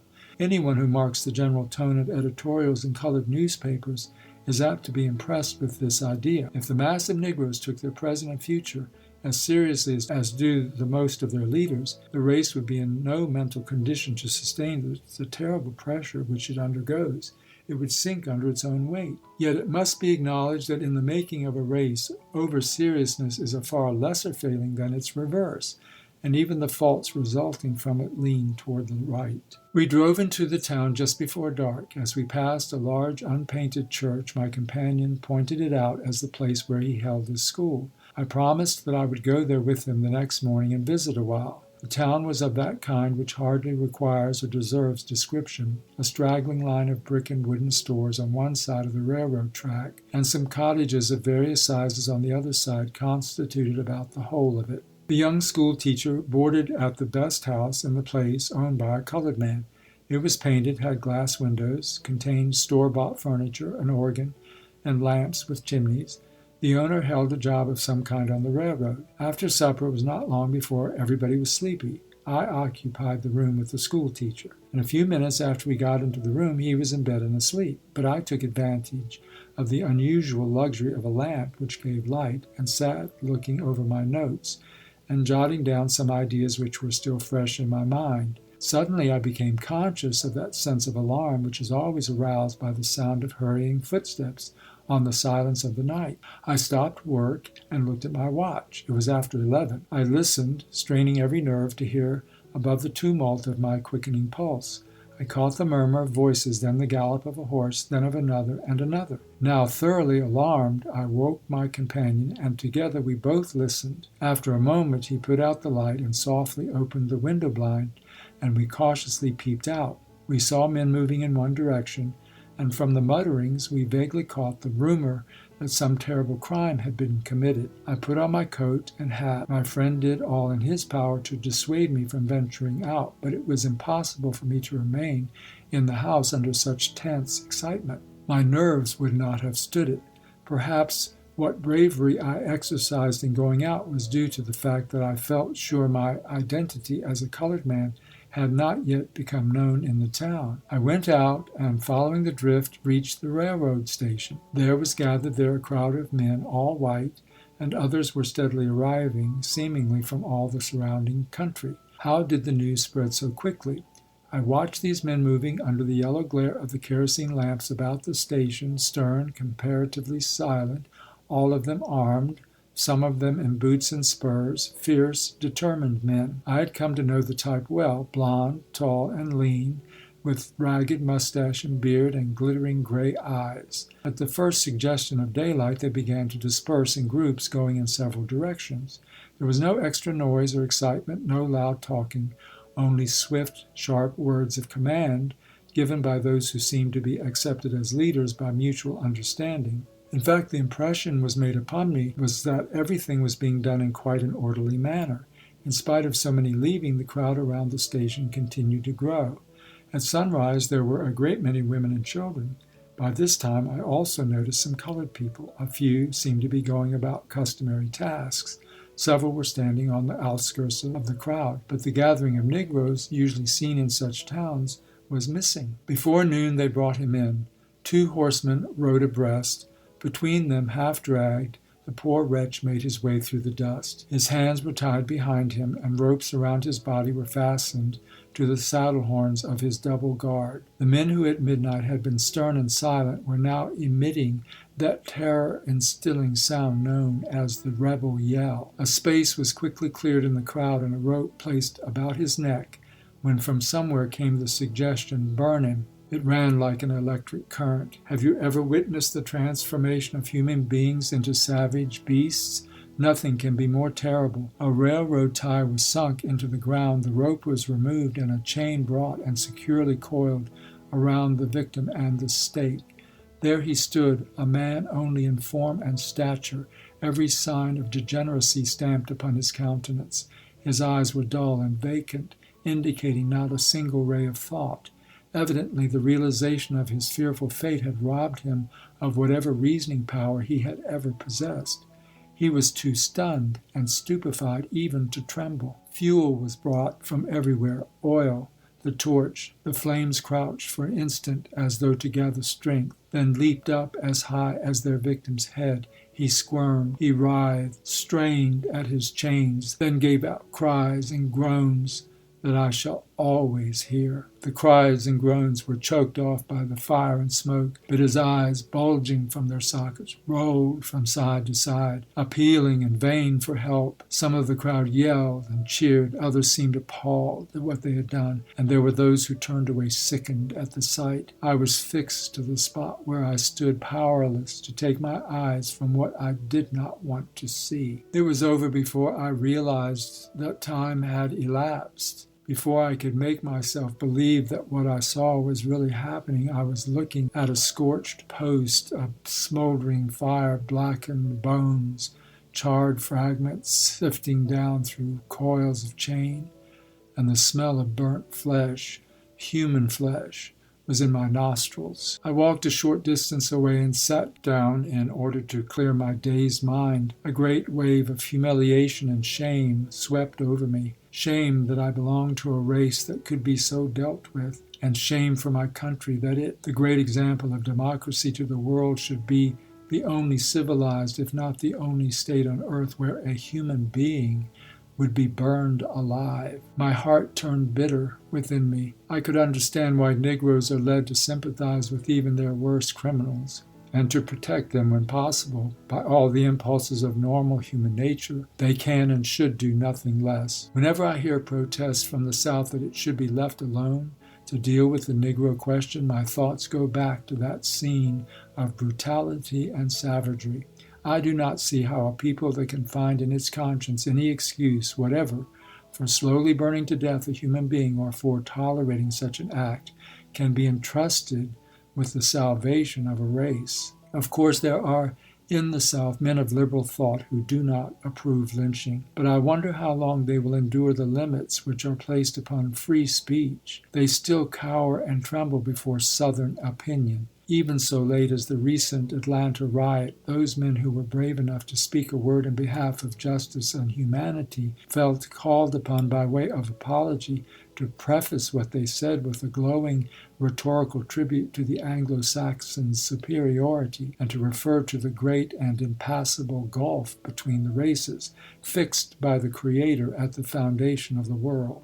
The question of the relative qualities of the two races is still an open one. The reference to the great gulf loses force in face of the fact that there are in this country perhaps 3 or 4 million people with the blood of both races in their veins. But I fail to see the pertinency of either statement subsequent to the beating and murdering of scores of innocent people in the streets of a civilized and Christian city. The Southern whites are in many respects a great people. Looked at from a certain point of view, they are picturesque. If one will put oneself in a romantic frame of mind, one can admire their notions of chivalry and bravery and justice. In the same frame of mind, an intelligent man can go to the theater and applaud the impossible hero who, with his single sword, slays everybody in the play except the equally impossible heroine. So can an ordinary peace-loving citizen sit by a comfortable fire and read with enjoyment of the bloody deeds of pirates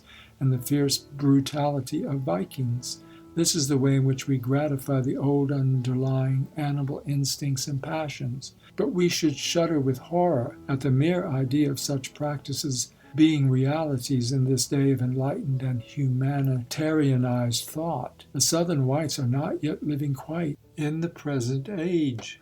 Many of their general ideas hark back to a former century, some of them to the Dark Ages. In the light of other days, they are sometimes magnificent. Today, they are often cruel and ludicrous. How long I sat with bitter thoughts running through my mind, I do not know. Perhaps an hour or more. When I decided to get up and go back to the house, I found that I could hardly stand on my feet. I was as weak as a man who had lost blood. However, I dragged myself along with the central idea of a general plan well fixed in my mind. I did not find my school teacher friend at home, so I did not see him again. I swallowed a few mouthfuls of food, packed my bag, and caught the afternoon train. When I reached Macon, I stopped only long enough to get the main part of my luggage and to buy a ticket for New York. All along the journey, I was occupied in debating with myself the step which I had decided to take. I argued that to forsake one's race to better one's condition was no less worthy an action than to forsake one's country for the same purpose. I finally made up my mind that I would neither disclaim the black race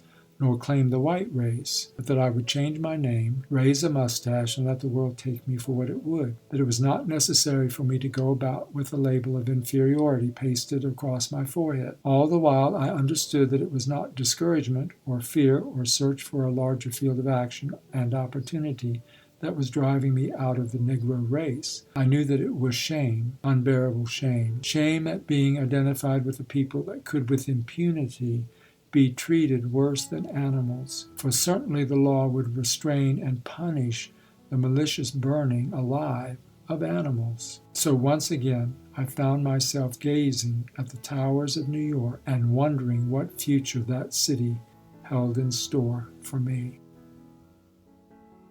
End of chapter 10. The Autobiography of an Ex-Colored Man by James Weldon Johnson, Chapter 11. I have now reached that part of my narrative where I must be brief and touch only on important facts. Therefore the reader must make up his mind to pardon skips and jumps and meager details. When I reached New York, I was completely lost. I could not have felt more a stranger had I been suddenly dropped into Constantinople. I knew not where to turn or how to strike out. I was so oppressed by a feeling of loneliness that the temptation to visit my old home in Connecticut was well nigh irresistible. I reasoned, however, that unless I found my old music teacher, I should be, after so many years of absence, as much of a stranger there as in New York. And furthermore, that in view of the step which I had decided to take, such a visit would be injudicious. I remembered, too, that I had some property there in the shape of a piano and a few books, but decided that it would not be worth what it might cost me to take possession. By reason of the fact that my living expenses in the South had been very small, I still had nearly $400 of my capital left. In contemplation of this, my natural and acquired bohemian tastes asserted themselves, and I decided to have a couple of weeks' good time before worrying seriously about the future. I went to Coney Island and the other resorts, took in the pre-season shows along Broadway, and ate at first-class restaurants. But I shunned the old Sixth Avenue district as though it were pest-infected. My few days of pleasure made appalling inroads upon what cash I had, and caused me to see that it required a good deal of money to live in New York, as I wished to live, and that I should have to find very soon some more or less profitable employment. I was sure that, unknown, without friends or prestige, it would be useless to try to establish myself as a teacher of music, so I gave that means of earning a livelihood scarcely any consideration.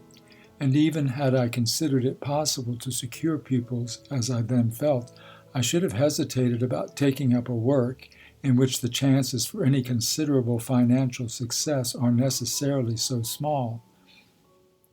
I had made up my mind that since I was not going to be a Negro, I would avail myself of every possible opportunity to make a white man's success, and that, if it can be summed up in any one word, means money. I watched the want columns in the newspapers and answered a number of advertisements, but in each case found the positions were such as I could not fill or did not want. I also spent several dollars for ads which brought me no replies. In this way I came to know the hopes and disappointments of a large and pitiable class of humanity in this great city, the people who look for work through newspapers. After some days of this sort of experience, I concluded that the main difficulty with me was that I was not prepared for what I wanted to do. I then decided upon a course which, for an artist, showed an uncommon amount of practical sense and judgment. I made up my mind to enter a business college. I took a small room, ate at lunch counters in order to economize, and pursued my studies with the zeal that I have always been able to put into any work upon which I set my heart. Yet, in spite of all my economy, when I had been at the school for several months, my funds gave out completely. I reached the point where I could not afford sufficient food for each day. In this plight, I was glad to get, through one of the teachers, a job as an ordinary clerk in a downtown wholesale house. I did my work faithfully and received a raise of salary before I expected it. I even managed to save a little money out of my modest earnings.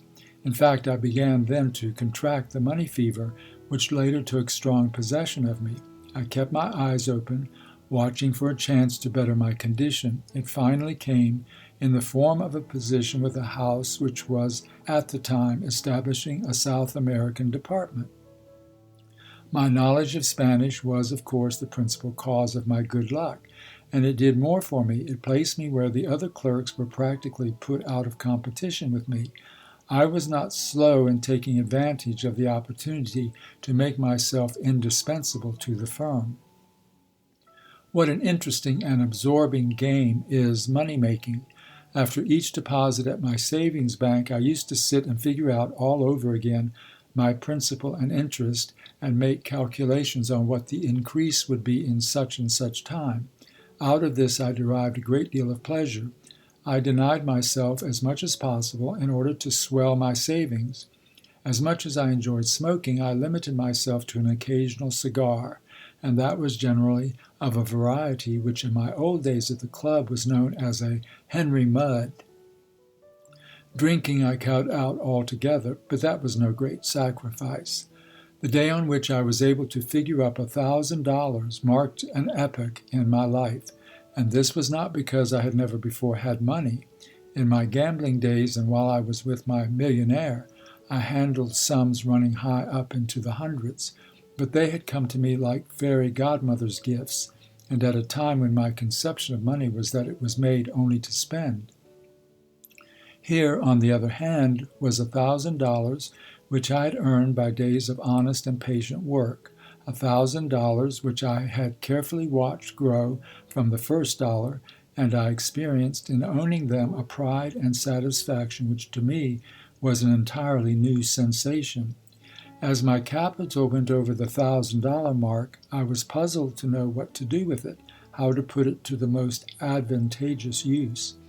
I turned down first one scheme and then another, as though they had been devised for the sole purpose of gobbling up my money. I finally listened to a friend who advised me to put all I had in New York real estate, and under his guidance I took equity in a piece of property on which stood a rickety old tenement house. I did not regret following this friend's advice, for in something like 6 months I disposed of my equity for more than double my investment. From that time on, I devoted myself to the study of New York real estate and watched for opportunities to make similar investments. In spite of 2 or 3 speculations which did not turn out well, I have been remarkably successful. Today, I am the owner and part owner of several flat houses.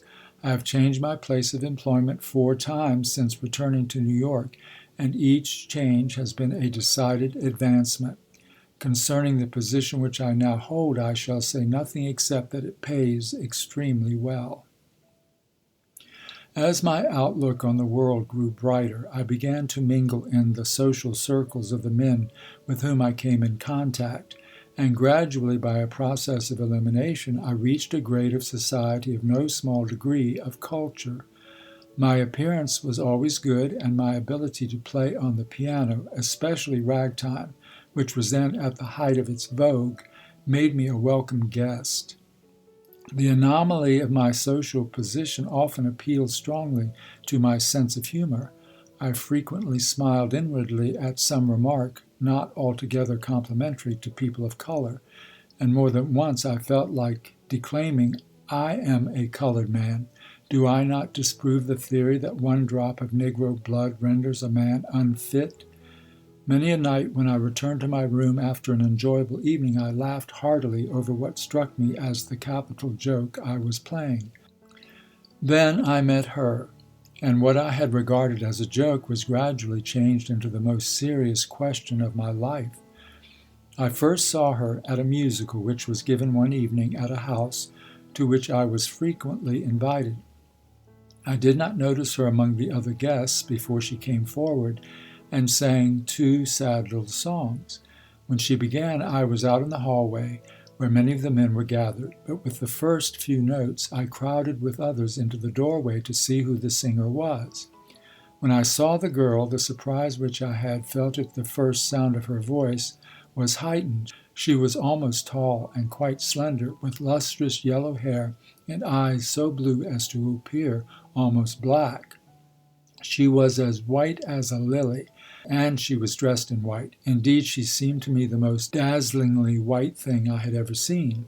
But it was not her delicate beauty which attracted me most, it was her voice, a voice which made one wonder how tones of such passionate color could come from so fragile a body. I determined that when the program was over I would seek an introduction to her, but at the moment, instead of being the easy man of the world, I became again the bashful boy of 14, and my courage failed me.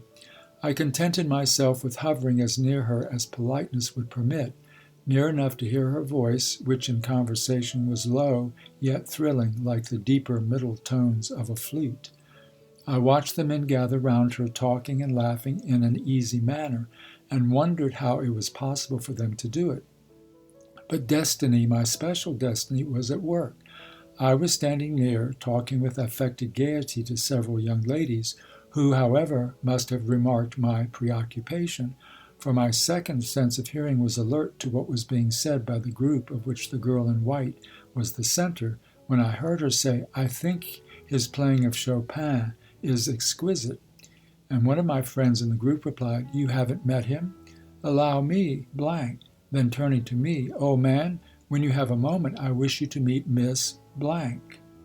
I don't know what she said to me or what I said to her. I can remember that I tried to be clever and experienced a growing conviction that I was making myself appear more and more idiotic.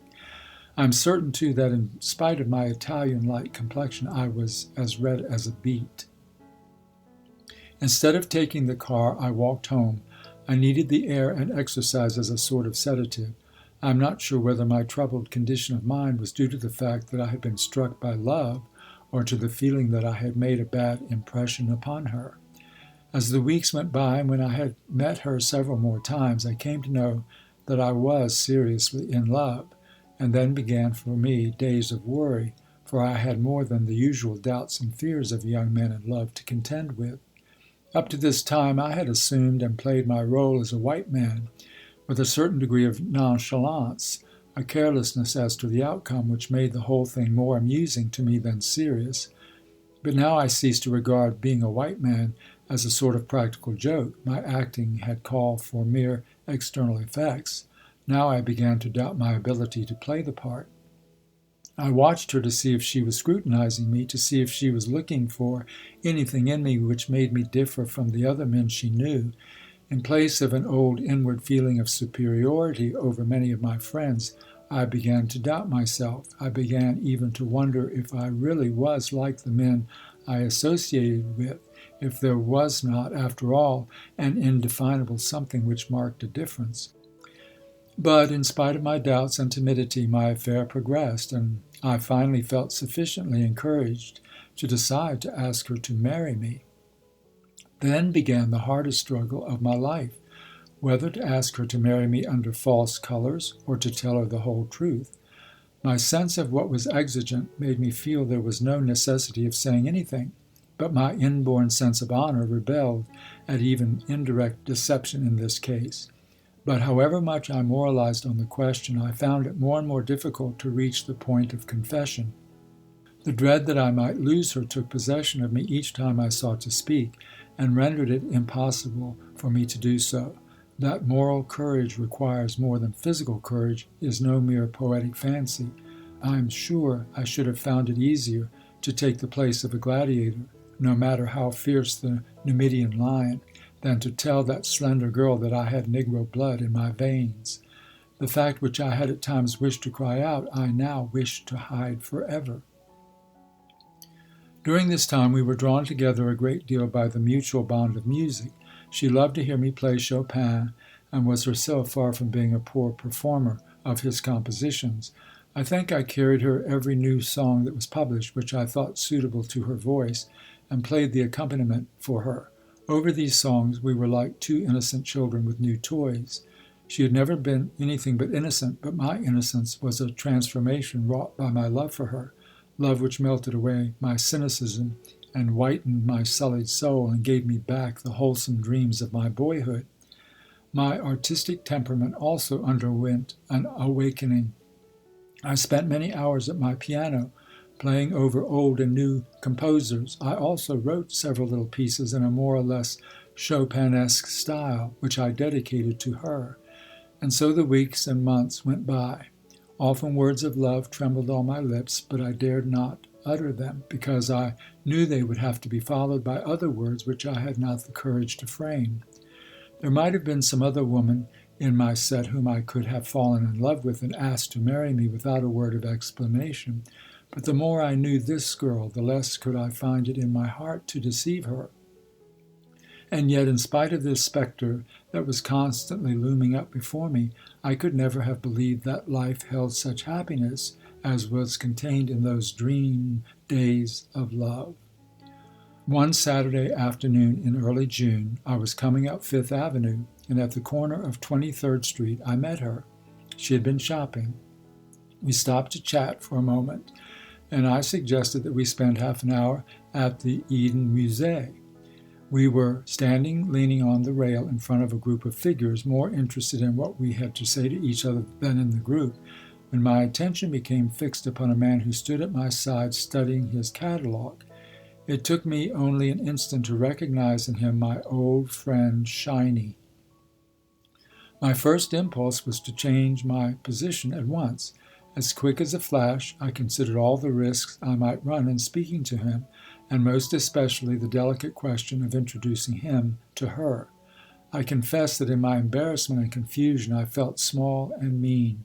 But before I could decide what to do, he looked around at me and, after an instant, quietly asked, "Pardon me, but isn't this blank?" The nobler part in me responded to the sound of his voice, and I took his hand in a hearty clasp. Whatever fears I had felt were quickly banished, for he seemed at a glance to divine my situation, and let drop no word that would have aroused suspicion as to the truth. With a slight misgiving, I presented him to her, and was again relieved of fear. She received the introduction in her usual gracious manner, and without the least hesitancy or embarrassment joined in the conversation. An amusing part about the introduction was that I was upon the point of introducing him as Shiny, and stammered a second or two before I could recall his name.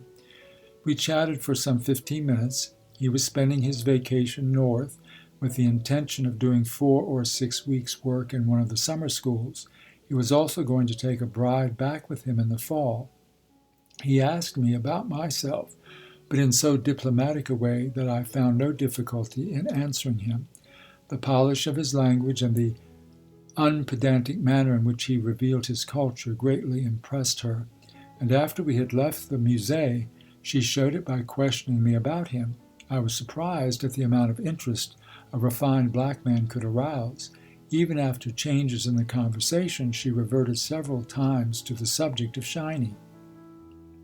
Whether it was more than mere curiosity, I could not tell, but I was convinced that she herself knew very little about prejudice. Just why it should have done so I do not know, but somehow the Shiny incident gave me encouragement and confidence to cast the die of my fate. I reasoned, however, that since I wanted to marry her only, and since it concerned her alone, I would divulge my secret to no one else, not even her parents. One evening, a few days afterwards, at her home, we were going over some new songs and compositions when she asked me, as she often did, to play the 13th Nocturne. When I began, she drew a chair near to my right and sat leaning with her elbow on the end of the piano, her chin resting on her hand, and her eyes reflecting the emotions which the music awoke in her. An impulse which I could not control rushed over me, a wave of exaltation. The music under my fingers sank almost to a whisper, and calling her for the first time by her Christian name, but without daring to look at her, I said, "I love you, I love you, I love you." My fingers were trembling so that I ceased playing. I felt her hand creep to mine, and when I looked at her, her eyes were glistening with tears. I understood and could scarcely resist the longing to take her in my arms, but I remembered that which has been the sacrificial altar of so much happiness, duty. And bending over her hand in mine, I said, "Yes, I love you, but there is something more, too, that I must tell you." Then I told her, in what words I do not know, the truth. I felt her hand grow cold, and when I looked up, she was gazing at me with a wild, fixed stare, as though I was some object she had never seen. Under the strange light in her eyes, I felt that I was growing black and thick-featured and crimp-haired. She appeared not to have comprehended what I had said. Her lips trembled, and she attempted to say something to me, but the words stuck in her throat. Then, dropping her head on the piano, she began to weep with great sobs that shook her frail body. I tried to console her and blurted out incoherent words of love, but this seemed only to increase her distress, and when I left her, she was still weeping. When I got into the street, I felt very much as I did the night after meeting my father and sister at the opera in Paris, even a similar desperate inclination to get drunk.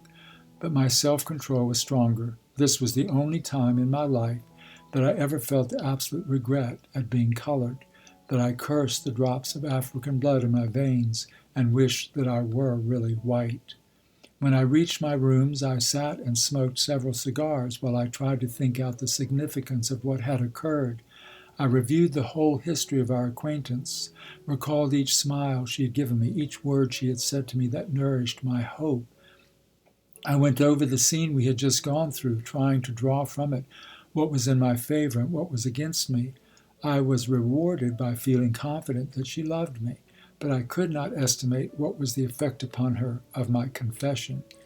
At last, nervous and unhappy, I wrote her a letter, which I dropped into the mailbox before going to bed, in which I said, "I understand even better than you, and so I suffer even more than you. But why should either of us suffer for what neither of us is to blame for? If there is any blame, it belongs to me, and I can only make the old yet strongest plea that can be offered. I love you. And I know that my love, my great love, infinitely overbalances that blame and blots it out. What is it that stands in the way of our happiness? It is not what you feel or what I feel. It is not what you are or what I am. It is what others feel and are. But oh, is that a fair price? In all the endeavors and struggles of life, in all our strivings and longings, there is only one thing worth seeking, only one thing worth winning, and that is love. It is not always found, but when it is, there is nothing in all the world for which it can be profitably exchanged." The second morning after, I received a note from her which stated briefly that she was going up into New Hampshire to spend the summer with relatives there. She made no reference to what had passed between us, nor did she say exactly when she would leave the city. The note contained no single word that gave me any clue to her feelings. I could gather hope only from the fact that she had written it all. On the same evening, with a degree of trepidation which rendered me almost frightened, I went to her house. I met her mother, who told me that she had left for the country that very afternoon. Her mother treated me in her usual pleasant manner, which fact greatly reassured me, and I left the house with a vague sense of hope stirring in my breast, which sprang from the conviction that she had not yet divulged my secret. But that hope did not remain with me long. I waited 1, 2, 3 weeks, nervously examining my mail every day, looking for some word from her. All of the letters received by me seemed so insignificant, so worthless, because there was none from her. The slight buoyancy of spirit which I had felt gradually dissolved into gloomy heart sickness. I became preoccupied. I lost appetite, lost sleep, and lost ambition. Several of my friends intimated to me that perhaps I was working too hard. She stayed away the whole summer. I did not go to the house, but saw her father at various times, and he was as friendly as ever. Even after I knew that she was back in town, I did not go to see her. I determined to wait for some word or sign. I had finally taken refuge and comfort in my pride which I suppose I came by naturally enough. The first time I saw her after her return was one night at the theater. She and her mother sat in company with a young man whom I knew slightly, not many seats away from me. Never did she appear more beautiful, and yet it may have been my fancy, she seemed a trifle paler, and there was a suggestion of haggardness in her countenance. But that only heightened her beauty. The very delicacy of her charm melted down the strength of my pride. My situation made me feel weak and powerless, like a man trying with his bare hands to break the iron bars of his prison cell. When the performance was over, I hurried out and placed myself where, unobserved, I could see her as she passed out.